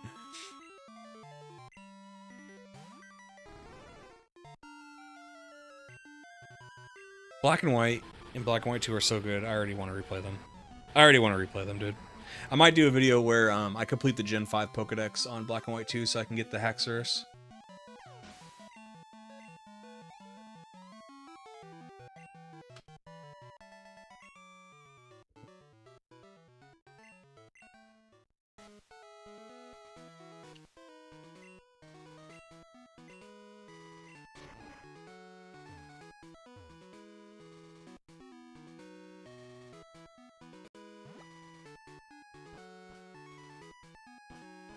For me wasn't that much different compared to Gold and Silver, but Emerald and Platinum are the definitive way to play the respective generations. Agreed.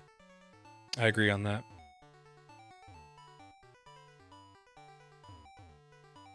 Yeah, Marvel, that's the clunkiness about doing features like that can basically anytime it leaves the cartridge itself, to me that's scary because I could just shut down a service, you know.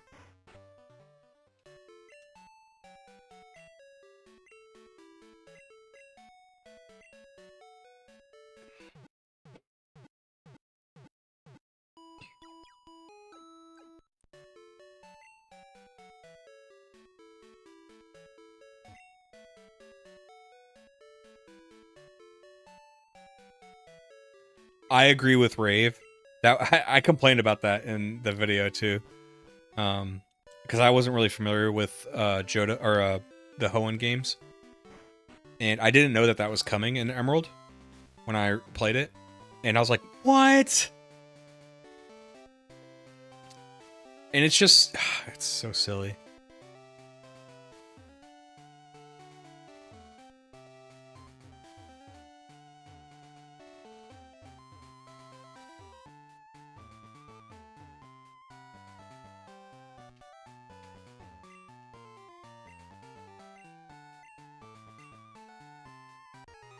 I think BDSP would have been liked if they had the villa and the battle hut where you could refight the gym leaders and such.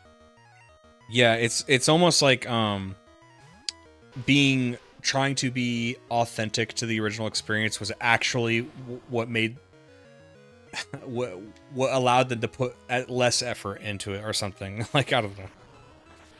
Like, Faithful Remake is the name of the game, except really we just don't want to add too much more content because it would make a longer dev time. And when you think it was a third party that made BDSP, right? A lot of times when you do it to a third party, they give them such little room to make profit on the game. Because, like, the idea is you give it to a third party so it's cheaper, right? Or else you could just do it in-house. So it's like, any excuse that a third party can get to, like, make the game smaller, they'll do it because they can get the game out quicker for less money. I remembered, Wes. It's one of the few things I actually remembered.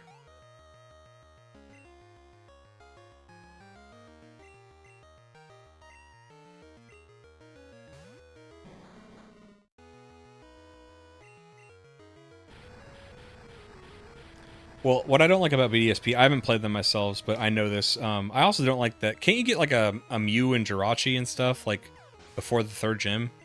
The fuck is that? The chibi. See, here's the thing. Because do we describe it as chibi in Generation 4? Because for some reason, and it has to do with the look. The look of the characters in Gen 4 is completely fine to me, and Gen 5. I'm completely fine with them. But for some reason, the way they do it in BDSP, I hate it.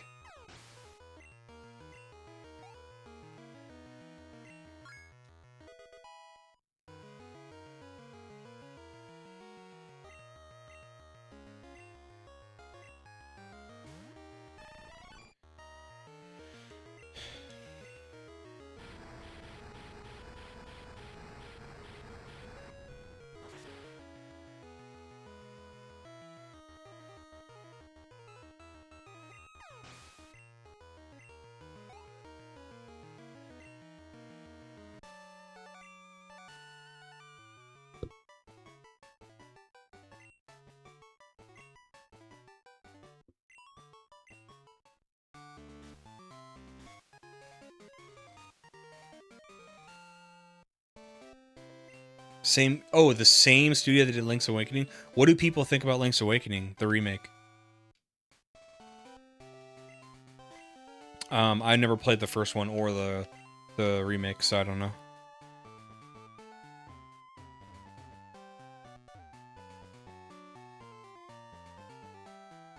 Without it having the pixely charm, the style just looks kind of sterile. I think that's what it is, right? Because it's in such a higher graphical like fidelity now, and like you can get really up close. I think that's what did it for me. Like, they looked so like, oh man, I don't like it. I like the in-battle animations, like when it shows the full trainer. That I liked, but on the overworld, I was like very turned off.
Got a diggy. Whoa!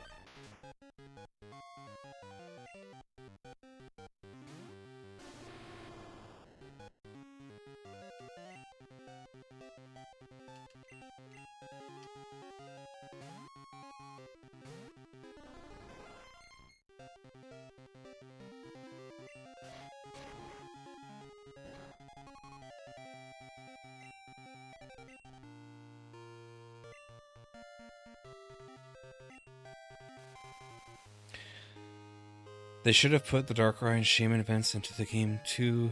Not have... People are pretty unhappy with BDSP, right? Again, I haven't played them, so I'm not sure.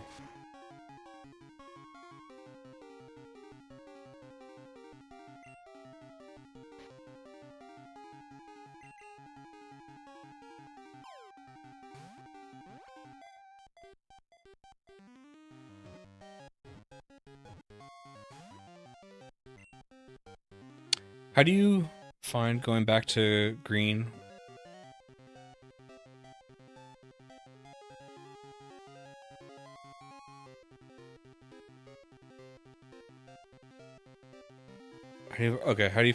How do you find going back to Gen 1 and 2? I grew up with Gen 3 and it feels like such a jump back. I have Red and Crystal and 2DS Virtual Console that I don't think I got too far into. For me, so I grew up with Gen 1. You know, I was like, what, 1998? I was 7 years old. So I think it's like, I don't think it's impossible for somebody who didn't grow up with them to go back and retroactively like them. But I do think if you started in another generation, it makes it more unlikely because you're used to like how fluid the series got and certain features, or the lack of as many bugs as Gen 1 and 2 had. You know, there's things like the physical and special split, which is going to be really annoying for somebody who's used to how it is today. For me, I sometimes I still kind of forget things. Like earlier, when Houndoom did Crunch, it said it lowered my special defense, and in my mind I go, well, why would it lower my special defense? Isn't Crunch a physical attack? And then I was like, oh, there hasn't been the physical special split yet, so Dark is still special. So of course, a special type move would lower the Pokemon's special defense. So what I'm trying to say is, for me, I still love it. I mean, things like the music is very nostalgic to me. The sprites are very nostalgic to me. So for me, it's totally fine going back, and I still enjoy them.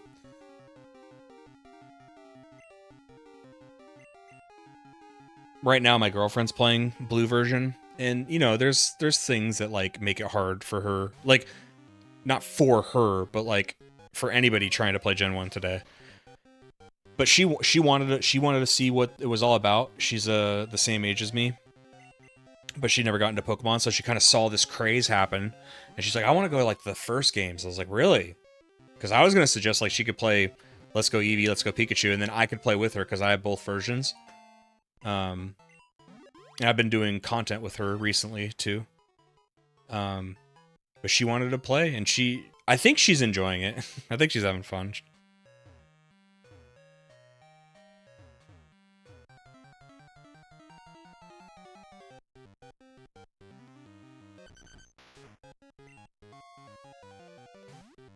Gen 1 and 2 are the streets we used to roam, right? Oh, wow, so the whole family got a different version. That's awesome, Marvel.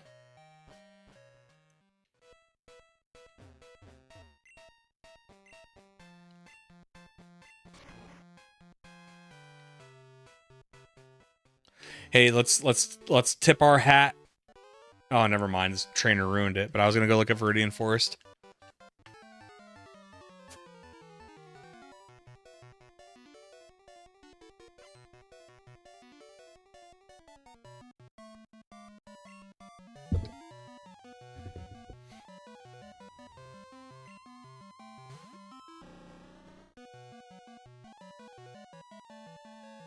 You just got yours a little later. Gotcha. Yeah, but then you were the cool kid in the family for a while. I remember, I talked about it in the yellow video. I still remember the night, the mall where, and I don't know where my mom got it, like what store, because I didn't go in with her. Pretty sure she left me in the car alone, too. It was the 90s. I guess that was fine. But, she went in through the JP, I remember seeing the JCPenney like lights, and she walked in and she came, and it wasn't just, she didn't just give me yellow, she got me, because I think I lost my Game Boy Color, and for her this was a great investment because I won't get into it, but as a mom it was easier for her to manage me if I had a distraction like playing Pokemon. So we couldn't find my purple transparent Game Boy Color. It, spoiler alert, it turned out to be between my bed frame and the wall in my room. I found it eventually, but I truly did think I lost it or it got stolen. So I was just driving her crazy. I was like, I can't play Pokemon.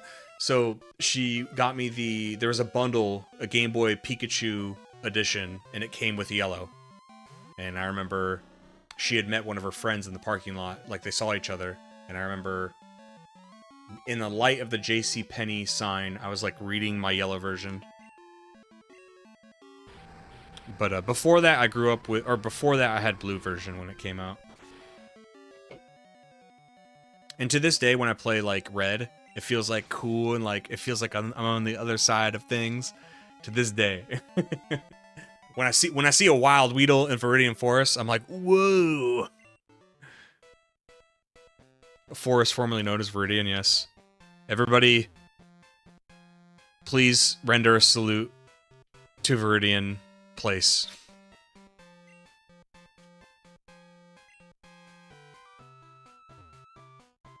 I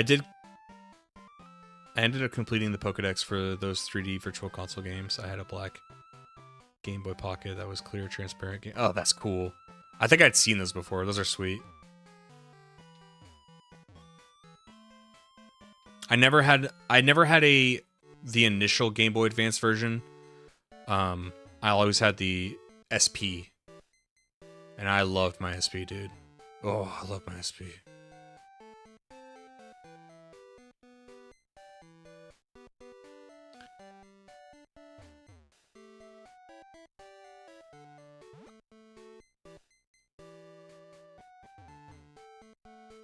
I dropped my Game Boy. Oh, Chad, do you not know? Chad, this is what remains of Viridian Forest. It used to be a forest in Generation 1, but when you come back here in Generation 2, they chopped it all down.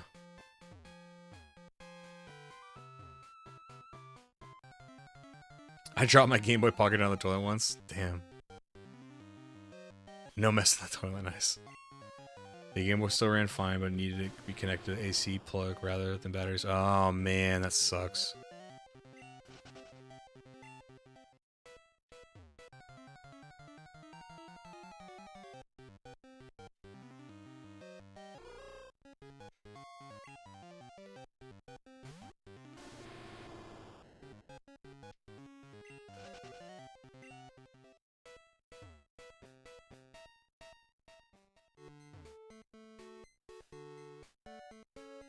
They kept their Heart Gold Soul Silver. Listen, I still maintain everything I said in the Heart Gold Soul Silver video about they should have put the original Safari Zone back where it was, because the new one, it doesn't even have many things you can catch when you initially find it anyway, and you have to like beat the game, go back, wait a certain amount of time with certain things in place. It was so confusing and convoluted. If it wasn't even going to offer you much until post-game anyway, and, you know, the post-game where you can access where the old one was, just put the old one back where it was. That's a great idea. I don't want to... No one respond to that. Just accept, Livid, you're right. Just accept it. Move on. They should have put me on the dev team for that.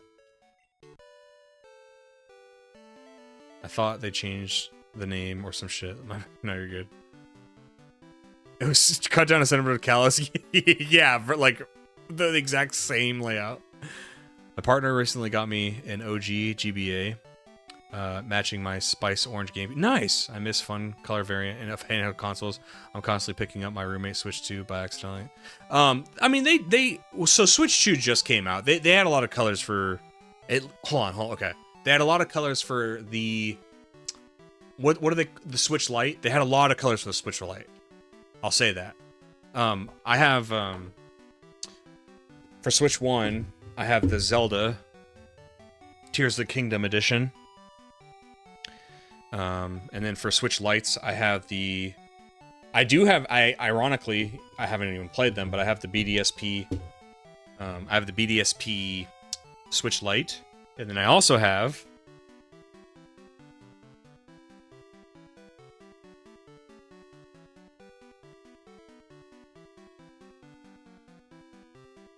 I have 2 unopened uh, Hyrule Edition Switch lights. Why do I have 2? I found them extremely cheap. When I say I found them cheap, I bought them on launch, but they were $200 a piece, which I thought was an incredible deal. And I go, like, one of them, even though I'm still using the BDSP one, and I think it's fine. One of them is when I want to use it eventually one day, and the other one is like when I'm a really old man, and this one messes up. That's how I justify it to myself. I don't know.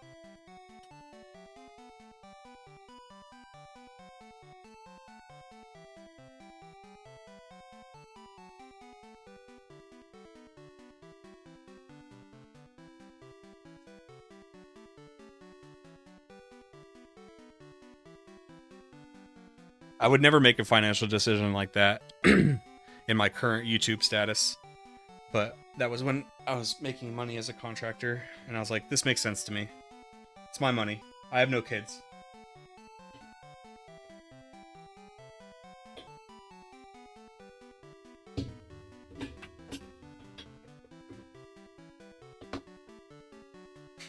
It's so nice, dude. I like the new Safari Zone. You would, Wes. You like, you know, Wes, you like, I'm changing the name of Typhlosion. I'm telling you, you like every bad thing.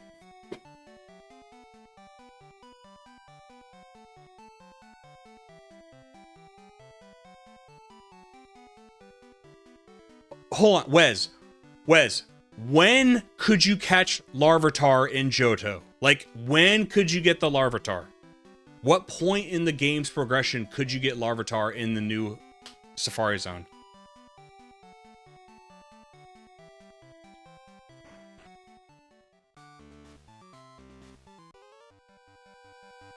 I had my OG Switch.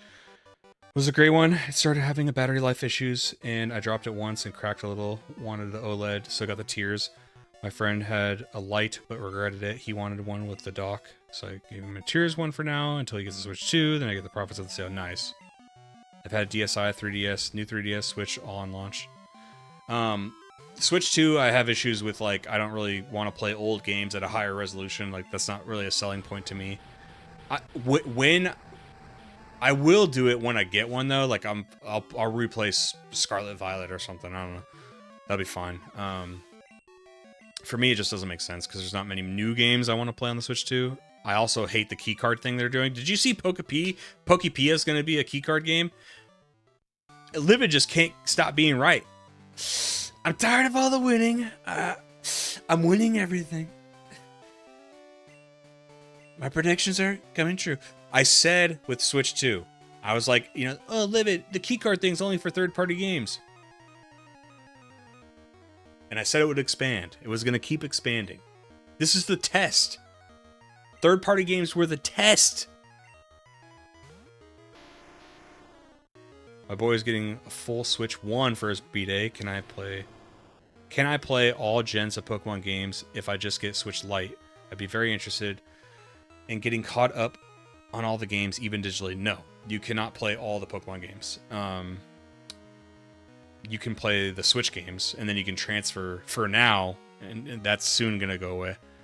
You can transfer some of the old games if you have the original hardware. Since you are already playing Heart Gold Soul Silver on emulation, look, if you and your son aren't transferring up your Pokemon, and he's really not attached to them, he just likes playing them, and you guys are going whatever. If you just want to experience them, but you don't care about transferring, I say do everything on emulator. When you get him a Switch, play the authentic. You know, it's not that expensive. I mean, they're still probably full price games, but they're not like hundreds of dollars. Like, you can get Sword and Shield probably for still 60 USD still, or 50, maybe even less, maybe 40.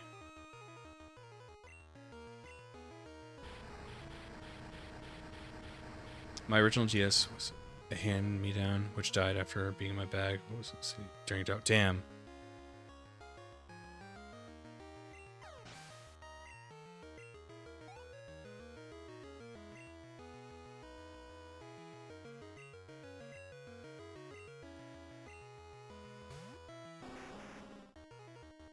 Well, Rave is still correct. All of the current Switch era Pokemon games, you can play them on a Switch Lite. Like, you can even play ZA on the Switch Lite. I don't recommend it. That's just me.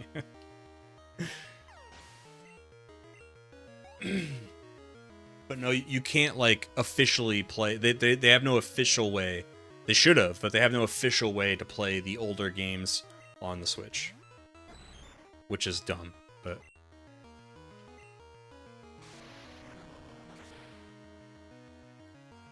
So, I think it was Marvel who mentioned batteries.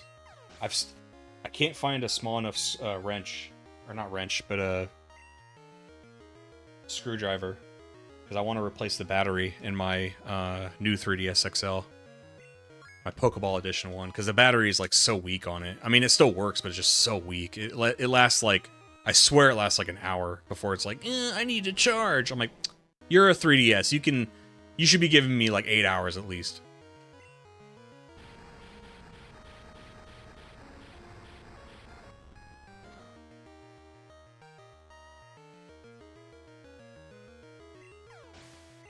I always have a cousin or their kid I can hand down. Yeah. I have a nephew I can hand down things to, but I kind of want to... I'll put it in my will for him. But while I live, I want everything. I want all the consoles. I've already sold my collection once before. I'm not doing it again.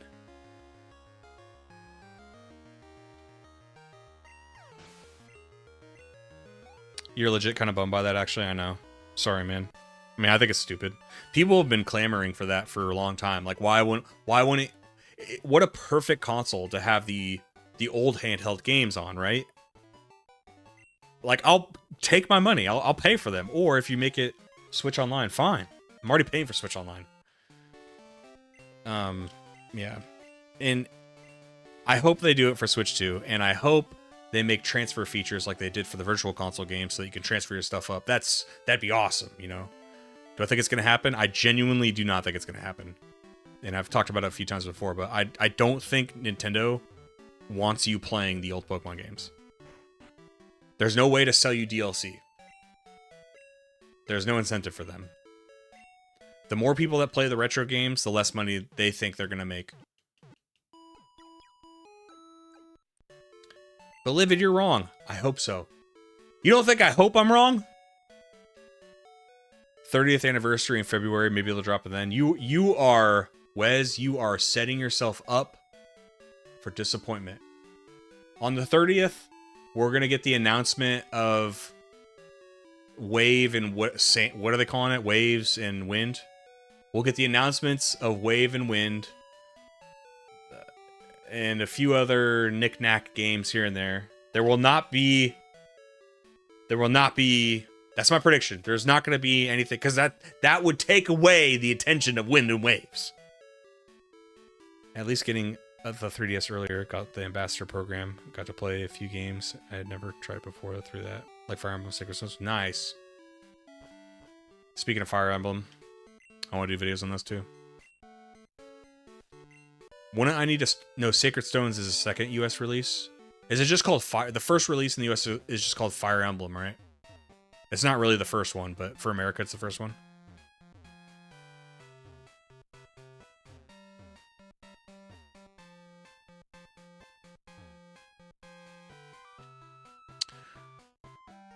My brother just pays for the NSO service as a family pack, so it covers me, him, my foster siblings, Switches. He used to cover my sister as well, but she's now got a Steam Deck. Dude, Steam Deck rules. I love the Steam Deck. I got my girlfriend into it. She's like a Steam head now. She's a deck head, rather. 20th anniversary was Sun and Moon, Red, Blue, Yellow console, and Go.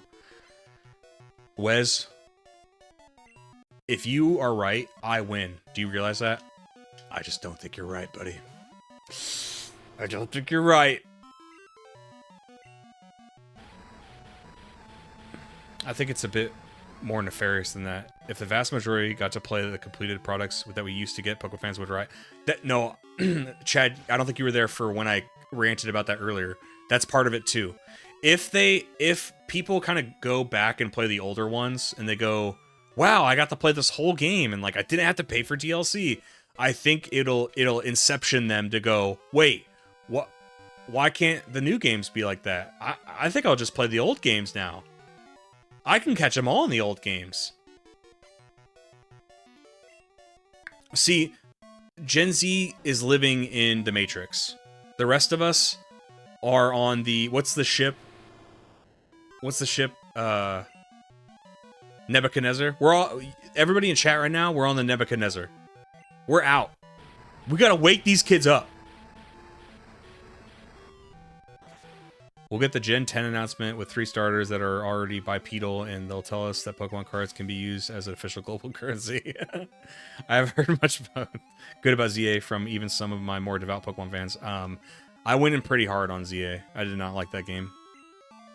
Chad, it's expensive. It's expensive, but if you want to go down the emulation route, I don't know how you and your son are playing Heart Gold Soul Silver right now. I know you just said emulation. Steam Decks are great. Steam Decks are awesome, dude. You can emulate very easily on them, and you can play a lot of your Steam library. Not every game, but you can play a lot of your Steam library on a Steam Deck. I'll say for your son, it's a heavy console though. But understand that you can make your Steam Deck like a Switch anyway. Like this is the dock it's a separate peripheral you have to buy. But you can buy a dock and it can hook up to a TV and he can use a controller on the Steam Deck. It's a very heavy console for a child though. Like even me, a grown man, if I lay in my bed and I hold the Steam Deck up, I can only do it for a few minutes before it like fatigues my hands. I hacked my SNES Classic. Nice. I enjoyed it, but the city was a bit bland, and getting this shiny charm was a chore. I mean, I think the city's more than bland. I have issues with the combat. I've never gotten answers on it, by the way. People get really upset with my premise, but they say it's my fault for not understanding, but nobody wants to explain it to me. I've asked numerous times where I can find information on Pokemon entrances and whether it's tied to any kind of balancing mechanic, and if it's not, that's fine as an answer. That's fine, but if that's fine, or sorry, if that's the answer, then I'm allowed to complain that it's not balanced and that sometimes the animations take too long and your Pokemon get slapped around when they enter battle. And if it's tied to a mechanic like speed or something, show me where this is explained. Did you not see the Steam Machine announcement? I did see it. Well, everything I just said still applies. Like a Steam Deck, I don't know how much. Did they say what the price tag of the Steam Machine is going to be? Did they say price tag? Price tag. Did they say what the price tag of the Steam Machine is going to be? Because like, here's the thing. That's like a home PC console, right? I still think a Steam Deck is like pretty dope for being handheld. I'd still recommend that. If you're a casual PC gamer that doesn't want to build a custom rig or something, maybe that's like for me, the Steam Machine doesn't make sense. A Steam Deck does because it's portable, and that's like something I can't do with my PC. What I'm streaming on right now is a great PC I just built less than a year ago, like $3,000. It's how I edit, it's how I do all these things. So like a Steam Machine doesn't make sense for me because a rig I've built is always going to be more powerful than a console. I'm not expecting the Steam Machine to be better than all the premium PCs out there. But for a casual consumer, it's a great idea.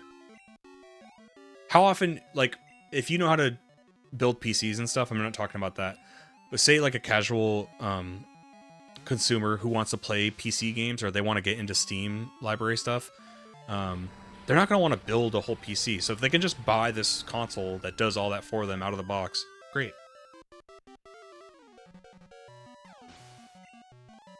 I'm trying to decide my least favorite mainline game, if the Ultras, which I barely touch, or Scarlet and Violet. I'd like to replay Sword and Shield and Scarlet and Violet. I only ever played through those once. For me, it's Gen 7, and I think if I had to choose between Sun and Moon or Ultra, it'd be Ultra. Yes, I like the Ultra wormholes; those are cool, and especially if you like shiny hunting, they're awesome.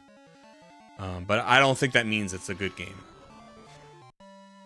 We both play on phones. He has my old phone that's cut from the internet, so all it has is an emulator. So we play together on the phones. And when my SNES is, oh, I got you. Yeah, Steam Deck would be probably too expensive a route to Chad. Yeah, I guess the only solution I can really think of is like maybe just keep emulating on your phone for now.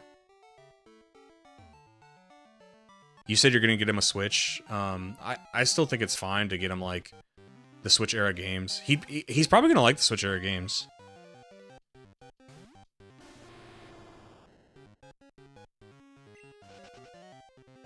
They made speed in ZA useless. Seems like it was just affects move cooldown.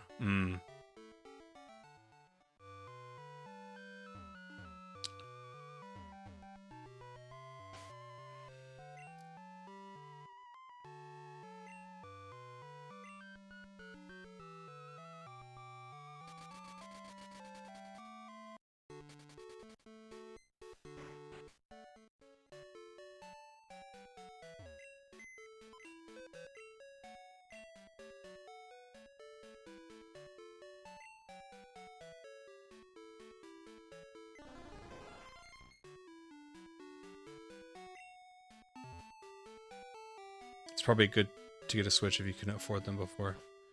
Well, yeah, I mean, are Switch Lites still like $200? I think that's a great price. I really do. I think that's a fantastic price. That's why I bought 2 of the... I couldn't believe it. They announced those Hyrule editions that I showed you. That's why I picked up 2. I'm like, I'll grab 2. I'm not a Steam guy, but I'm excited for the Steam box coming into the market. I hope it'll get the other companies a bit of a kick, though it really picks up. I don't foresee a future for Xbox. I agree with everything you said. I am a Steam guy. My Steam account is 20 years old now, so the Steam Deck for me was like a no-brainer. I'm like, oh my god, my library on the go. I could do that with the laptop, but it's easier to just pull it out and play rather than like set up your laptop. And, you know, gaming laptops are notorious for still needing to be, you know, plugged in a power source into a wall because the battery's gonna last like an hour or sub-hour. At least the gaming PCs or the gaming laptops I was buying, they're beasts. It was basically like I still need to be like in a spot, like I can't play it on the plane or on the bus. But it was basically being like at my last job, I could there was a lot of downtime because I worked with dogs. The dogs can't work like forever in 130-degree weather. So they need breaks too. Well, luckily for me, when they got a break, I got a break. And I could game. Steam, a Switch, and a PS5 is all I need. Just wish the Switch Lite had a docking capabilities. Yeah. That's kind of the downfall, right? PS5 is becoming redundant too, as their exclusives are going to PC. Yeah, it's weird. Like, I mean, I remember these rumors before this current console generation came out. And there was like a lot of rumors that like all the companies were just going to work together to make one console. In Xbox's case, I don't think that's such a bad idea because, I mean, how long have you been at this and you keep kicking yourself, you keep pushing yourself down the stairs, and you're still third, and you're not going to be second anytime soon. Anytime soon.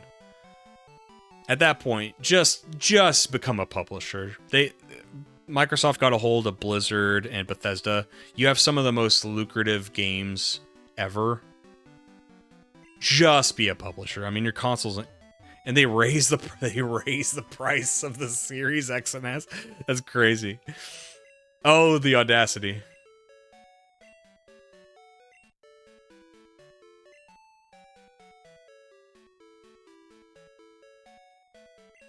We were playing Let's Go Pikachu to finish the decks for a shiny. I forgot how good Kanto looks. People, you know, a lot of people recommend to me Let's Go Eevee Pikachu. I own them, just haven't played them yet. That'll be fun to do.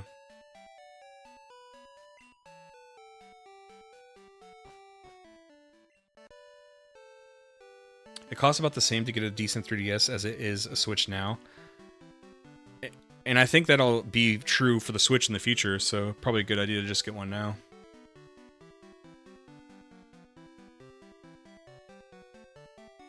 But, Rave, I agree. I hope Steambox does well, because I love Steam. I love that Valve is not a publicly traded company, and Gavin is actually for the players.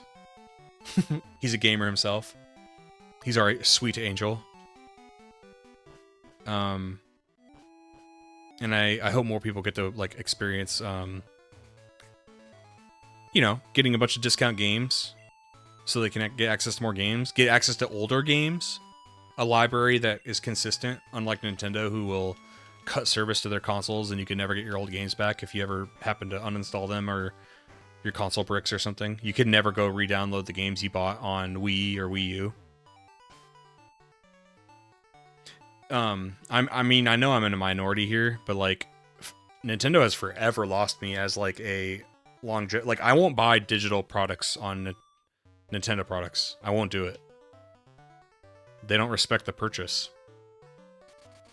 If you buy anything digitally on the Switch 1, if you think that you're gonna have access to your game in the, like 10 years from now, okay, well, I wish you well.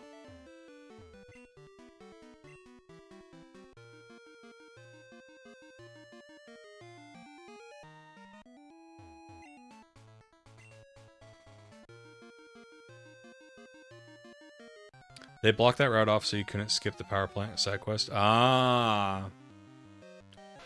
I thought, Wes, though, if you had gotten, obviously I'm wrong. I thought if you had done a certain amount of quests or a certain amount of missions that they would have like broke through the blockage. Props to Big Gabe.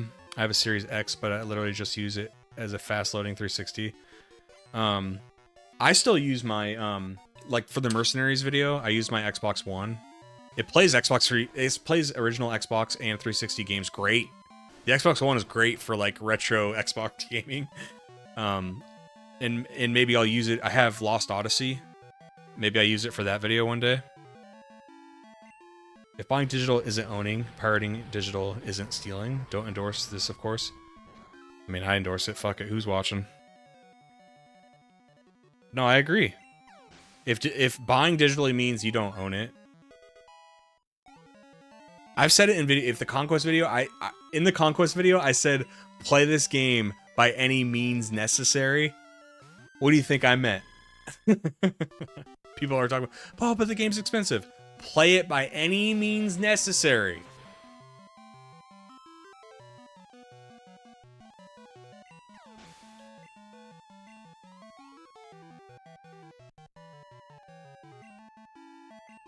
Look, there's always gonna and I don't say casual as like a derogatory term, but the things we're talking about in this chat today, the majority of people who buy Pokemon and Nintendo products have no clue what we're talking about.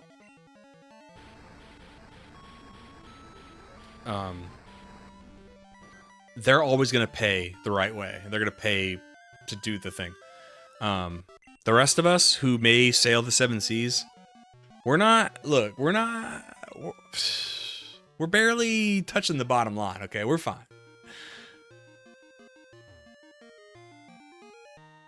I gave my 360 to my aunt as a Netflix box before she got a smart TV. I regretted that. As she'd watched Netflix, I'd slowed down the internet. Forgot to mention she lives with me. Oh.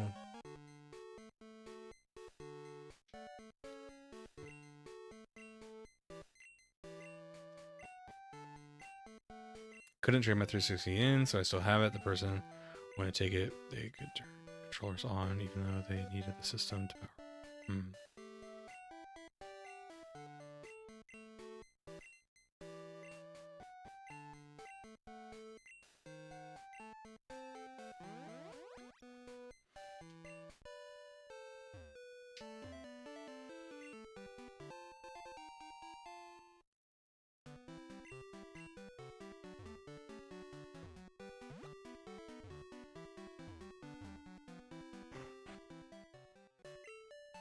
Poor Cinnabar Island. What happened to our beautiful, beautiful island?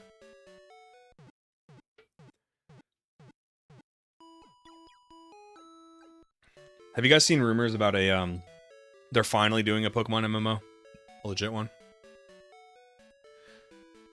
I feel like it's like 10 years too late, but if it's true.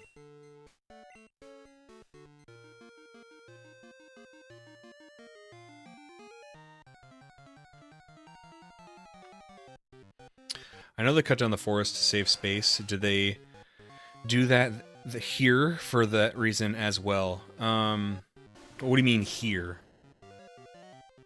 The forest is there in Gen 1. In Gen 2, it's not there. Ostensibly, yes, to save on storage space, which is why they also... Dev time and storage space is apparently why they didn't have Safari Zone.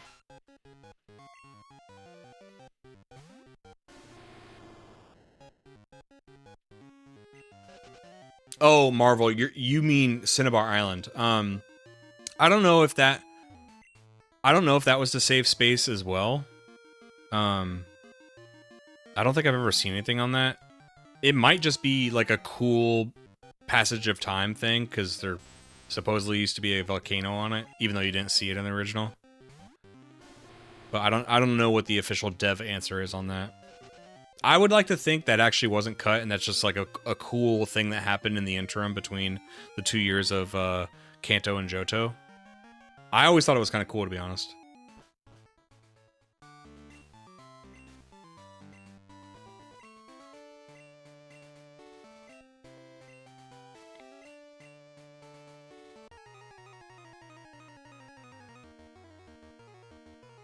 They could have locked the mansion for that reason if they didn't destroy it. Met cargo.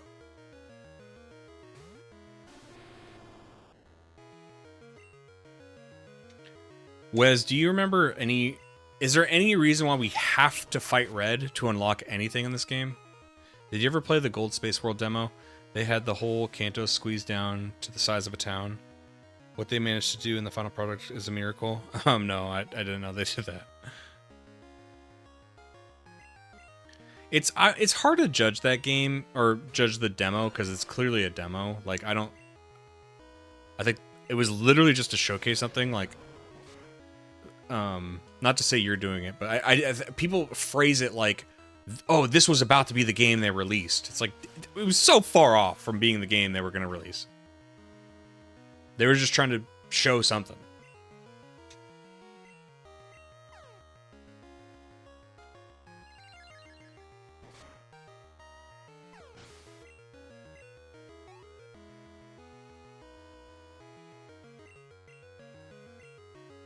I wish Blaine had a Charizard.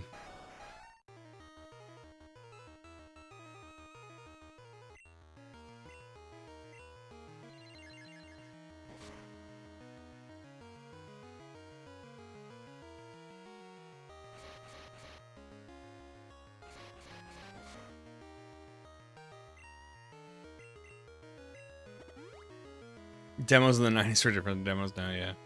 Yeah. Like, back then it was like a literal just like, hey, by the way, we're working on something. It wasn't like, hey, the game is near released. Try it out to see if you're going to like it when we release it in a few months. It was like, the Space World thing was like, literally just announcing, hey, we're going to start working on it.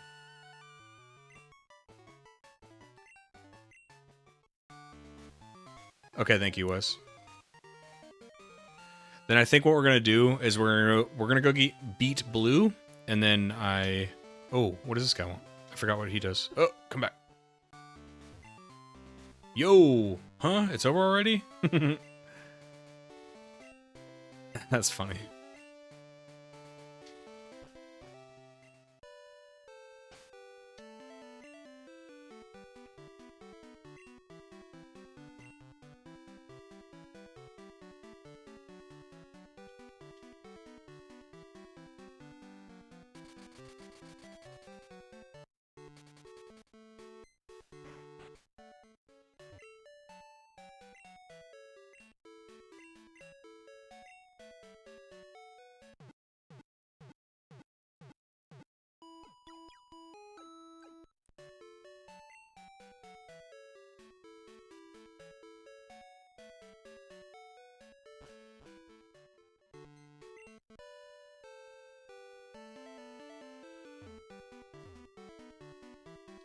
All right, Blue, you're the last one.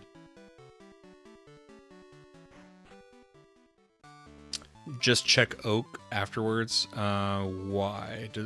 What does he do? I ended up finding a manga at EB. They decided to make half the gym leaders bad guys and half of them good guys. Was it an official manga? I have like I have all the Pokemon manga from the very beginning to Heart Gold Soul Silver. I tried to find. It's hard to find the Gen 5 manga in like a good box set. Remember trying to look forever on Amazon, couldn't find anything. I'm gonna check again. Look, I love his color palette. He's just like all dark blue. That's cool.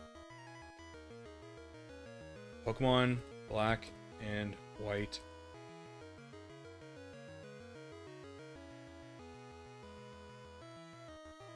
So okay, they have them individually. They have paperbacks. I just wish they had a box set. Oh, do they?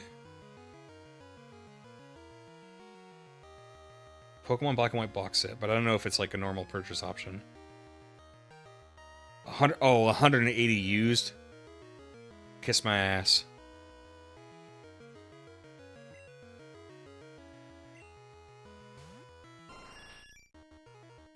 Pidgeot's sprite in this game is badass. Look how majestic it looks.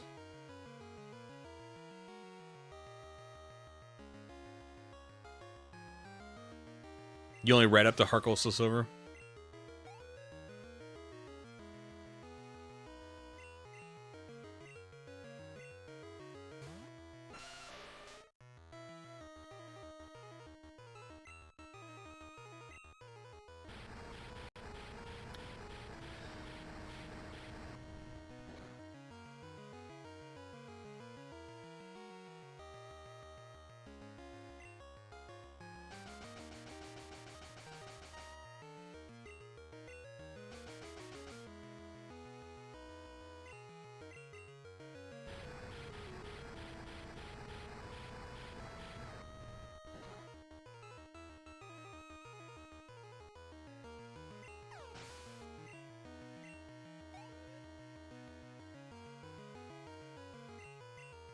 Oh, Gyarados.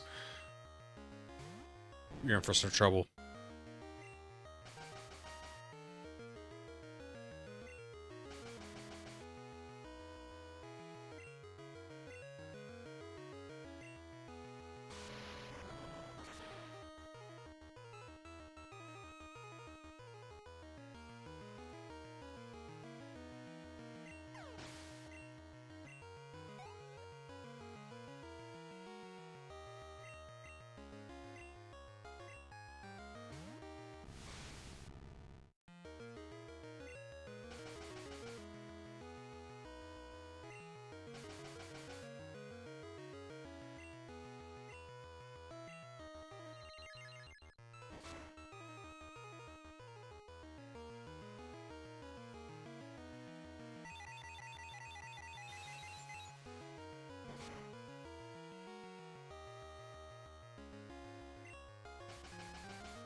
Hopefully the sandstorm subsides. Get my butt kicked.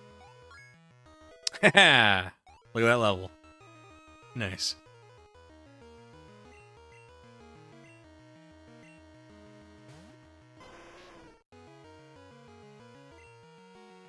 Alright, it's subsided. But I probably should go for a full restore.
Jeez, come on.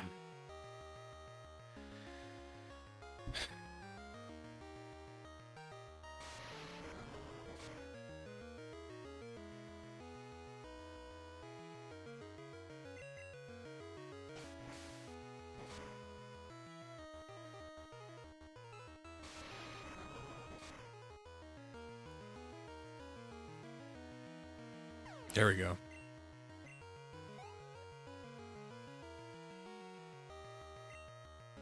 Oh, that's what you were hiding. You couldn't let Arcanine go because you had Executor coming up.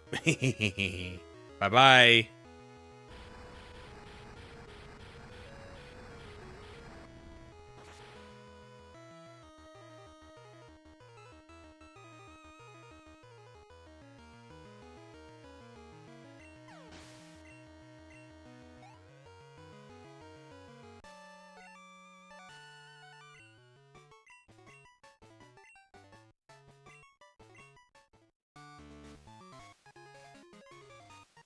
Apparently, these are like... These green things are stacks of Pokeballs from all the Pokemon he's caught. I always thought they were like Legos.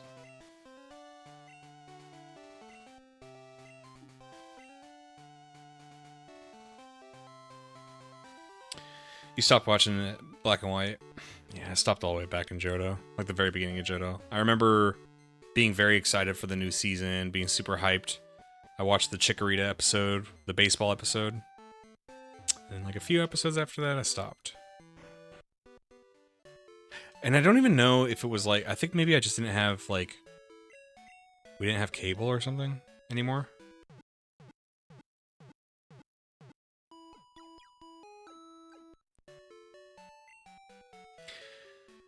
Okay. Guys, I'm going to call it there. 5-hour stream.